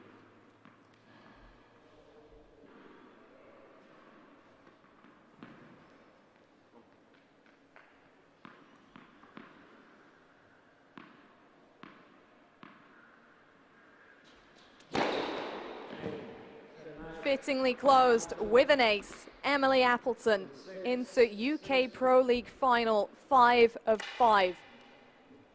Has yet to fail to reach the final showdown in a week of the UK Pro League. Consolidates her status as the most consistent player out here, and credit to Millie Bissett because she had her under some pressure in the opening set. She had a couple of set points. It was tough to rebound from really because one of those was makeable, but Appleton gives you nothing. She's so composed. She's got such a clear mind on the court. And Bissett will finish fittingly and deservingly high up the leaderboard. She'll be in the 3rd place playoff tomorrow, but it is Emily Appleton who will go for a 4th week win at the UK Pro League. Let's see, the 9 aces just balancing out the double faults. They put her in some tight situations in this match, but she was able to keep that composure to steer her way through and utilizing the zip in the conditions out there on court 1. Bissett frustrated that she couldn't put more first serve returns in play. And so it is 21-year-old Emily Appleton who will face the winner of the all-teenage clash later on today between Sonay Kartal and Grace Piper. And that follows the next match on court 1. And that is between 17-year-old Louis Maxted, the youngest player in the men's draw, and Charles Broom. And it will be Jenny Drummond present in the commentary box to take you through that match.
a very good afternoon on a bright, sunny Saturday. Hope you're sitting in the sun, enjoying it, whilst watching UK Pro League, of course.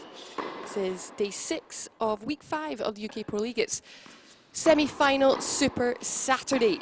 And we've had a couple of great semi-finals already today. Julian Cash defeating Max Basing 7-6-6-3 into his first UK Pro League final, but someone who is into their 5th is Emily Appleton with a 7-6-6-3 victory over 18-year-old Millie Bissett, who I have to say has had a very good week here so far. So Cash and Appleton through to the final. Who will they face? Well, Julian Cash will face one of these two guys. Louis Maxted, 17 years old, the youngest guy in the draw, or his opponent, Charles Broom, 23 years old. And then Emily Appleton will face either Grace Piper or Sonay Kartal, who will round off the semi-final action today. Last on court 1 will follow the conclusion of this match here.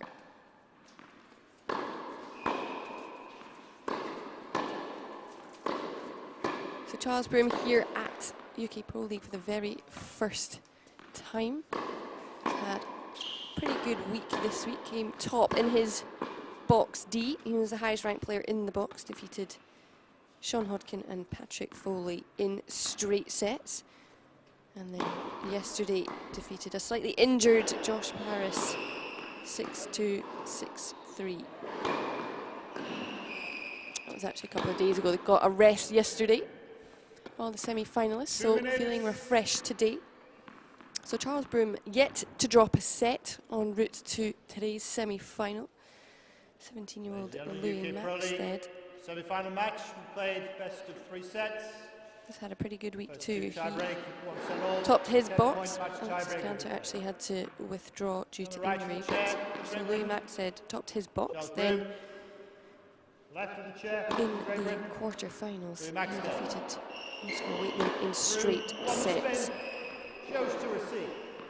So both of Maxted's matches in the group stages went to 3 sets, so he's had a couple of match tie breaks to win, which can often work in your favour in terms of just being in that situation. Having said that, Charles Broom has been playing some very good tennis, so 1 minute. He hasn't had to get to that situation.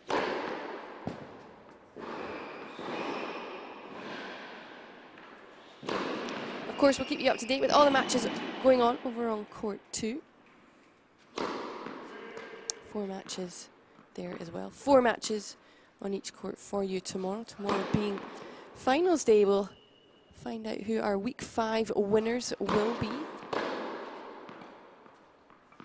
30 seconds remaining.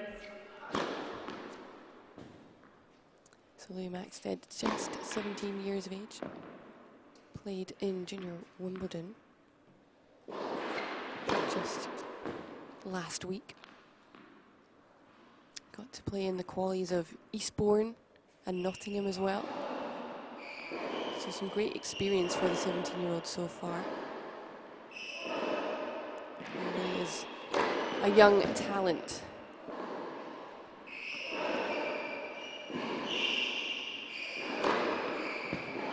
And of course his opponent, who has been serving very big this week. End of warm-up. Has been enjoying the college route so far in his career. University in Delaware.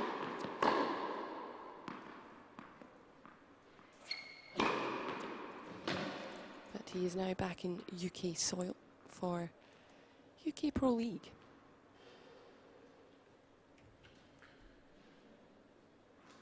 So our 3rd match of the day coming up for you very shortly indeed, between Louis Maxted and Charles Broom. Men's semi-final, a place in the final at stake.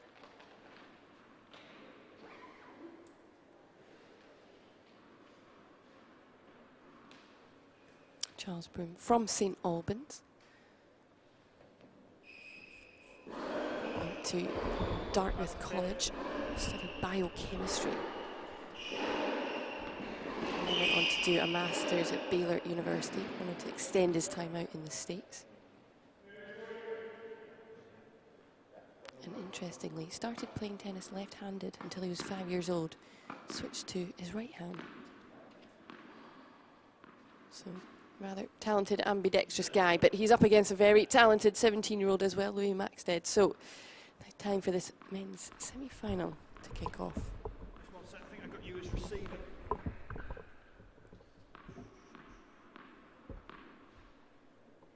First set.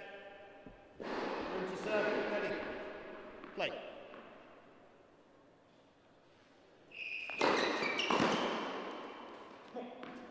$15 love.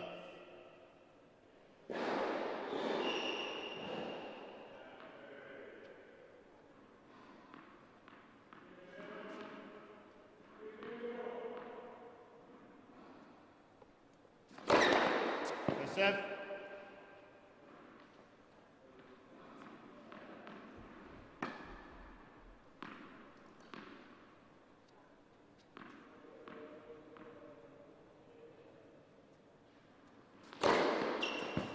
Love.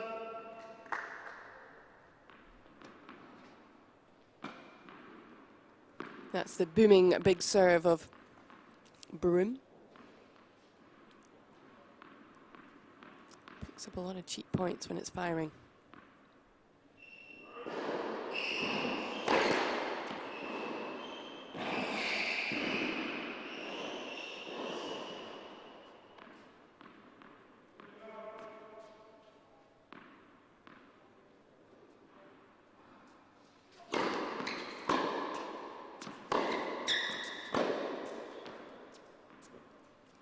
Tila.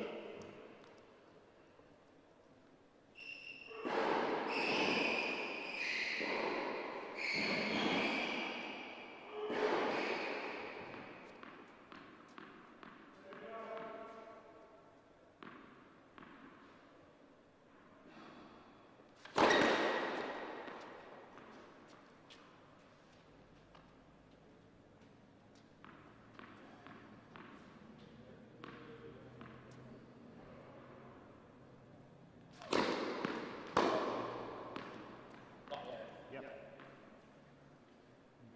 40-50. Just make the call, Millie. Yep.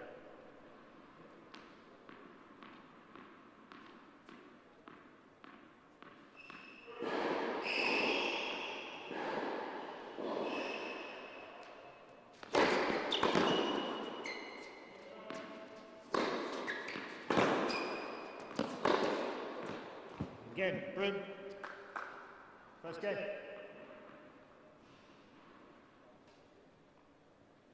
Other than a double fault, a very solid opening service game for Broom.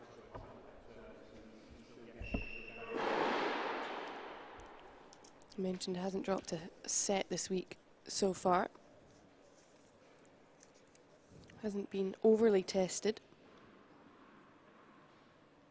But a lot more at stake today. Prize money ramps up the deeper you get into the tournament.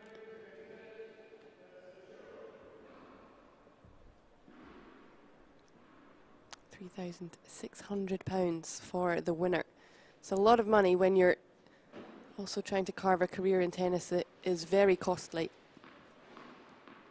So the winnings alone this week can set a player up for a number of tournaments. Maxted. Got his unicolors on, Charles Broom.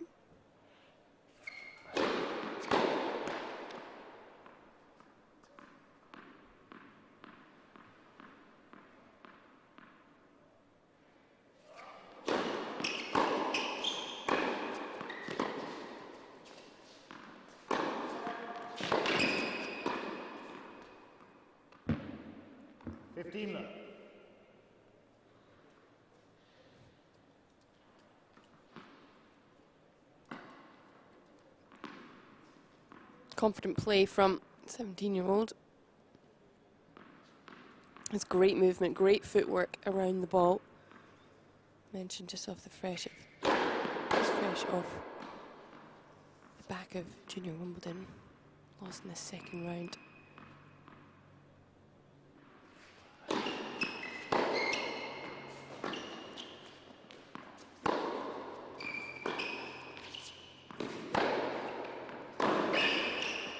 gain direct entry to the main draw because he's ranked 37 in the world. In juniors, it's been as high as 27.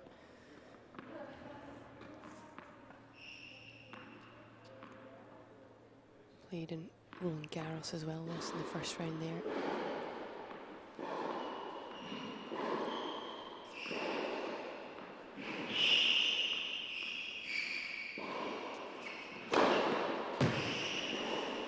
Did win a grade 2 earlier in the year, Dominican Republic.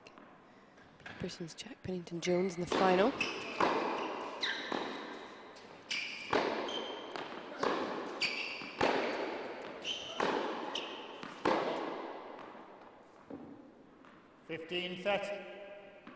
And has made a couple of other semi-finals this year too, so in the junior circuit, Maxted performing very well indeed. 17 years old, so still has another full year on the junior circuit.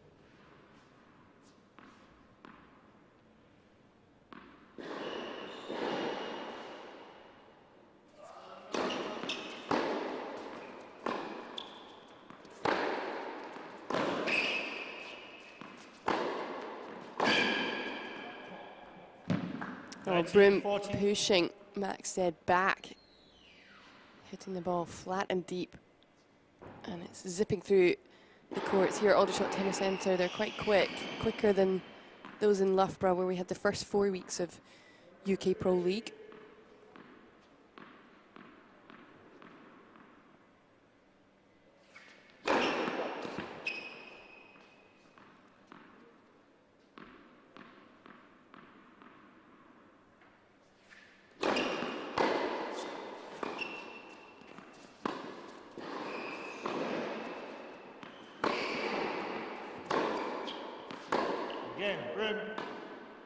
The error from Maxted racket hands Broom an early break of serve here. Perfect start for the 23-year-old.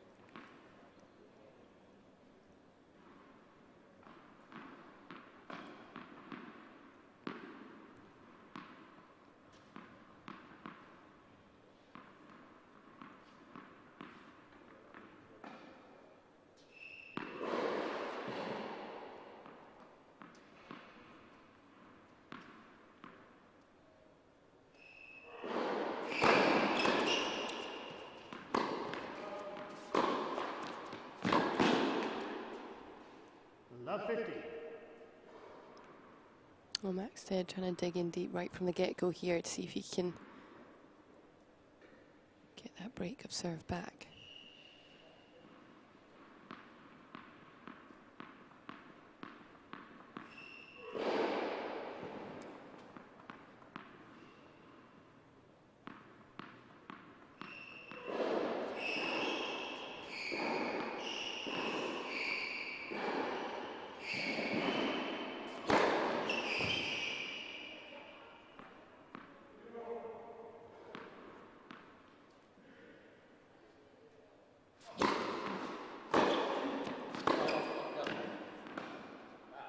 All.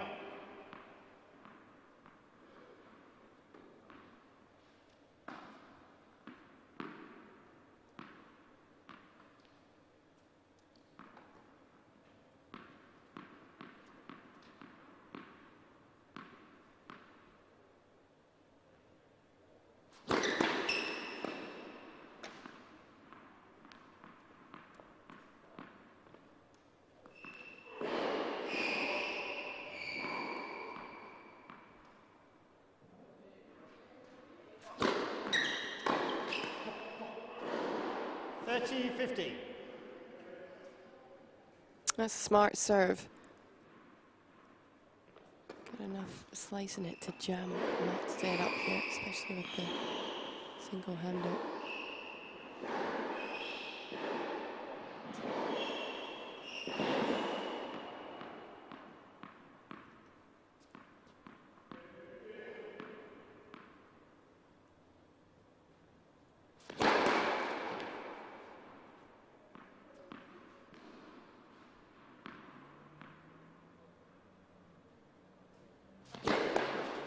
Green service.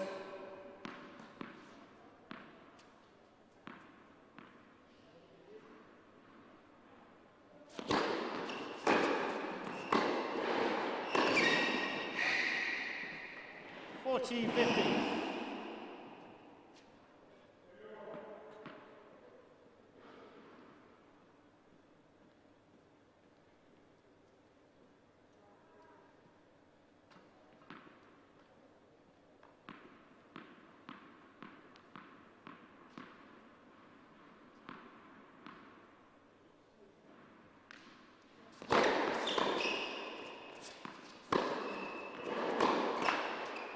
Again, Broom. So Broom consolidates the break. What a perfect start for him. 3-love in the early stages of this men's semi-final, Week 5 UK Pro League. Broom just hasn't put a foot wrong this week so far.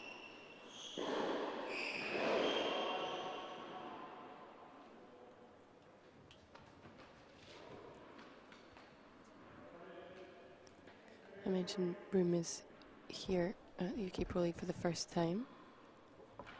Maxted played week 3. Picked up 8 points, sitting at 13th in the league rankings at the moment, and then he shot off to go and play some junior ITFs abroad.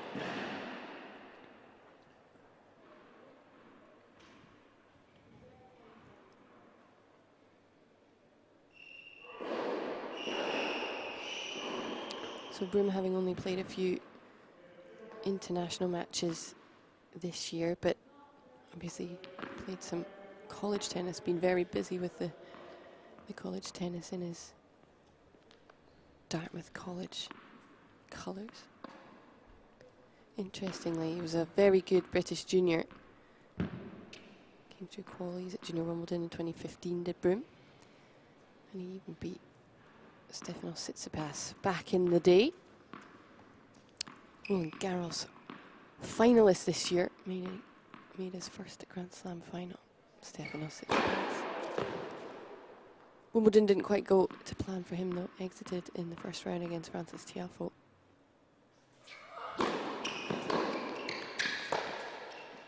That's a pretty good claim to fame for Charles Broom.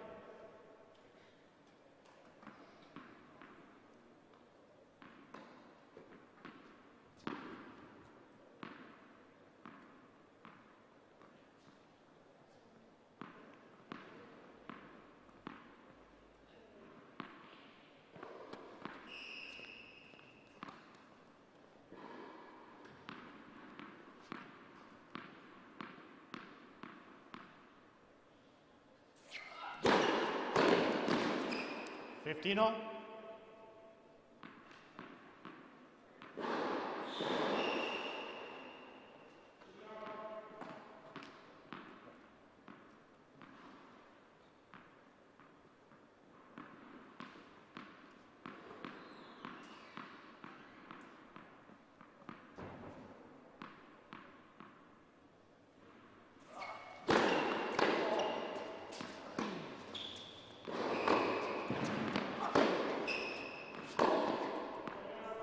Just a few too many unforced errors coming from the Maxted racket right now, making it hard for himself. So a little in here for Broom. He would like a double break.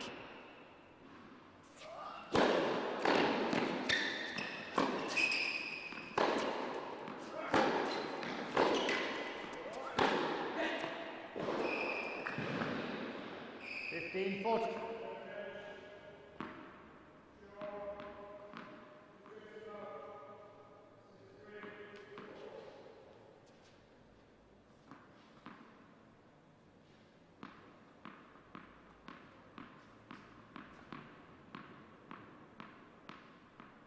So here are 2 chances for the double break.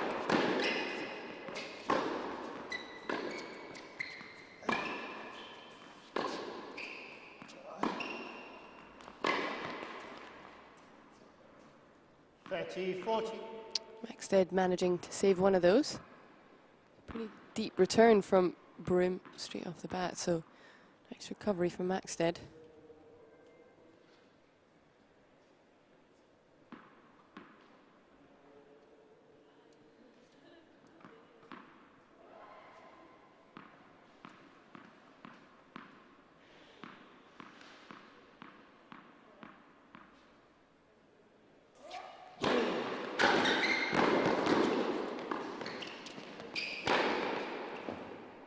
Ah, great point.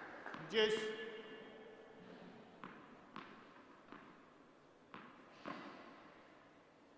Like, almost stop volley just down the middle. Didn't overcomplicate things, Maxted. Gave Broom absolutely no angle, and by drawing him in, had to hit up.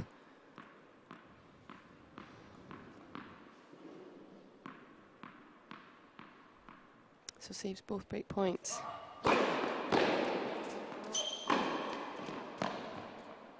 Advantage, Maxted.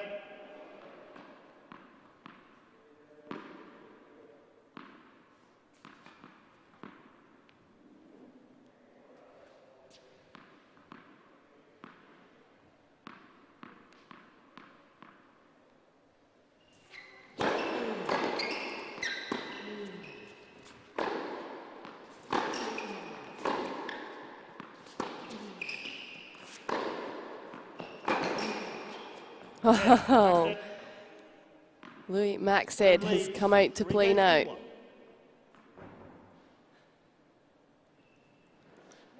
That was a very good hold of serve after facing 2 consecutive break points. The level just shifted a gear there.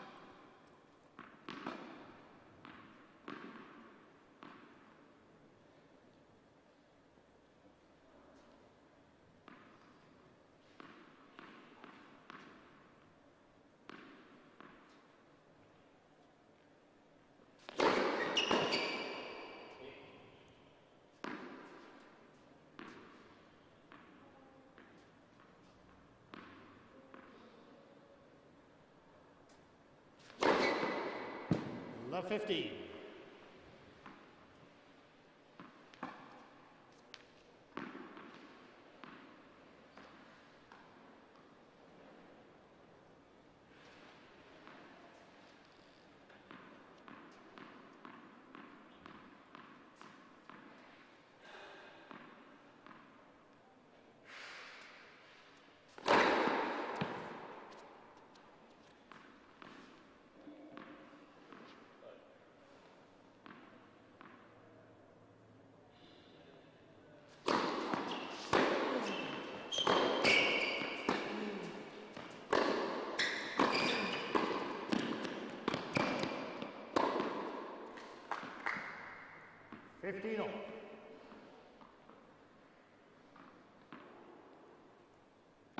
Maxted maybe could have done a little bit more of the Broom approach shot. Sat up a little bit, but Broom covering the net well.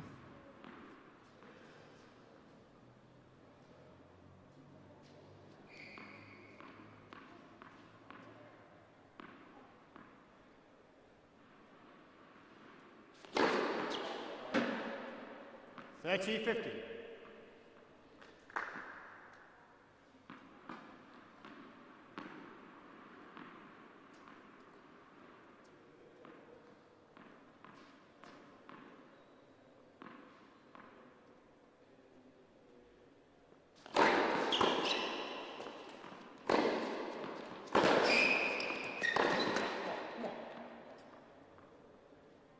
That's all.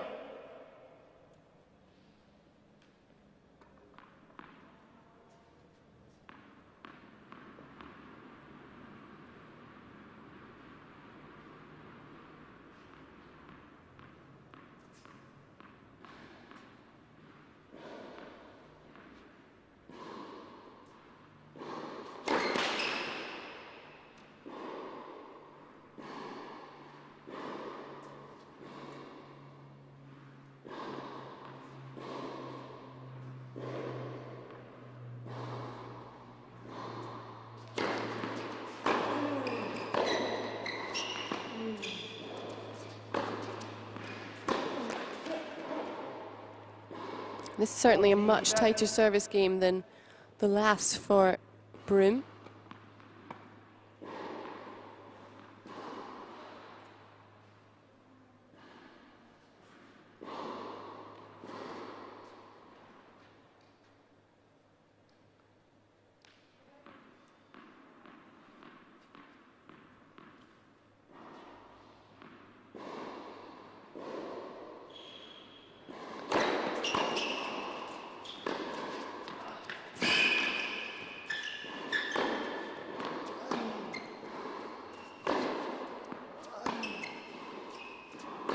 Game. Broom. Yeah, that ball just a couple inches too long from the Maxted racket, and Broom keeps his lead here. Leads 4-1 in the first set. Breathe a little sigh of relief having won that service game. Just continues the momentum that he's built early on in this match.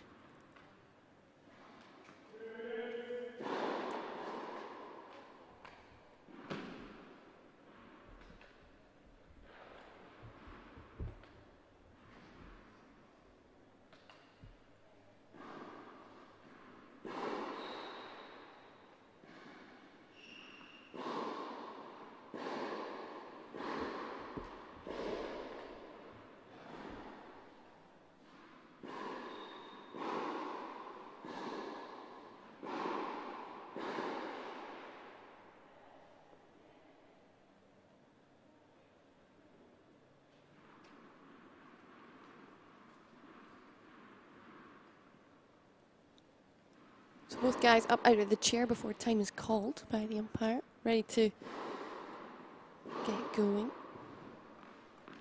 Our second men's semi-final of the day. First was between Max Basing and Julian Cash. Julian Cash, the victor, so into his first UK Pro League final. He's the highest ranked player in the draw, so following his seeding.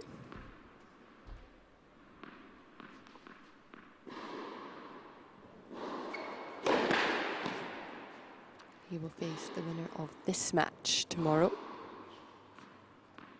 At the moment, the advantage with Charles Broom, 4-1.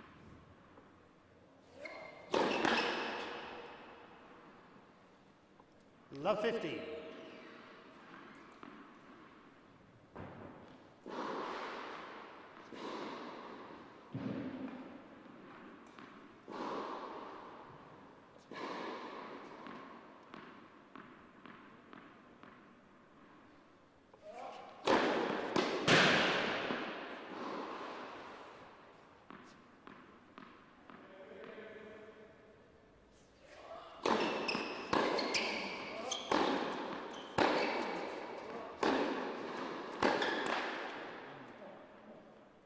Fifteen.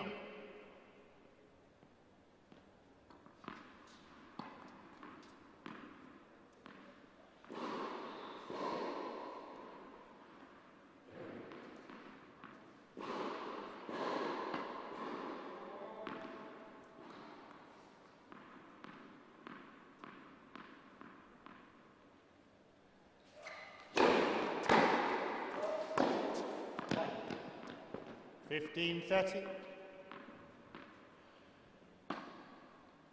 Just isn't quite firing for Maxted this afternoon. That's the nature of a tennis match. So many great champions find a way.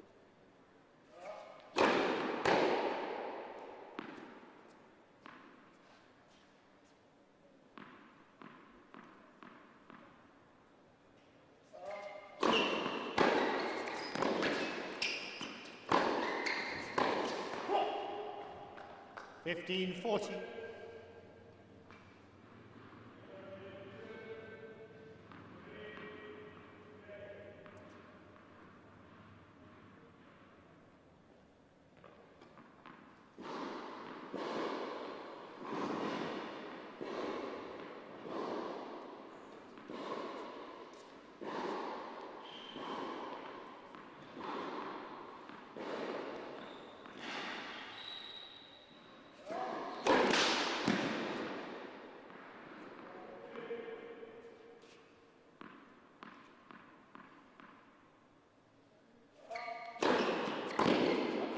Yeah, big serve from Maxted. 30-40. Really accurate, really deep.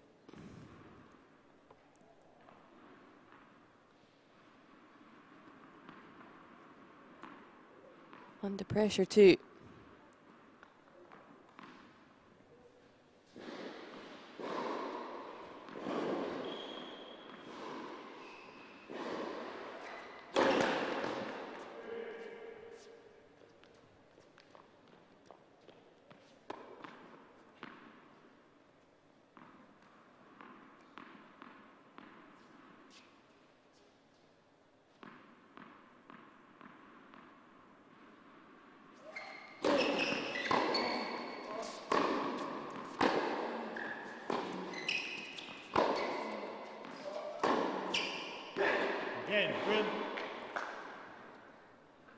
Broom leads. Managed to 5 save minutes. one break point there, but couldn't save the second. Sent the backhand long, and Broom is racing away with this first set. 5-1.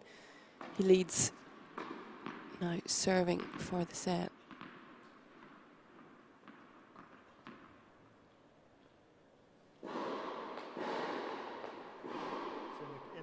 In the corner, the fourth club. Right, okay.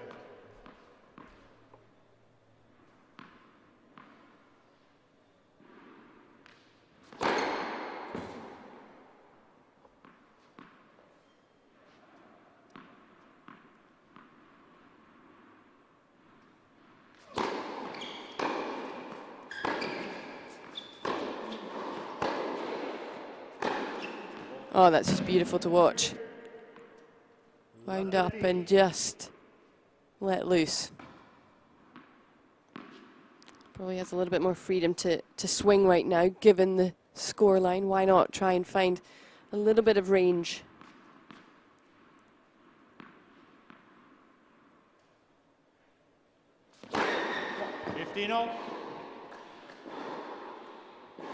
But when your opponent is serving as well as Broom is, it's quite difficult to get a look in.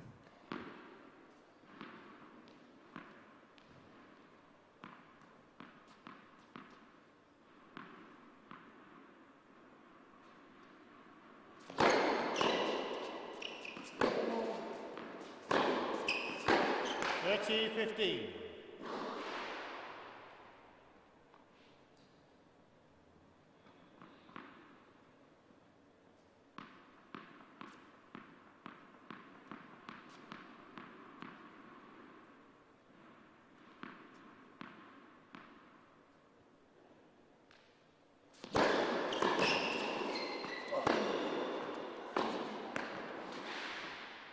$40-50.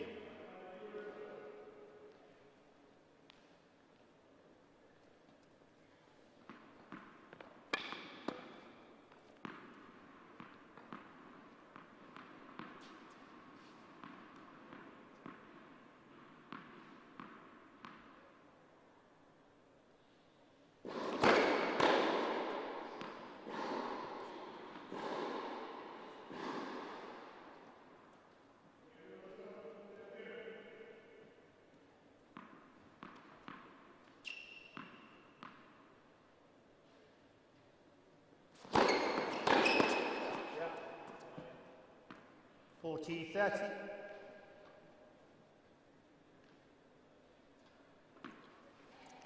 So in quick fashion, here is a set point for Charles Broom.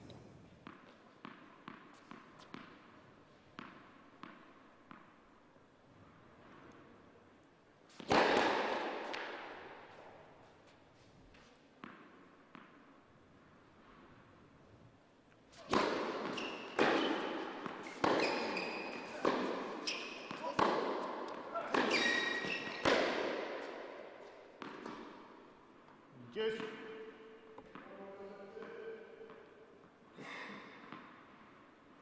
I got that one before.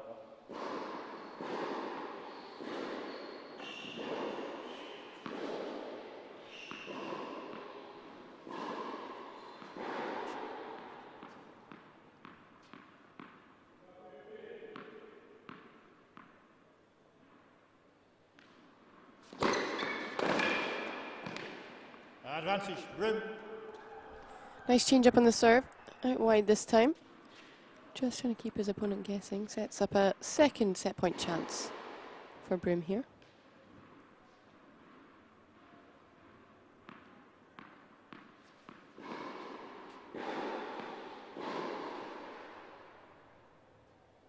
First serve.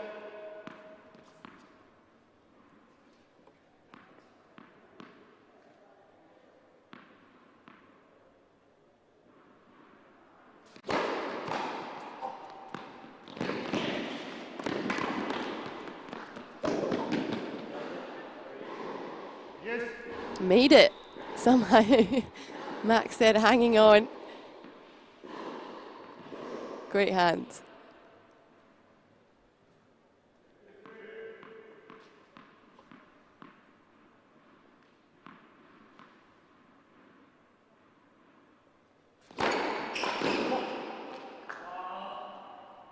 Advantage, Broom.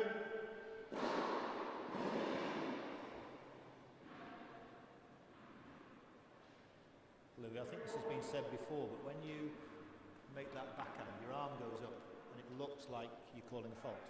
And you're not. Yeah, so just make a sound. Yeah, because it looks like you're putting your finger up.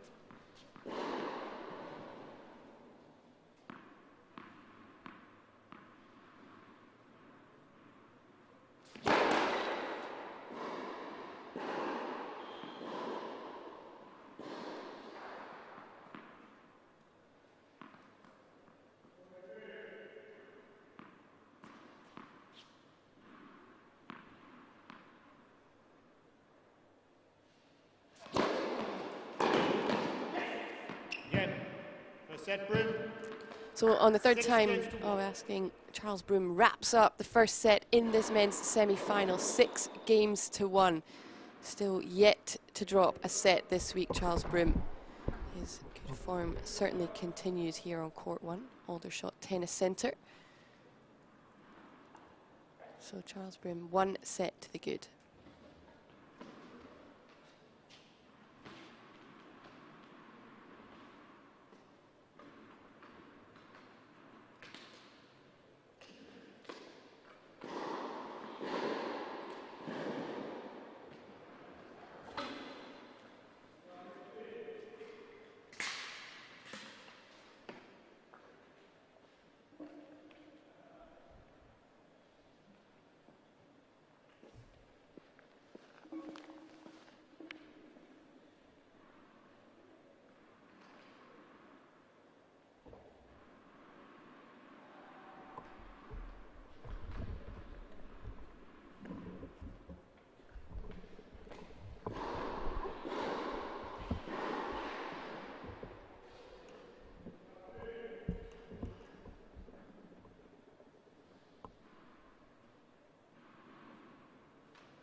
Time.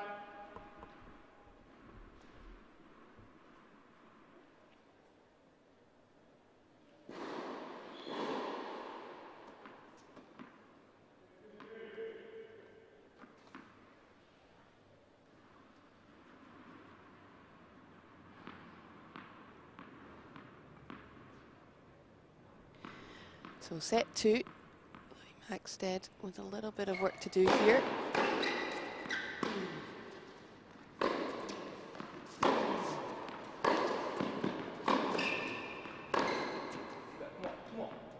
Love.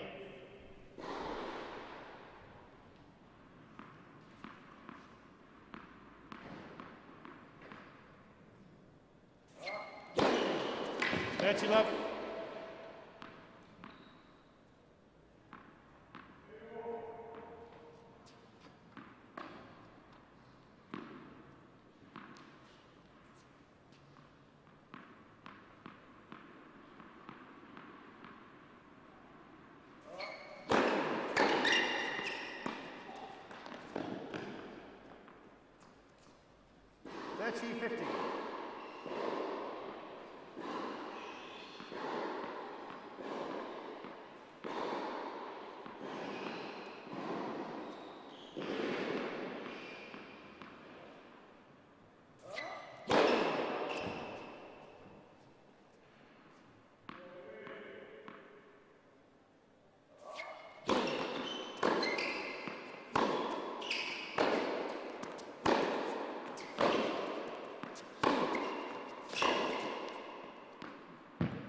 T50.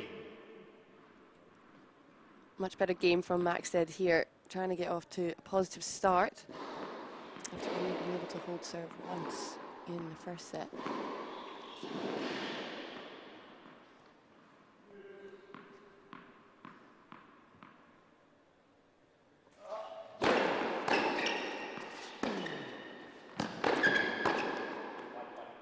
T30.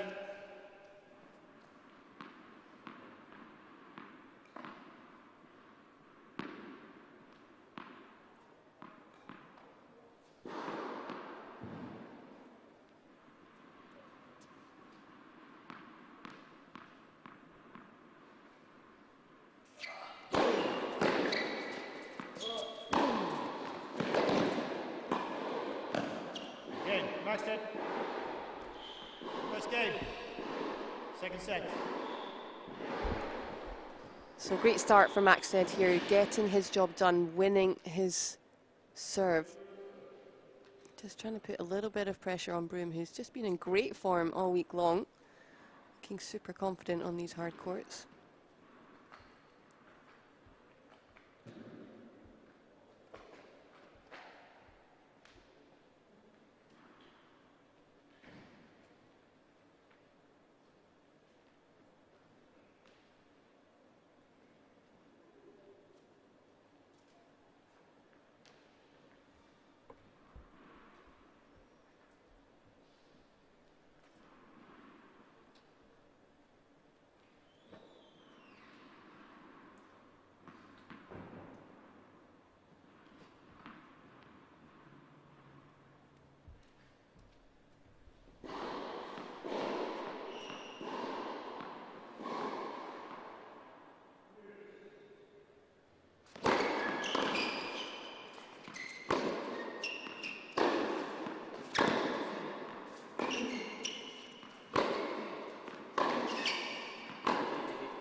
Love.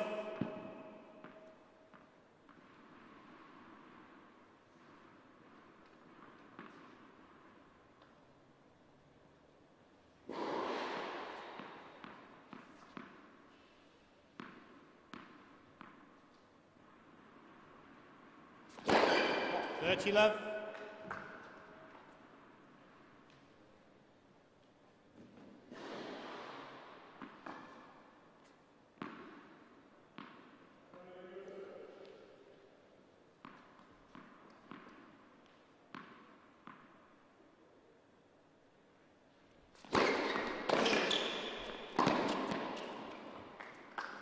40 love.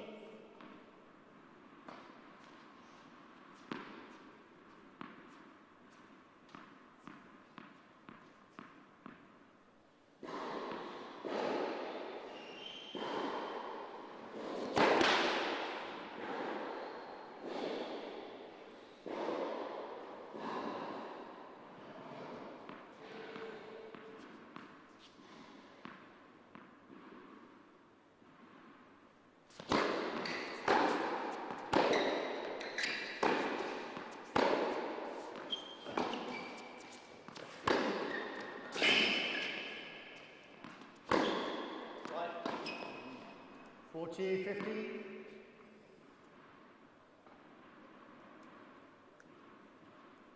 An error from the Broom racket, which seems a little bit uncharacteristic at the moment. He's been landing almost every ball in the court, particularly in the service games.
Well, Maxted here, fighting hard to stay in the Broom service game. The first time he's got to juice.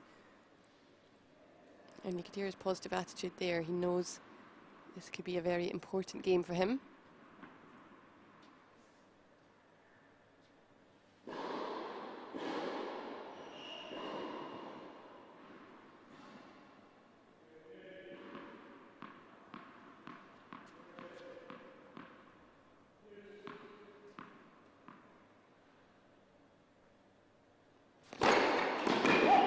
Advancing. Broom. That is a rocket of a first serve under pressure. Maxted so frustrated, and you have to sympathise. His opponent is just coming up with huge service deliveries.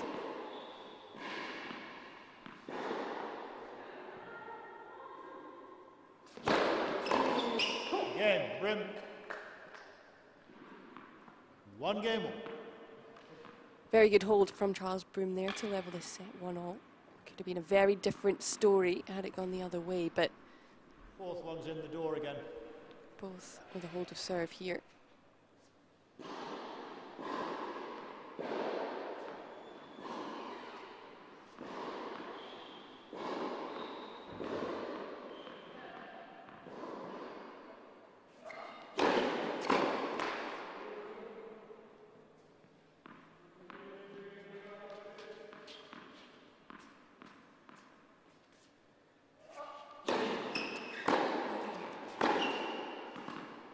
Love 50.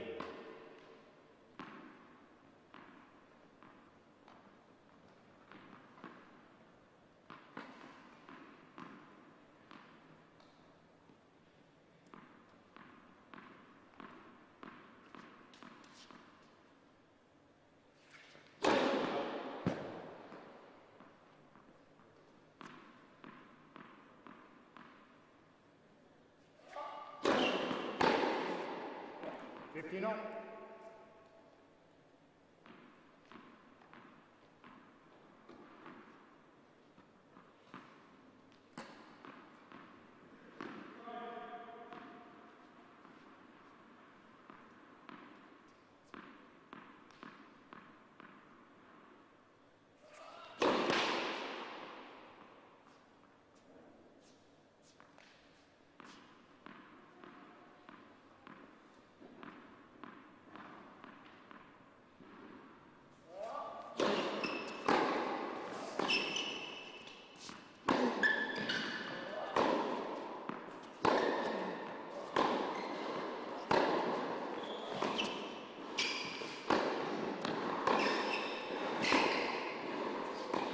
Let's go.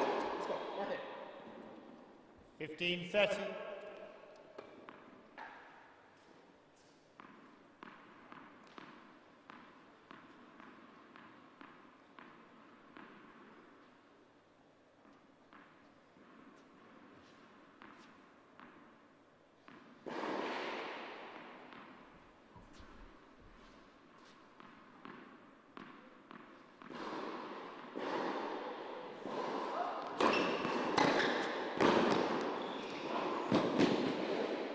$15-40.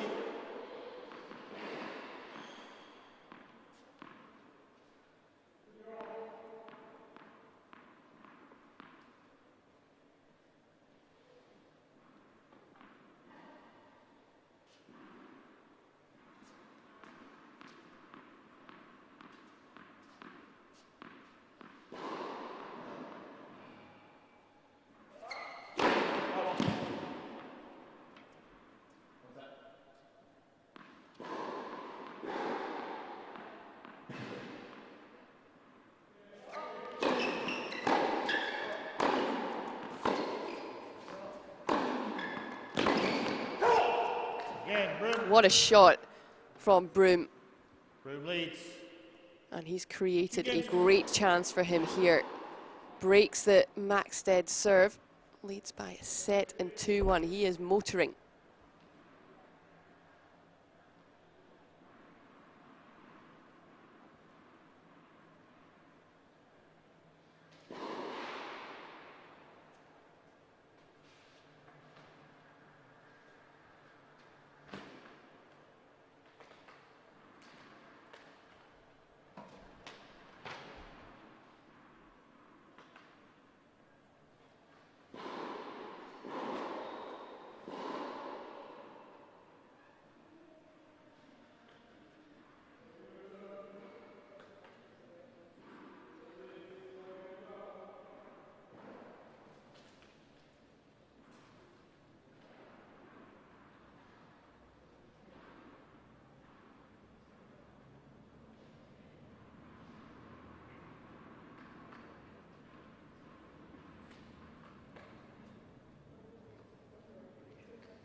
So Charles Broom in control of this men's semi-final currently. Leads 6-1-2-1 with the break of serve.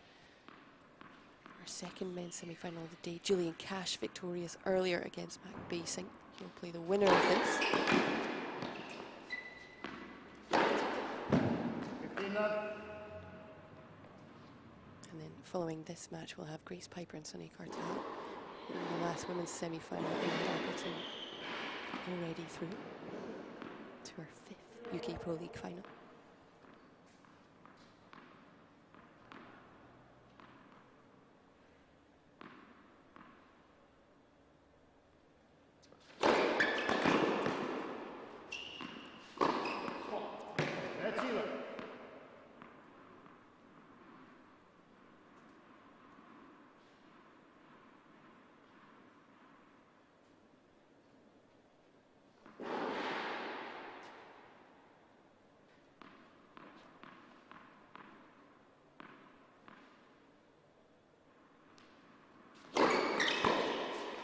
Tealer.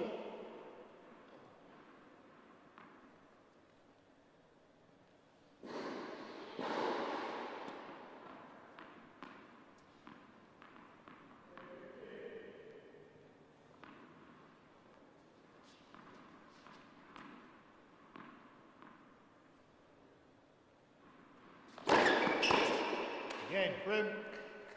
New balls, please. Really solid service game from Broom. He is barely missing right now. And everything he hits has got so much pop on it. Maxted running out of time, running out of scoreboard really. Maybe the new balls will help him get an extra bit of pop on his serve.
And the wheel's slightly coming off here for Maxted. This match is getting away from him pretty quickly.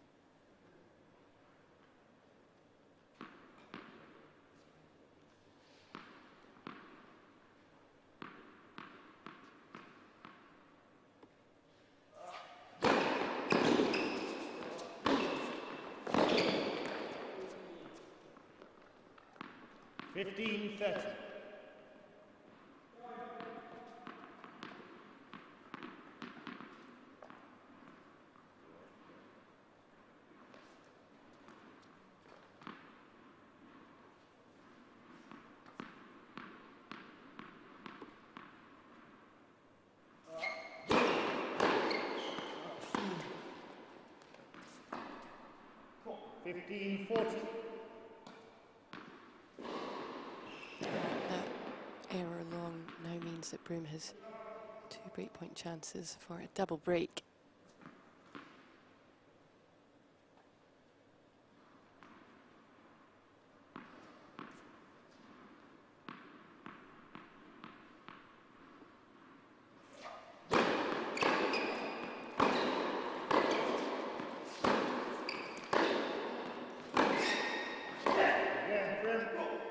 Long it is, so Charles Broom is motoring through just like he was before.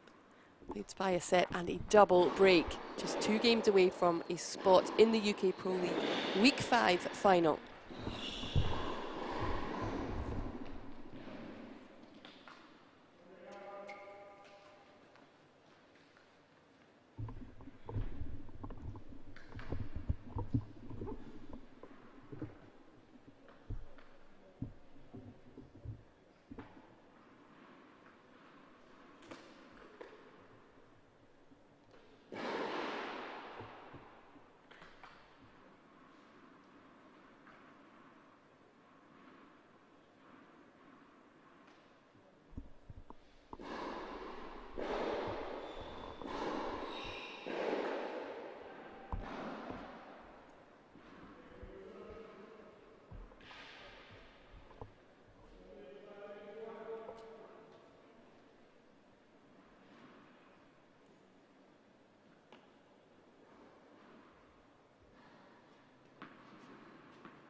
15 love.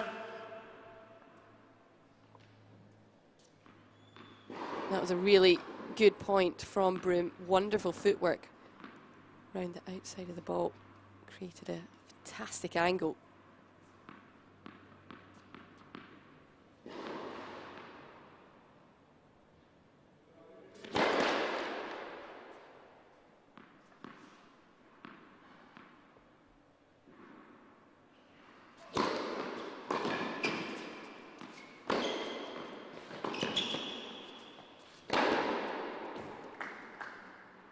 Kartal.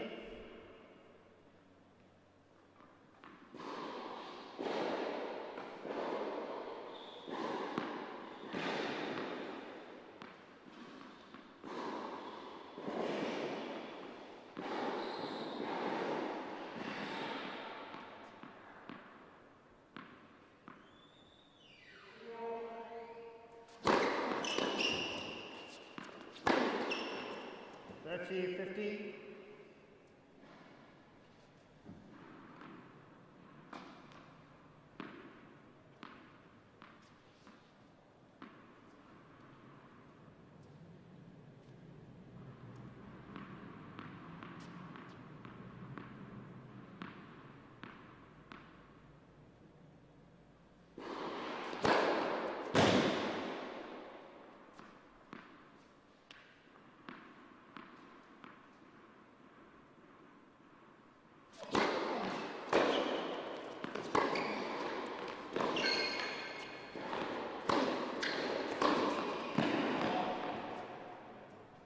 Oh, Maxted knew that was an opportunity to try and get back in this game.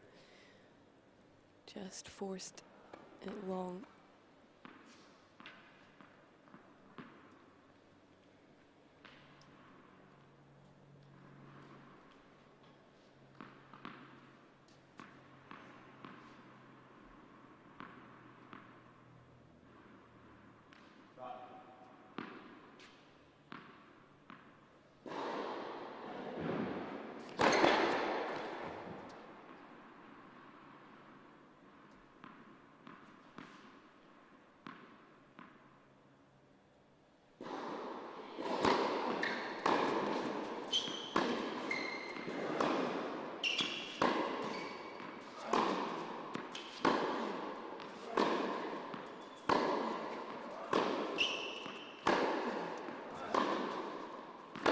Again, Broom.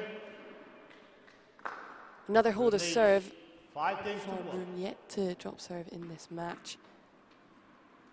Now it's just 4 points away from a place in the final.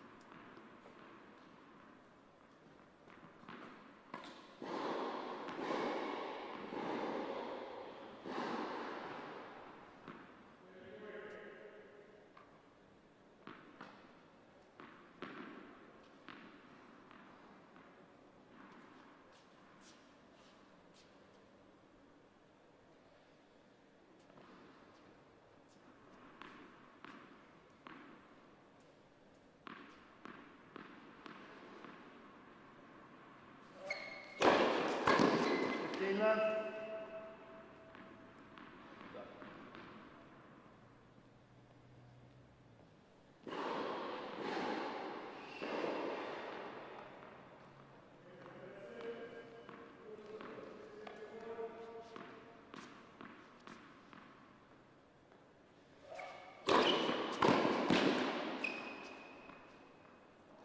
Fifteen.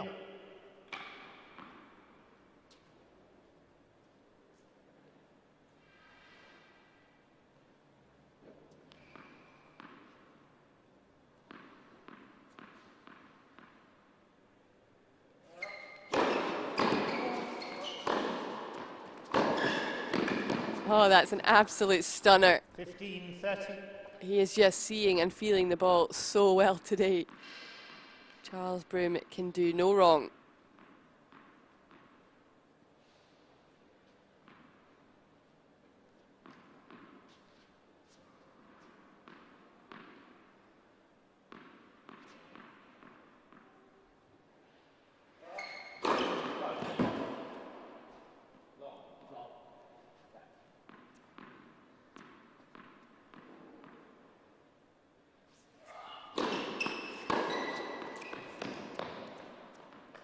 15-40.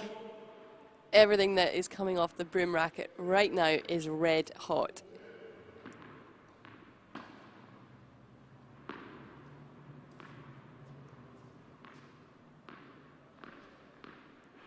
Two match points.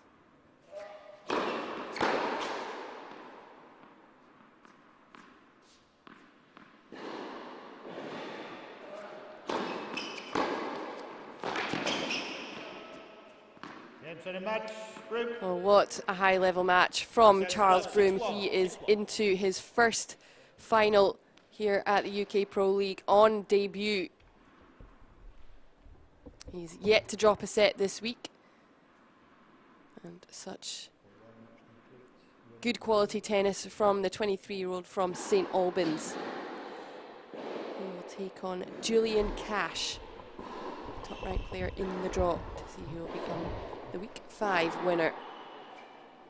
It was not 17-year-old Louis Maxted's day today, just blown off the court by the level of his opponent, but he will go down to the 3rd, 4th playoff where he will play Max Basing tomorrow, so still a lot to play for because the prize money at stake is pretty good indeed.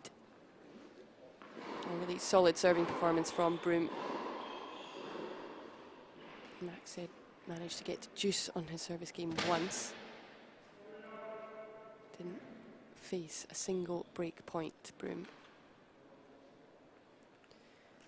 So there we have it. We have our men's final set for tomorrow, Julian Cash and Charles Broom.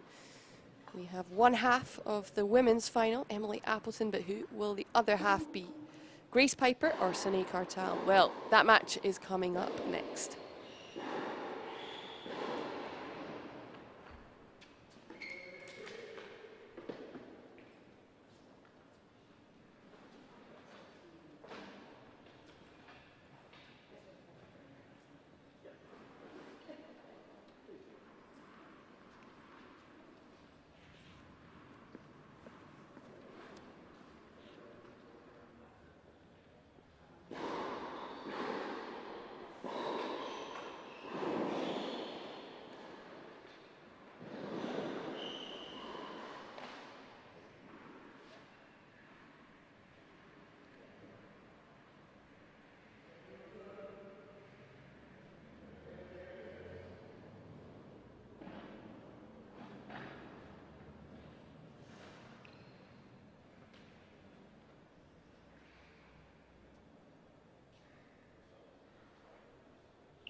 Well, a very good afternoon if you're just joining us here. Welcome along to semi-final Super Saturday. Not the easiest thing to say, but got it in one. We're here at Aldershot Tennis Centre for this women's semi-final between Sonay Kartal in your picture and Grace Piper. Well,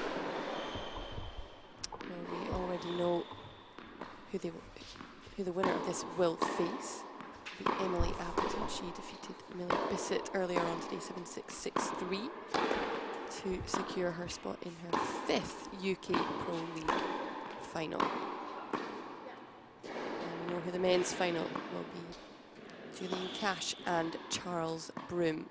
Charles Broom just defeated Louis Maxted 6-1, 6-1 in quick fashion. He's yet to drop a set this week. He's been playing some wonderful tennis. So we can now turn our attention to this women's semi-final. Battle of the teenagers.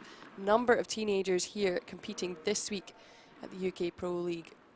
Some really good young talent. 18-year-old Grace Piper playing UK Pro League for the first time here on debut. So it's been a pretty good week for her so far.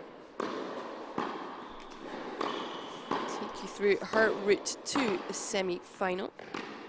She topped her box A, defeated Nadia Rawson in 3 sets, lost narrowly to the top-ranked player Freya Christie in 3 sets. But because of the points, she qualified in first.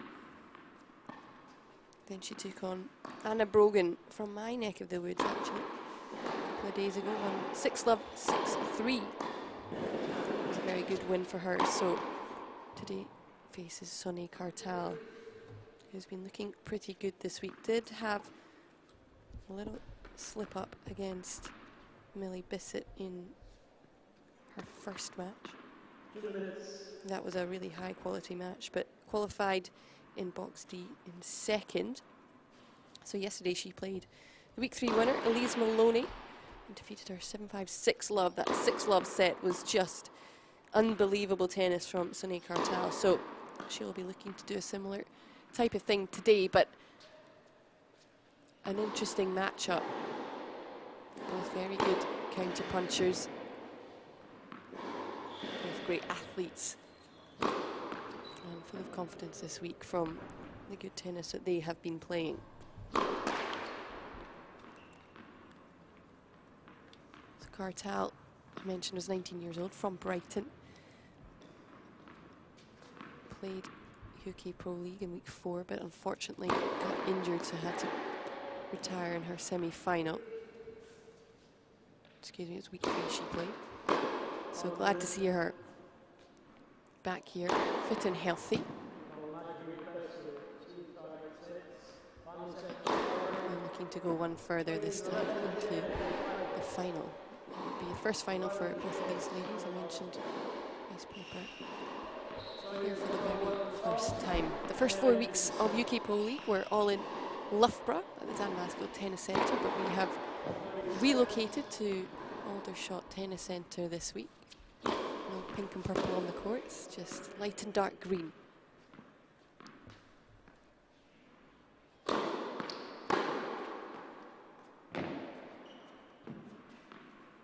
But the sun is shining outside, and we are very much ready for this last match of the day here on court 1. Had some great matches, and of course had 4 matches on court 2 as well. It was Tom Hands who was victorious against Patrick Foley, 6-3, 6-4. Then Nadia Rawson with the walkover, Holly Hutchinson injured. Then Michael Shaw victorious against Llewellyn Bevan, 6-3, 6-4. And now Danielle Daly and Emma Wilson are locking horns. Emma Wilson 1 set to the good, 6-1, leads with a break in the second, 2-love. Of course, 4 matches for you tomorrow as well. We'll have both women's and men's finals and the 3rd, 4th place playoffs. But right now, our attention is fully focused on this women's semi-final between 18-year-old Grace Piper there in your picture and 19-year-old Sonay Kartal.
Well, with that ball going long, immediately Piper with a couple of break points.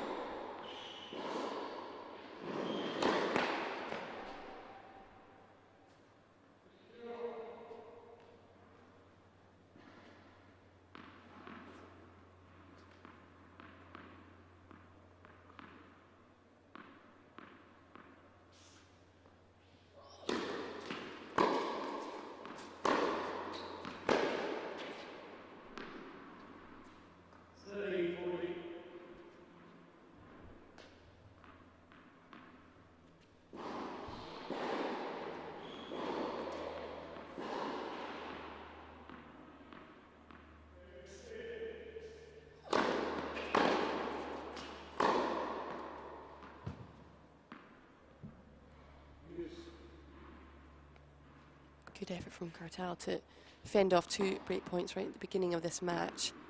Never want to get broken in the first game. It just can unsettle you a little bit.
Oh, what a rally.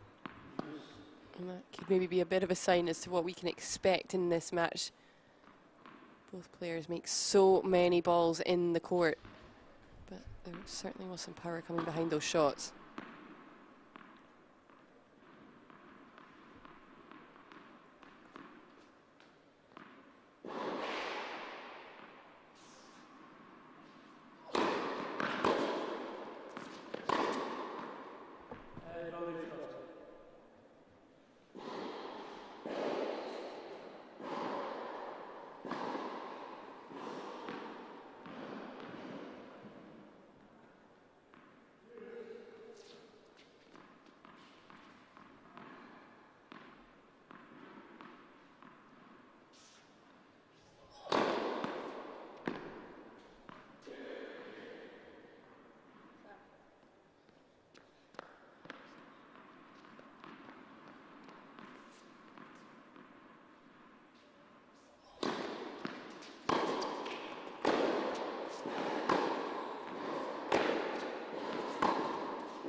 high-quality opening game, and it was a relatively lengthy one too. Kartal coming through it after facing 2 break points.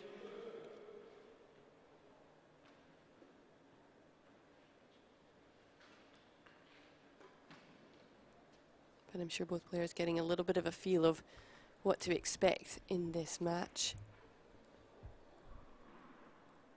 And it's semi-final, of course.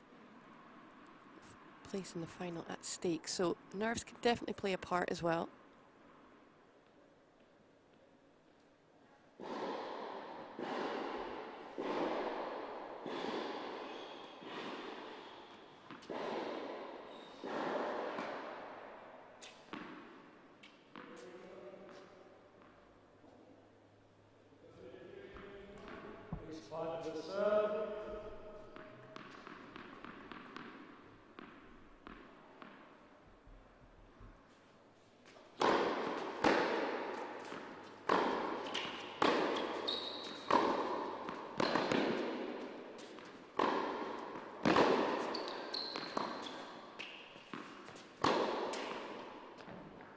Big hitting from Kartal.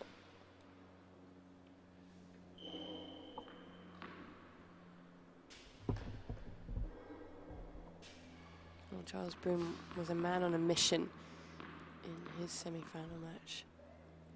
Kartal going to be a woman on a mission here.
Piper managing to fend off 1 break point there, but still has another 2 in a row to face here.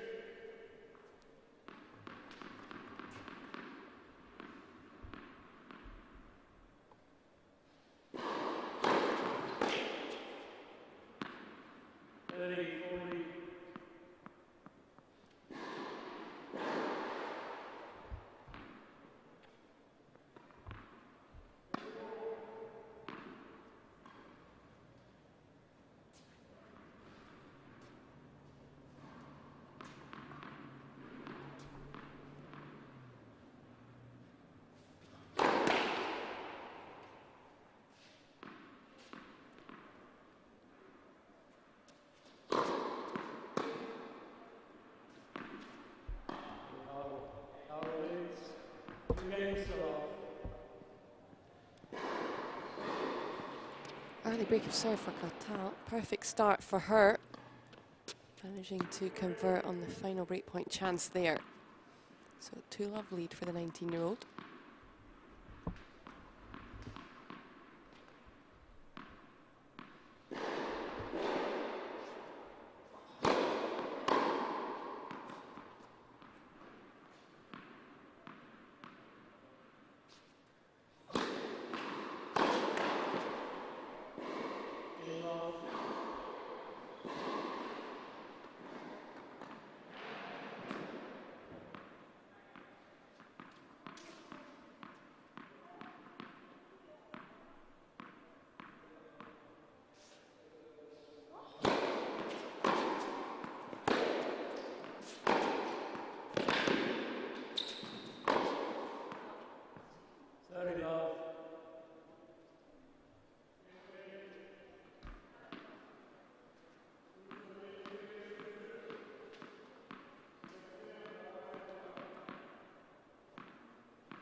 It's a bit of a loose shot from Kartal, letting Piper into the service game.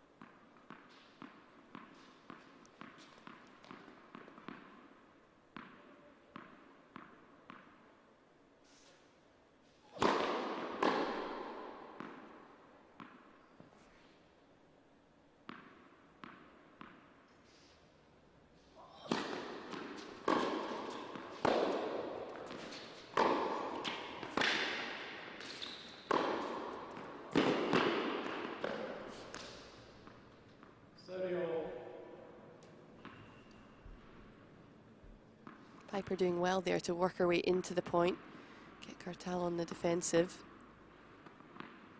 Now back to 30-all.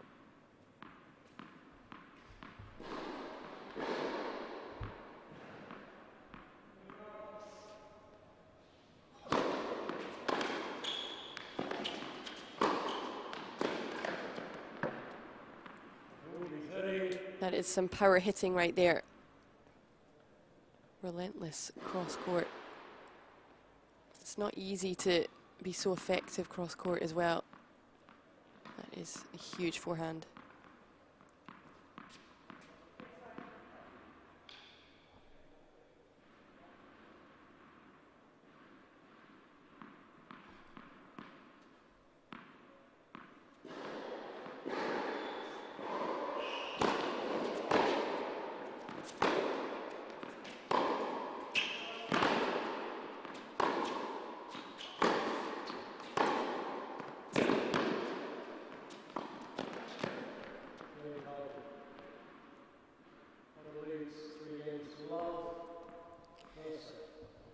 So Kartal consolidates the break of serve. She is off to the perfect start for her 3-love in this opening set of this women's semi-final.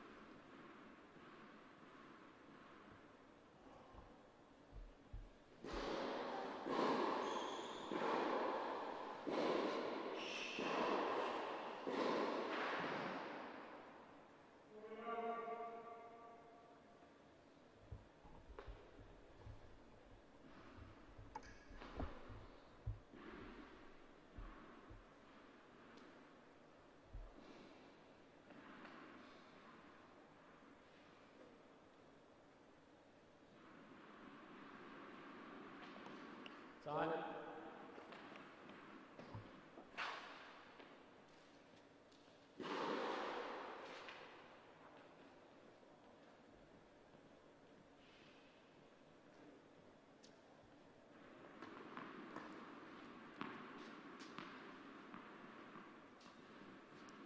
So 18-year-old Grace Piper plays a lot domestically, a lot of British tours, a lot of British ITFs.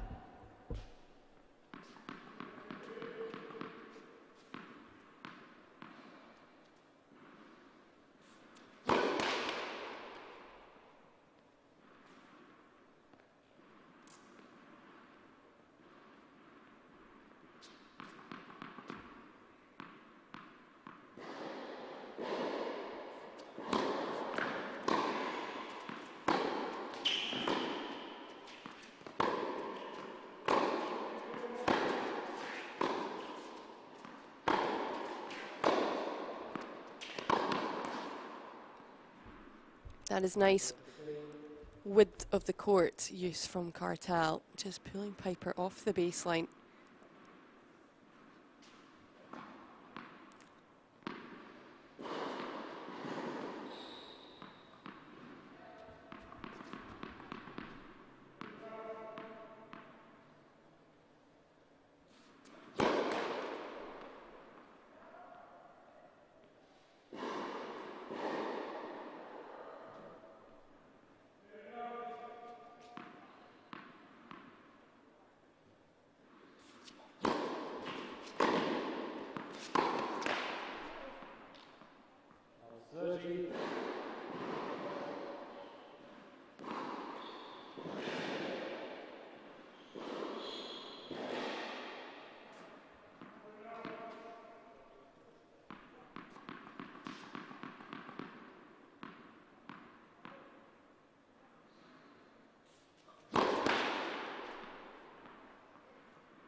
crucial point there for Piper. Really didn't want to go love 40 down in the service game. Would have seemed like a bit of a big task.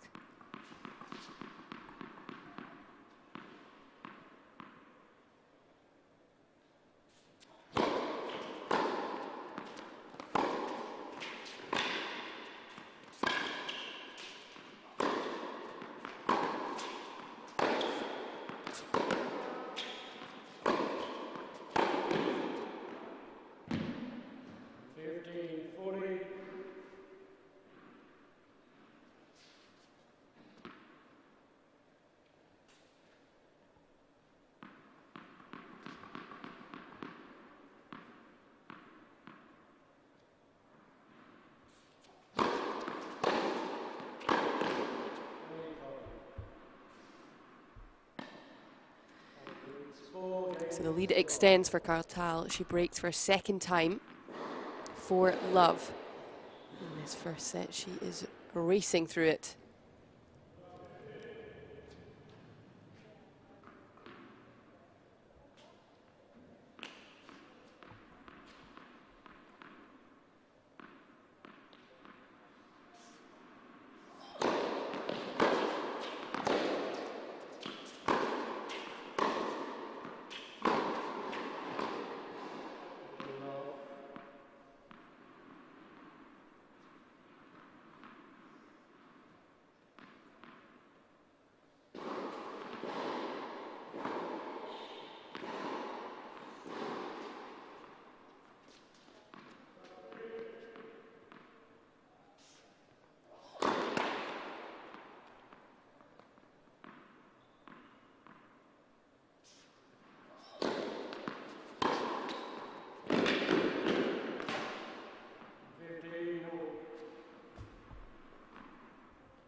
Did all the hard work there, Kartal.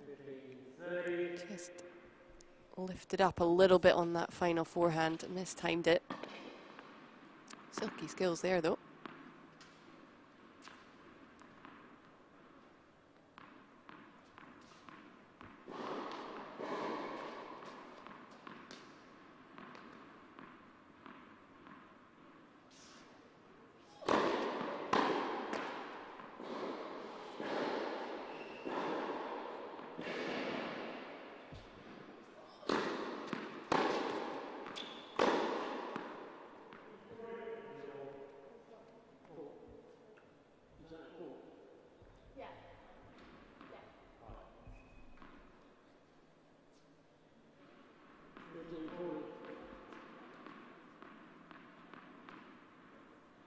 So called a double fault there. Piper with her first break point since the opening game of the match.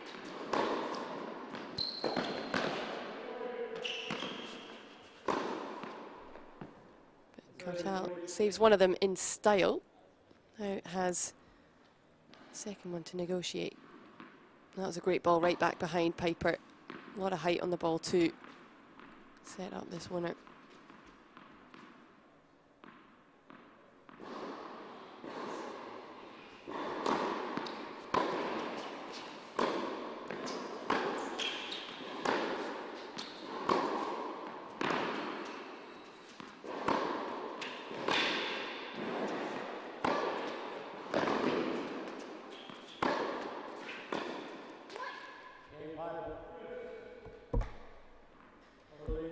Piper gets on the board and you can hear her positivity from the other end of the court. It was a good hustle from the 18-year-old to break the Kartal serve. Keep it within one break now in this first set, but Kartal leading this women's semi-final 4-1.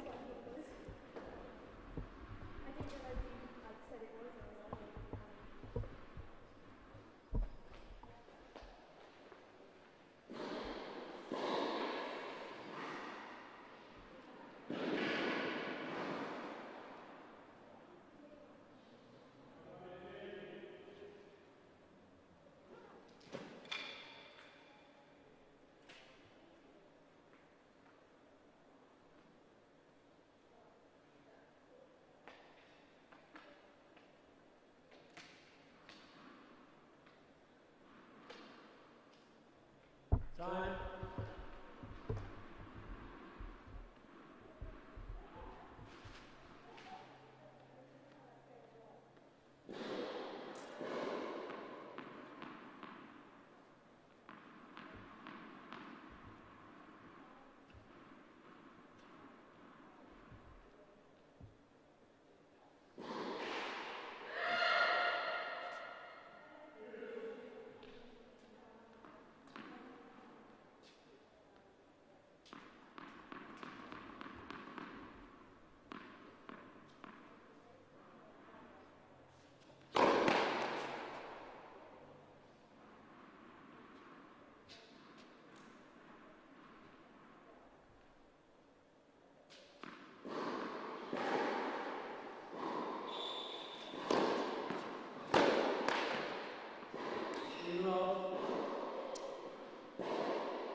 A little bit frustrated with herself for throwing in the double there in 30 love up. Just wanted an extra bit of a cushion to try and hold serve here.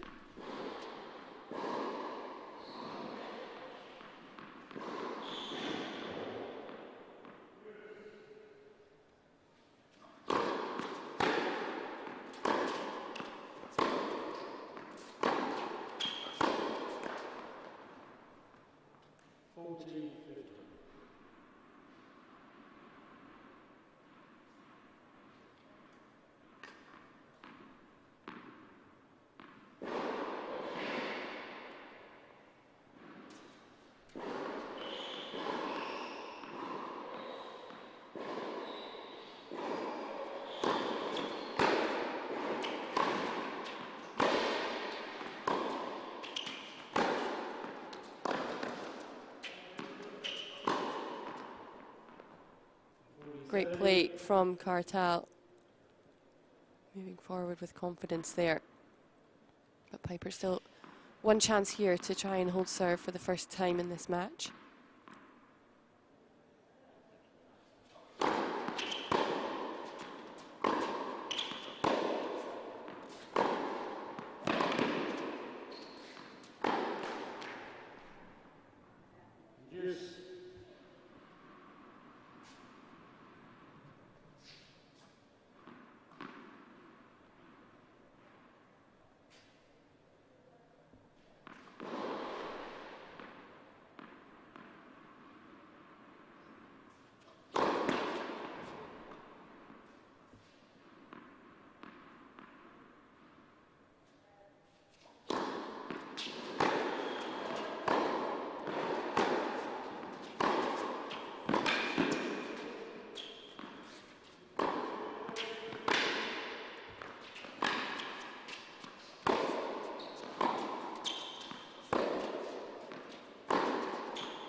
It can be dangerous approaching the net cross court, but on that occasion it worked for Piper.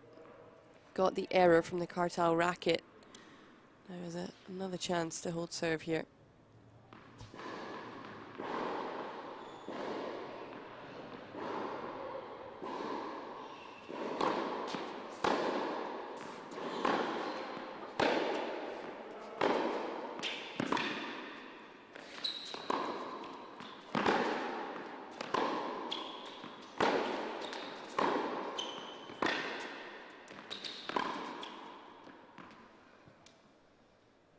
Nice change up there with the slice from Kartal. She was ripping the ball hard and flat from the back of the court, then just chucked in short slice, bringing Piper up the court, forcing the error. Back to Juice.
Oh, what a shame. Just missed it wide. Kartal was hanging on by a thread from the other end of the court. Did so well here. Somehow Kartal dug that one out. Just overhit it ever so slightly.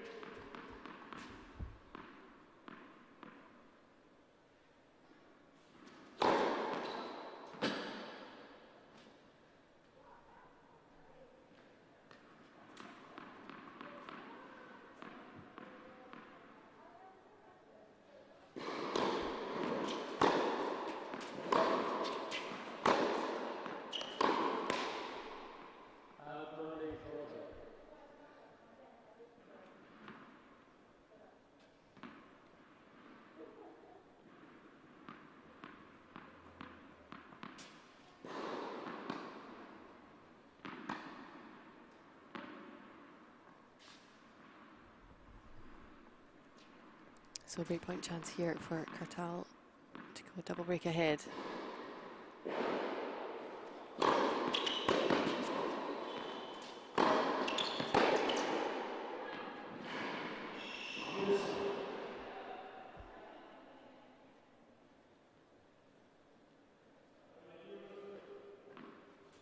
Credit to Piper there, sticking in. She is working very hard. Try and get this game in the bag.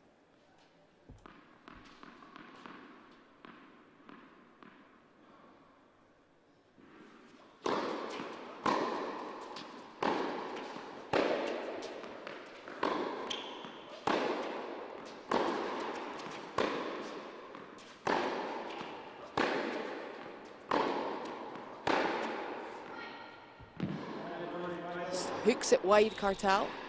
Can sense that she's getting a little bit frustrated with herself, feels that maybe she should be a bit further out in front, but credit to Piper.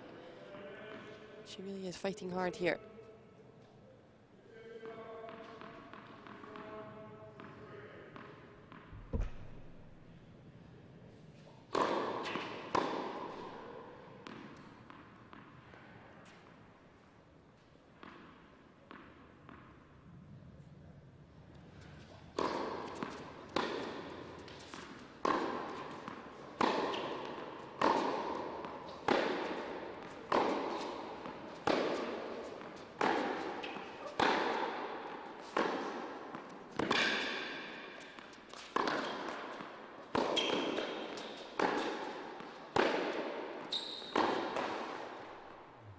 Great point. Hard hitting.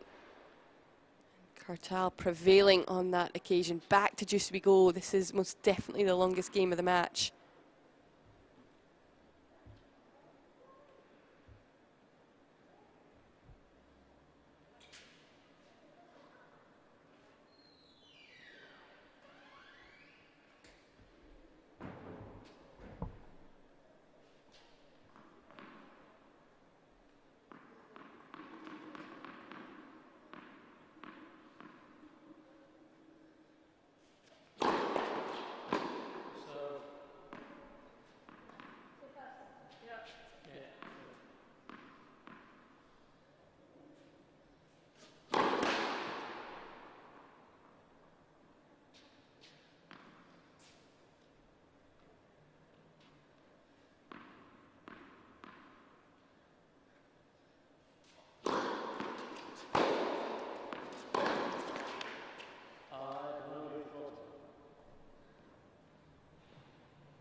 a second break point opportunity for Kartal in this game. How she would love to be 5-1 ahead.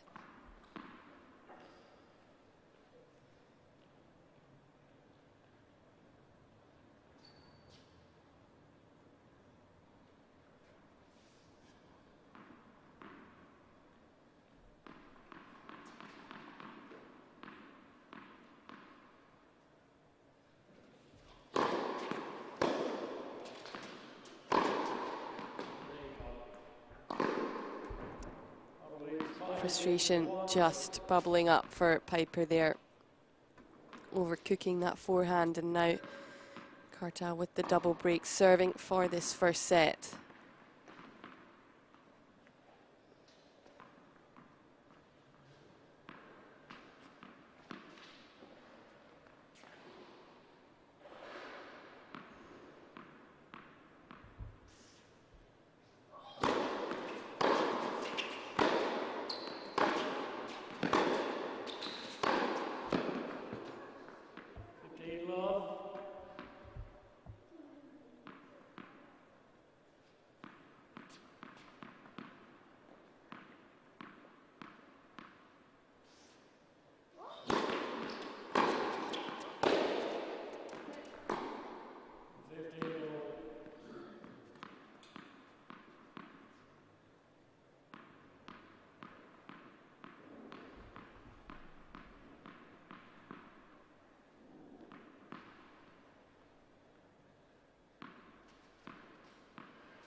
This is big hitting from Piper. Great couple of points in a row. Maybe just swinging a little bit freer. Now there's absolutely no pressure on her.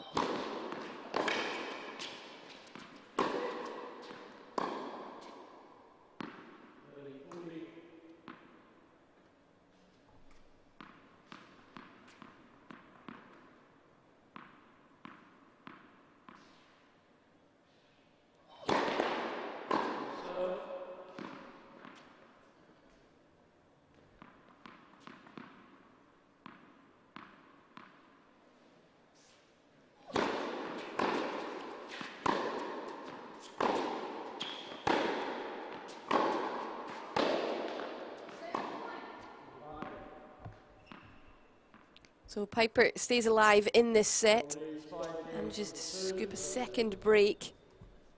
5-2 Kartal leads.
So Kartal now just 3 points away from taking this first set.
Yeah, that's nice play. That's not an easy ball to control down the line from Kartal. But just took her time, waited to the last second.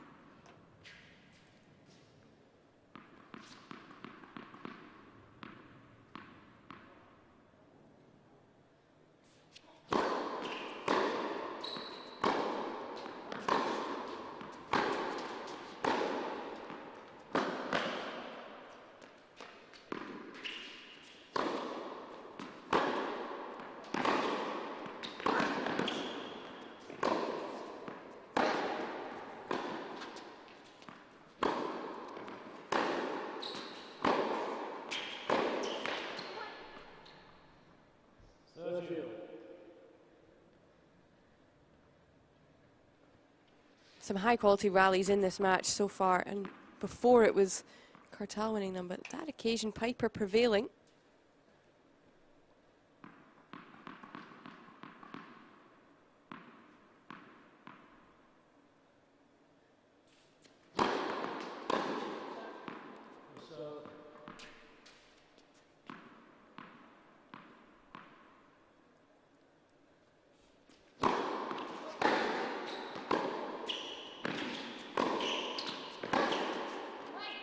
That's huge hitting, really big stuff.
Well, the change of direction there from Kartal, just catching Piper out. Kartal does have that ability to hit down the line or cross court just as easily.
That is great stuff from Piper. Just believing in her shots.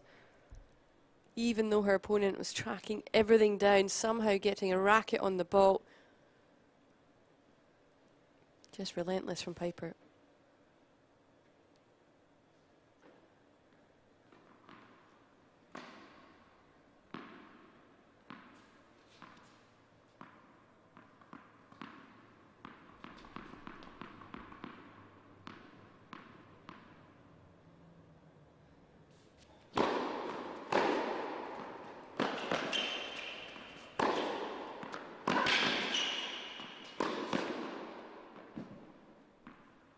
But Kartal, cool as you like under pressure.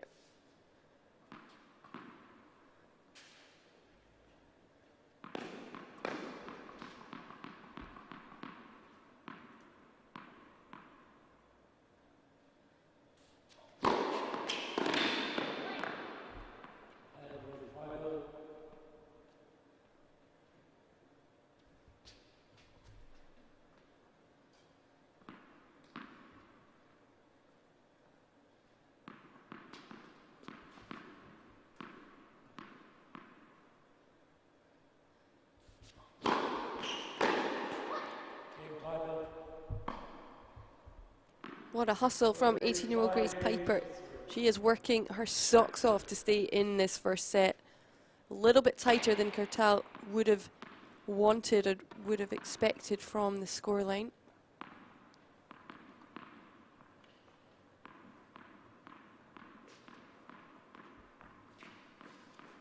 Now we'll serve for the set once again.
Well, the level of this match is just elevated a couple of notches. Grace Piper is absolutely tonking the ball.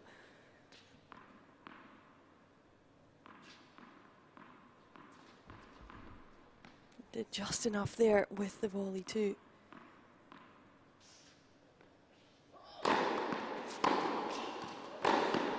Oh wow, that is a huge 1-2 punch. So solid.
So set point chance for Kartal gone astray.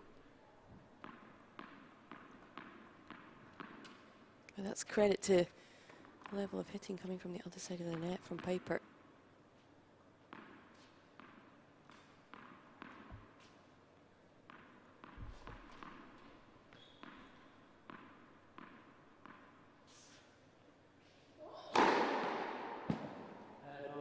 Goodness me, that's big serving under pressure.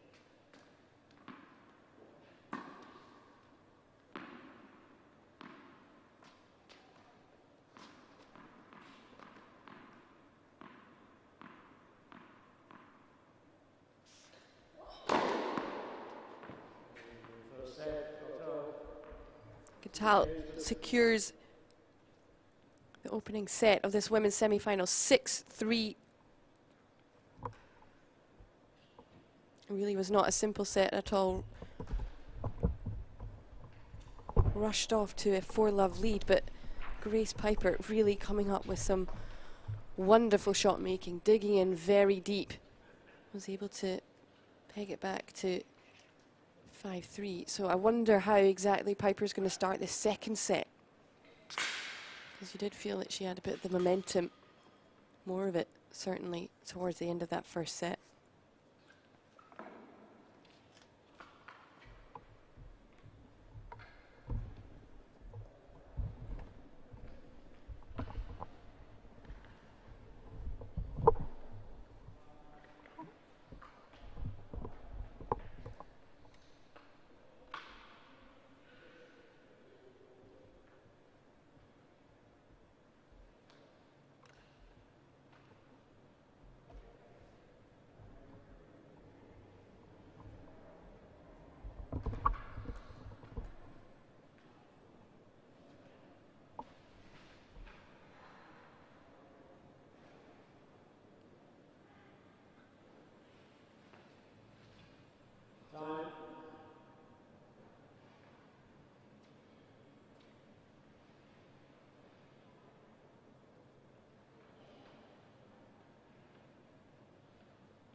So our last match of the day, day 6 of week 5 of the UK Pro League, Super semi-final Saturday. Sonay Kartal, one set up against Grace Piper. Winner of this will play Millie Appleton in the final tomorrow.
Well, it's been a good start for Grace Piper in this service game.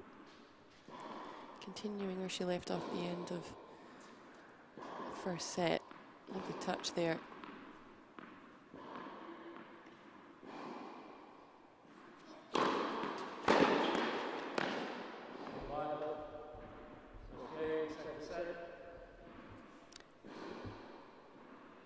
Crucial hold for Piper.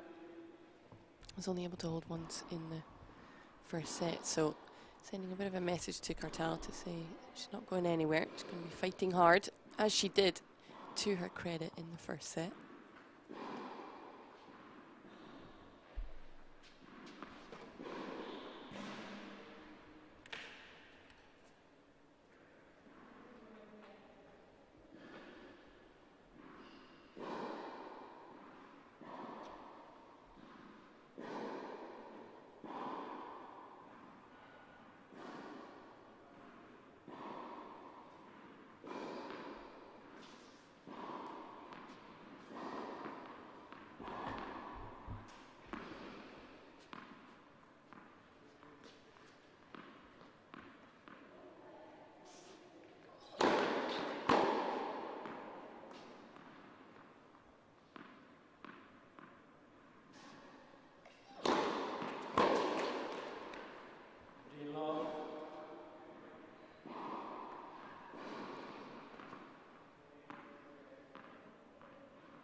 And the point is just getting a lot longer, a lot tighter. Games too.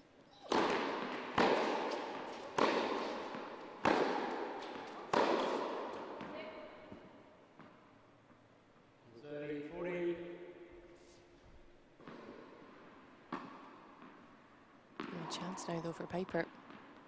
Break point right at the beginning of this Kartal service game. Piper did have a couple of break points in the first game of the match, couldn't convert.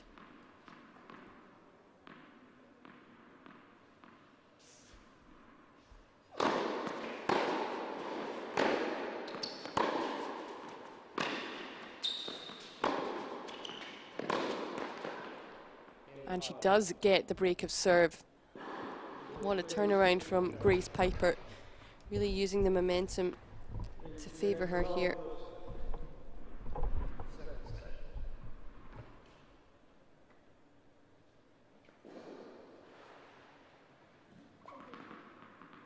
So, new balls.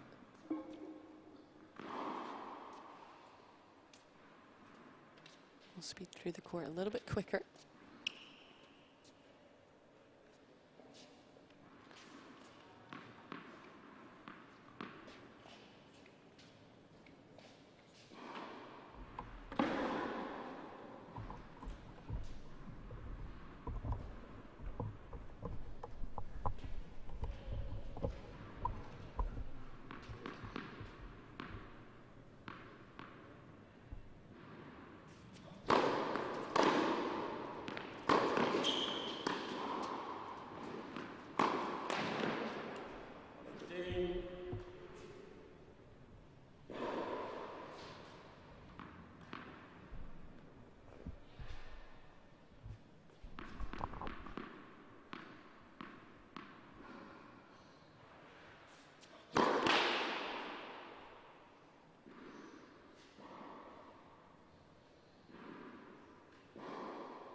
30. That maybe looked a little bit of a tired shot from Piper there.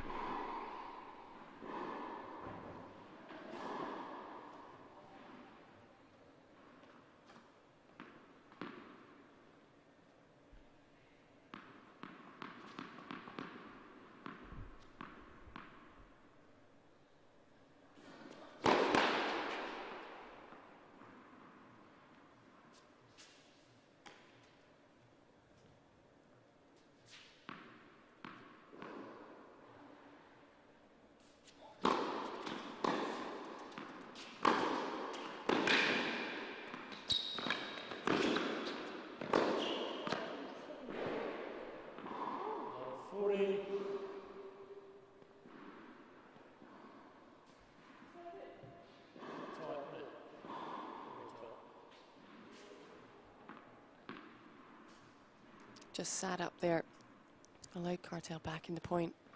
Now 3 chances to get the second set back on serve.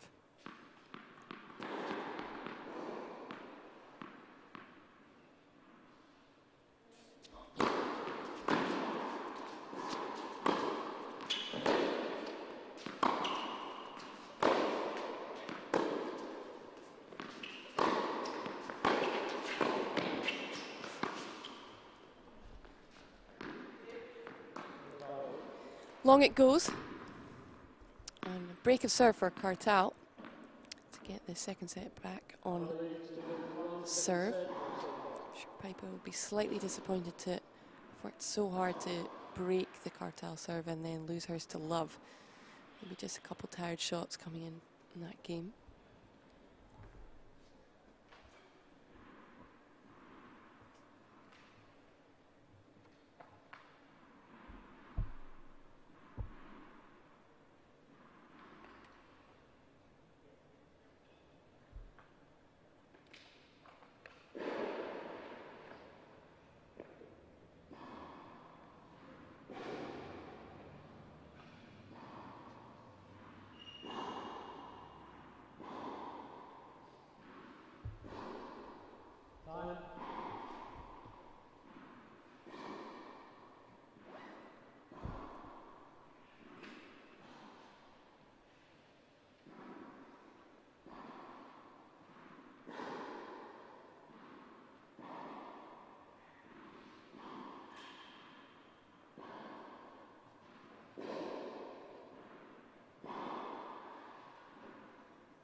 So a tight contest at the moment between Sonay Kartal, 19 years of age, and 18-year-old Grace Piper.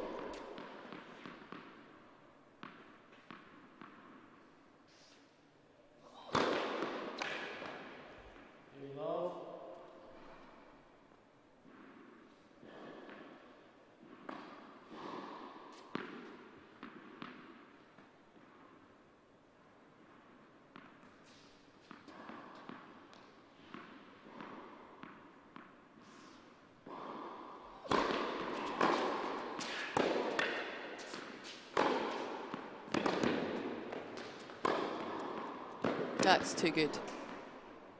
Stayed very calm when hitting that. Didn't overhit, even though she knew her opponent was sprinting to the other side of the court.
At the moment, both players struggling to hold serve a little bit here.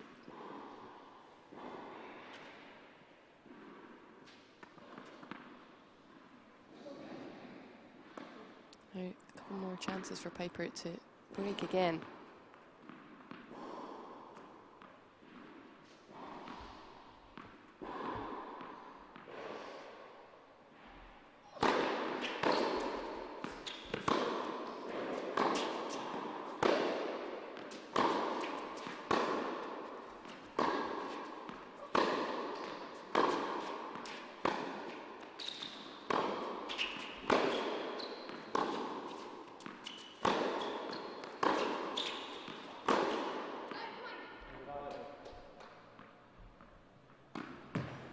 Break serve once again, she does.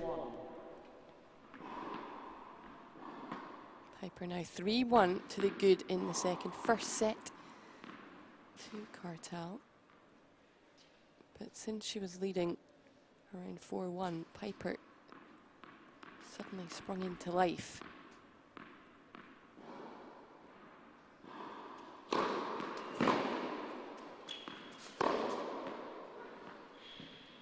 Great 1-2 punch to start the game.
So Piper manages to hold serve and consolidate the break.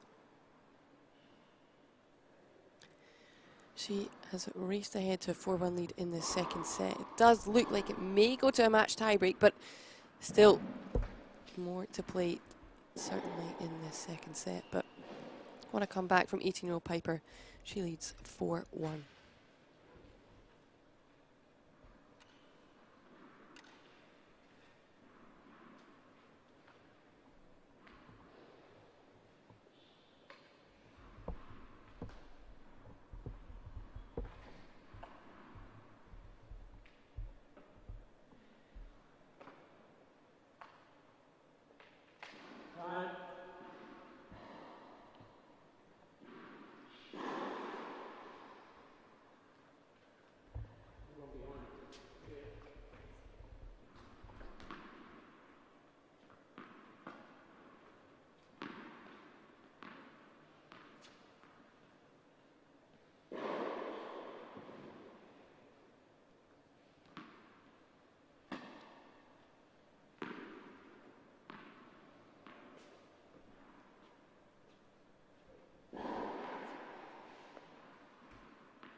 credit to Kartal there for making that ball under pressure. Found herself at love 30, but it's a bit of work to do still in this service game.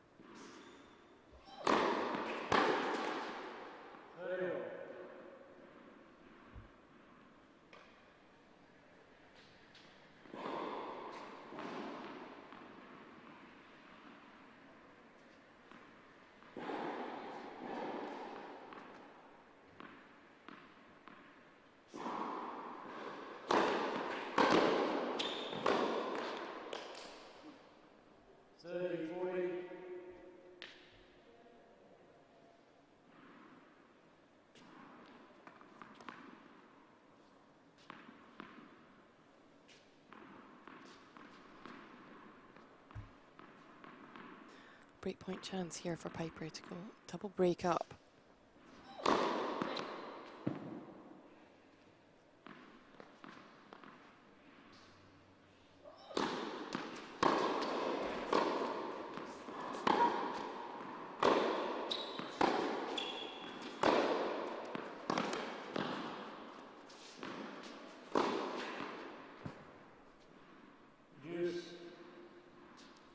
That's good play though, under pressure.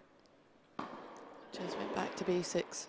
Started moving Piper around from the back of the court.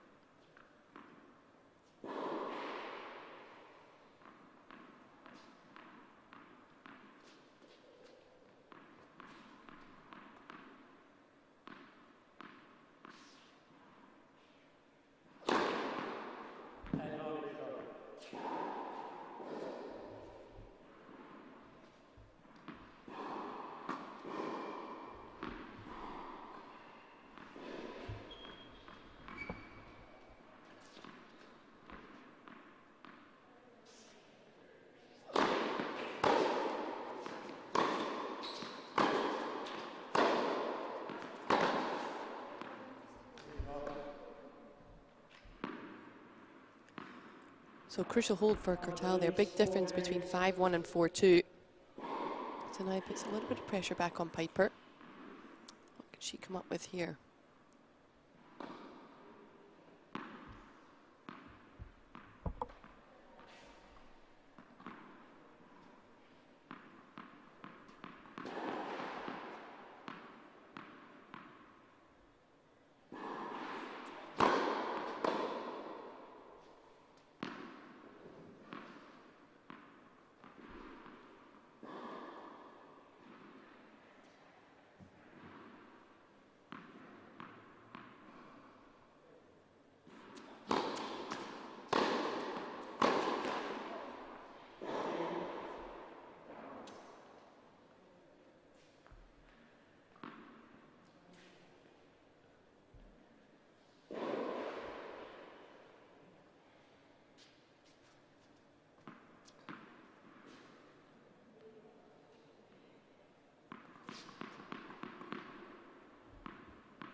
This game is turning out to be a bit of a battle too.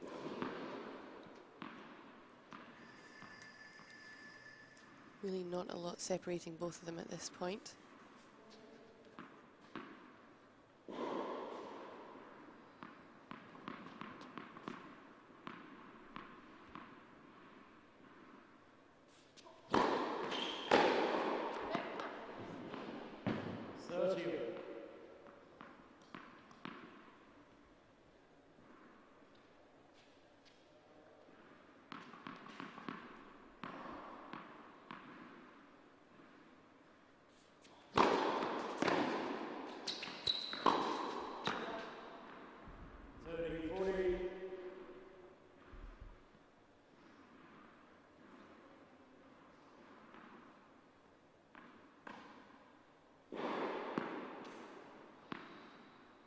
That was a bit of a crucial miss there for Piper, because now she's offering Kartal a break point.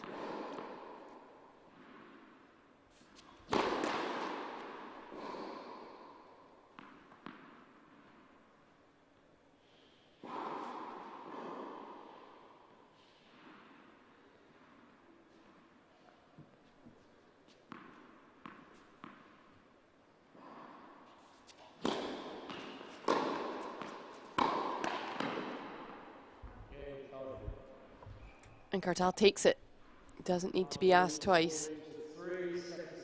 What a different situation this could have been 5 minutes ago when Piper had break points for 5-1. And it's now 4-3 in favour of the 18-year-old. But we are back on serve, and Kartal does have the first set.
So a tight encounter in our final match of the day.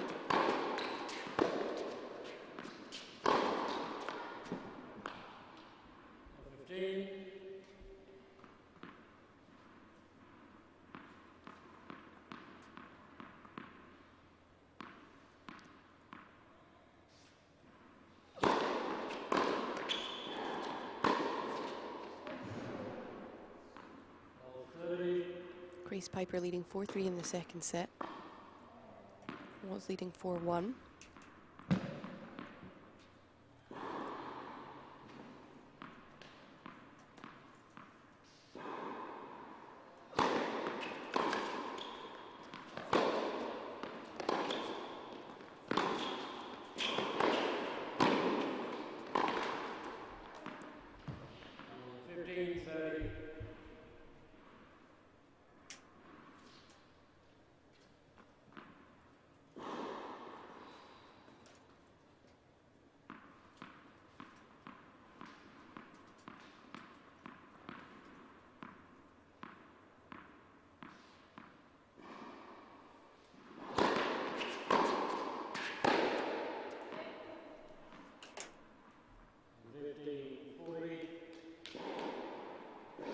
What a chance now for Grace Piper.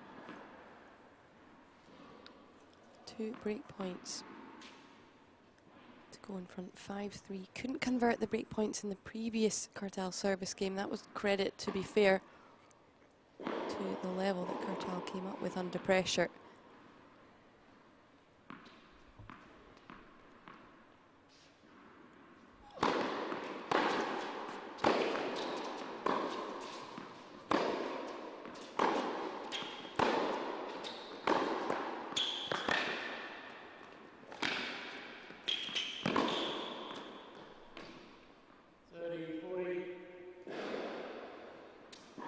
A good point from Kartal.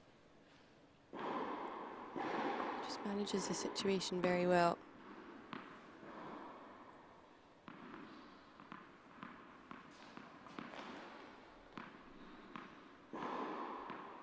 Still, though, has one to negotiate.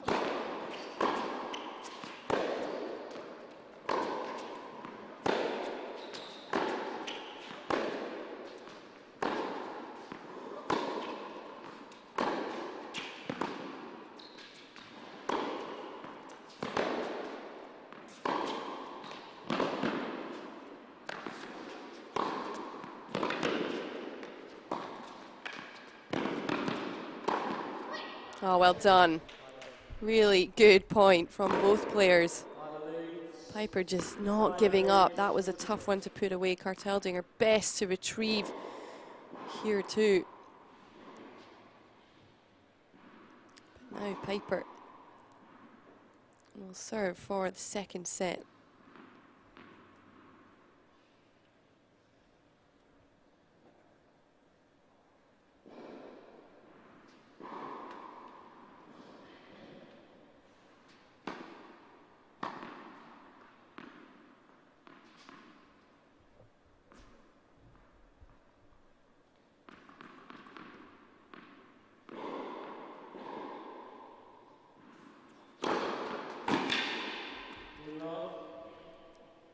Great start to this game for Piper. If you're nervous at all, important thing is to get your first serve in.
Just unable to find a way past Kartal here in this game.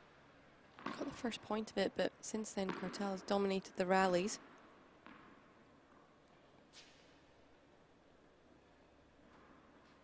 Neither player holding serve with authority at the moment.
Another epically long rally between these two, the ball going long.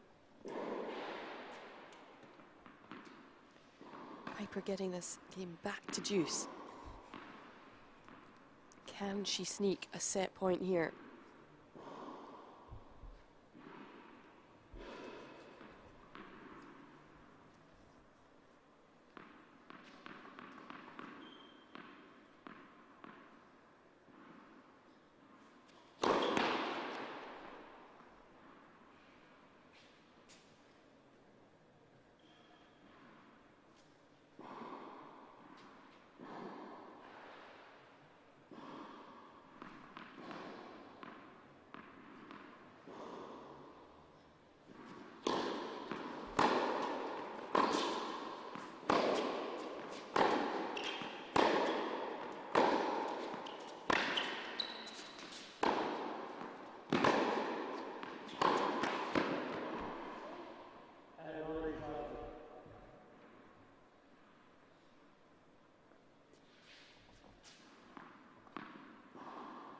She knew what she wanted to do there.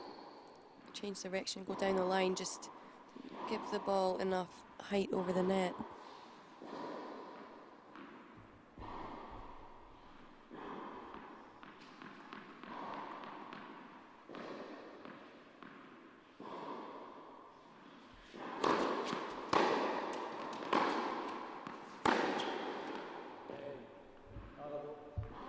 Kartal does break back.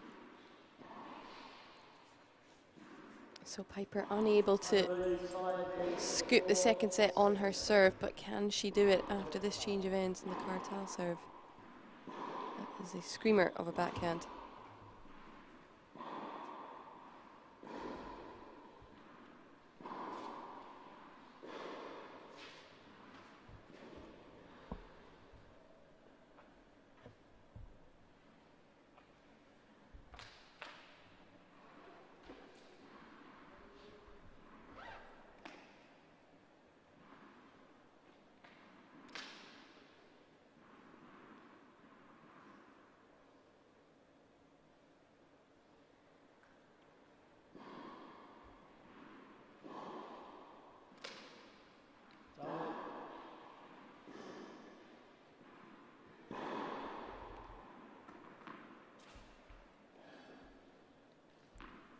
So our final match of the day is a women's semi-final between Grace Piper and Sonay Kartal. Kartal take the first set 6-3. Piper now leads 5-4. Just served for the set, couldn't quite convert there, but has been breaking the Kartal serve on a regular basis this set, so can she do the same thing?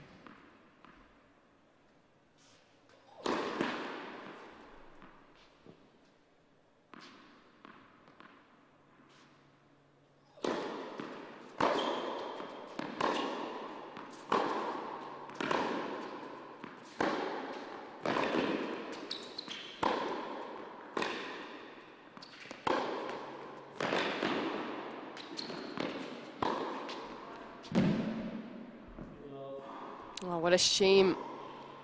Credit to Kartal, she just stood in the right place, moved in, asked Piper to win the point, and Piper just overhit a little bit there.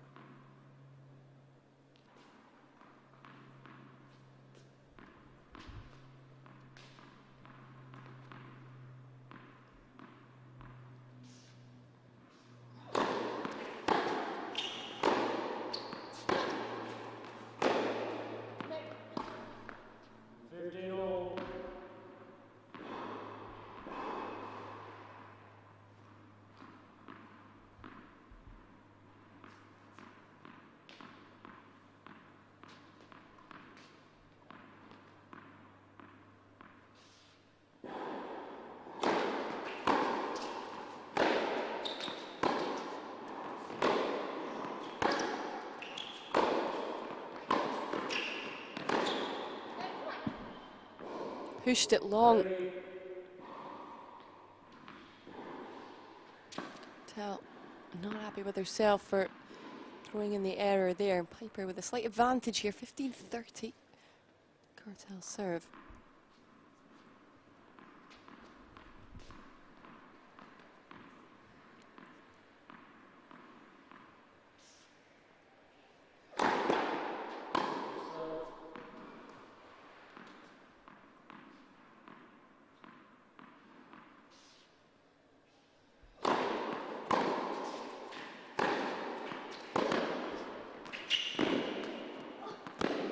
Oh, that is such a good shot.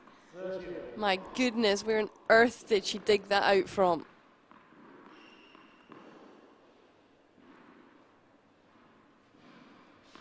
Four to 5, 15-30, comes up with that.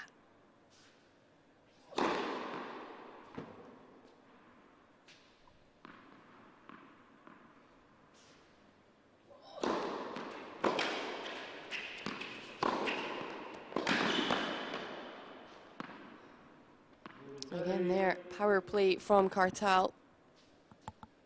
30-all. It's now her turn to fight hard.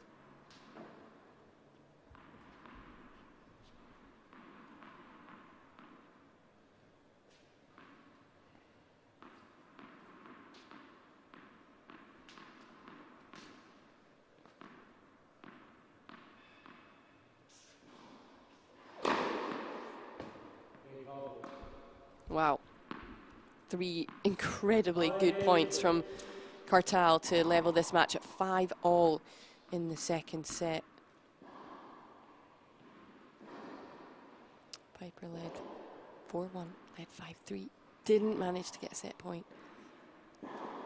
So 19-year-old Sonay Kartal has been doing her best to fight back, and now she is awarded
Well, that's well done.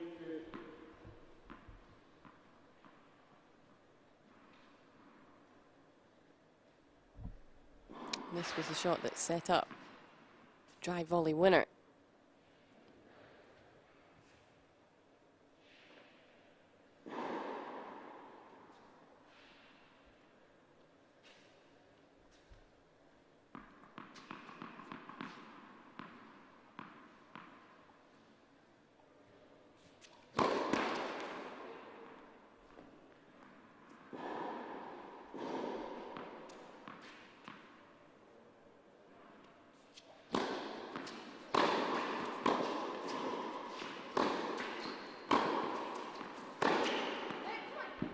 That's just wide and means that Piper holds serve. Leading 6-5 now. Kartal is going to have to go to a tie break either way here.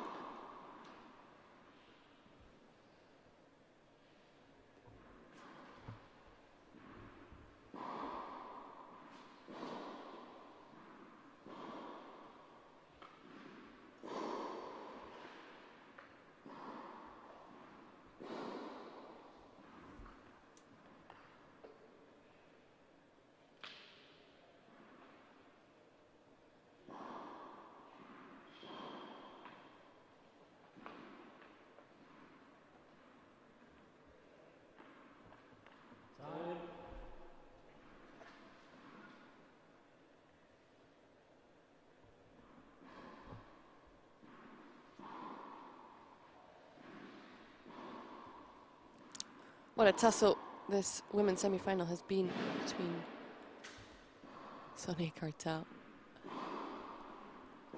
Isn't too happy with herself right now. And Grace Piper, just 18 years old.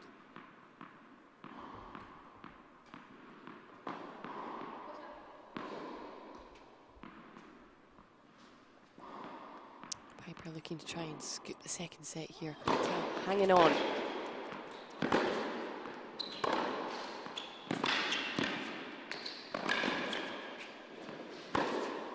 Hanging on well.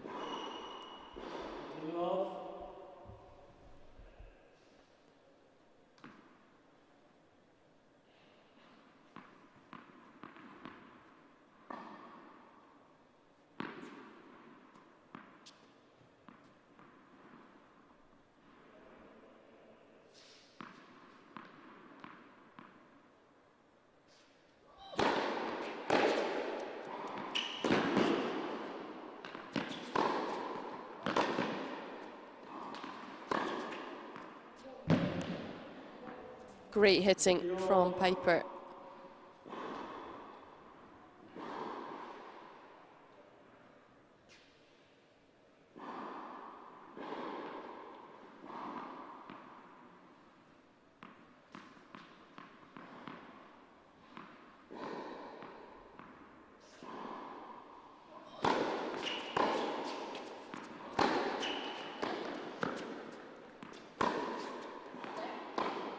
Oh, she's hooked it.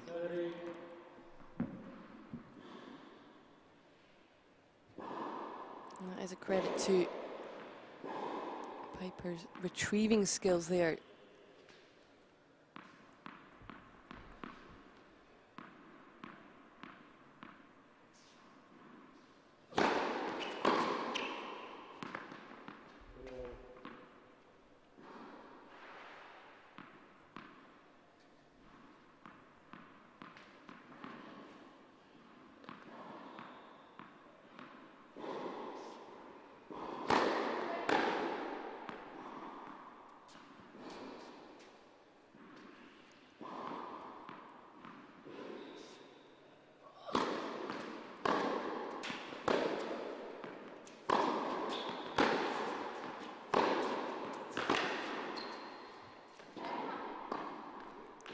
That has gone long and in turn sets up a set point for Grace Piper to level this women's semi-final.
She's just so cool under pressure. Somehow manages to come up with her best tennis at the toughest points.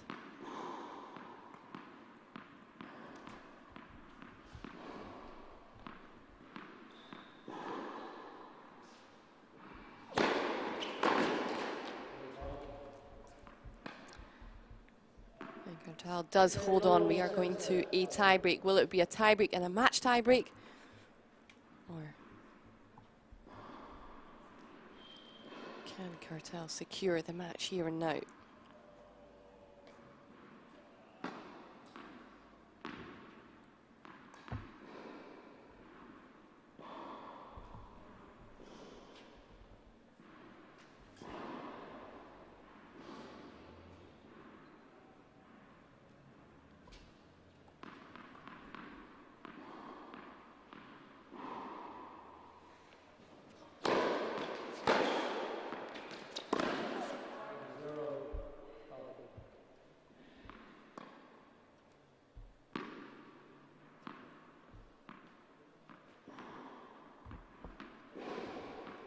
She's got the first point, Kartal.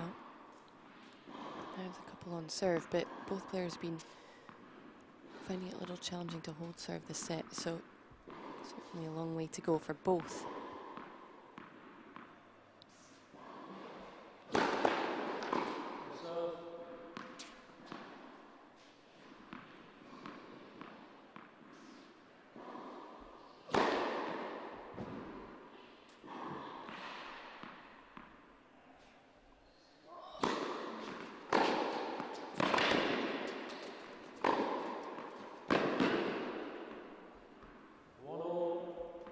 Great play from Piper. She is acting fearless right now, just 18 years of age.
That's a lovely point.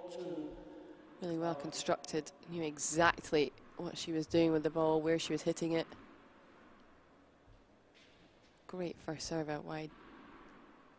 Really accurate, deep into the corner.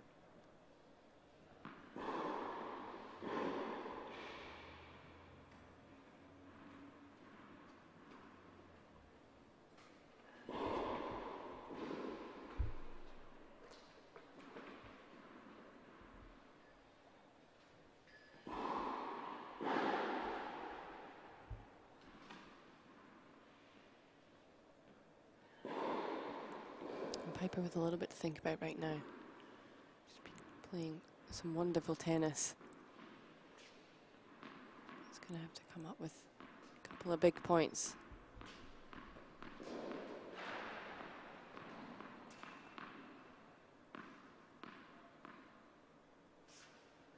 Good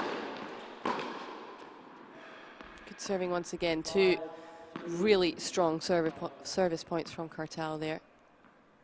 So crucial to get your first serve in a tie break. So Piper will be looking to do a similar thing on her too now.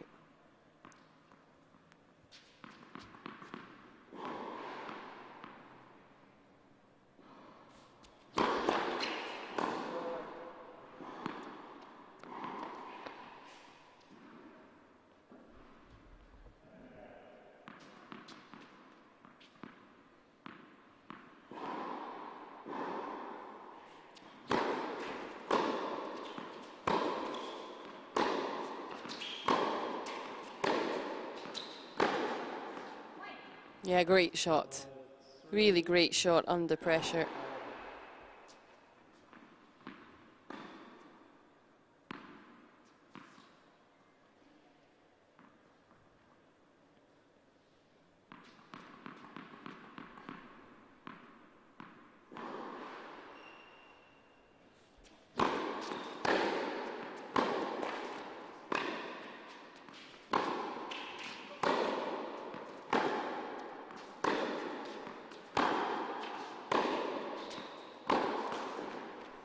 Well, Kartal was sitting back waiting for an error from the Piper racket, and it came.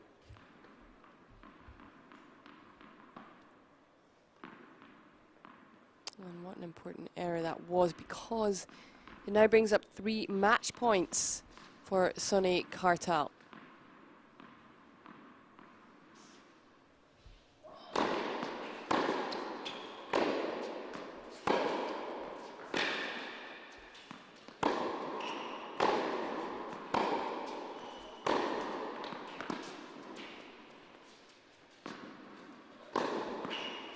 Sonay Kartal is victorious. She books a spot in the UK Pro League Week 5 final. What a battle that semi-final was. Came back from 4-1 down, 5-3 down, saved a second set point. And managed to come through in a very high quality tie break from the 19-year-old.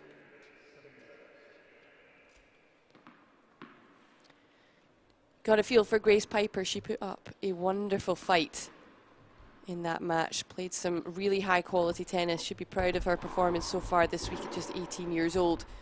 Couldn't quite take her opportunities in the second set. So she now goes into the third, fourth playoff where she will play Millie Bissett tomorrow. There are the final numbers of this women's semi-final match, which is our last match of the day. Sonay Kartal is into the final. She will take on Emily Appleton, who is in her 5th final. Won it on 3 occasions already. So Kartal with a little new territory into her 1st final. So just to round up the day, the men's final will take place between Julian Cash and Charles Broom, who were both victorious today. The women's final, Emily Appleton and Sonay Kartal. 3rd and 4th place, Max Basing and Louis Maxted, Millie Bissett and Grace Piper. That will be on court 1 tomorrow. Play starts at 11. Do join us then. But but from Abigail Johnson and myself, Jenny Drummond. Thank you so much for watching. Have a wonderful evening, and we will see you tomorrow.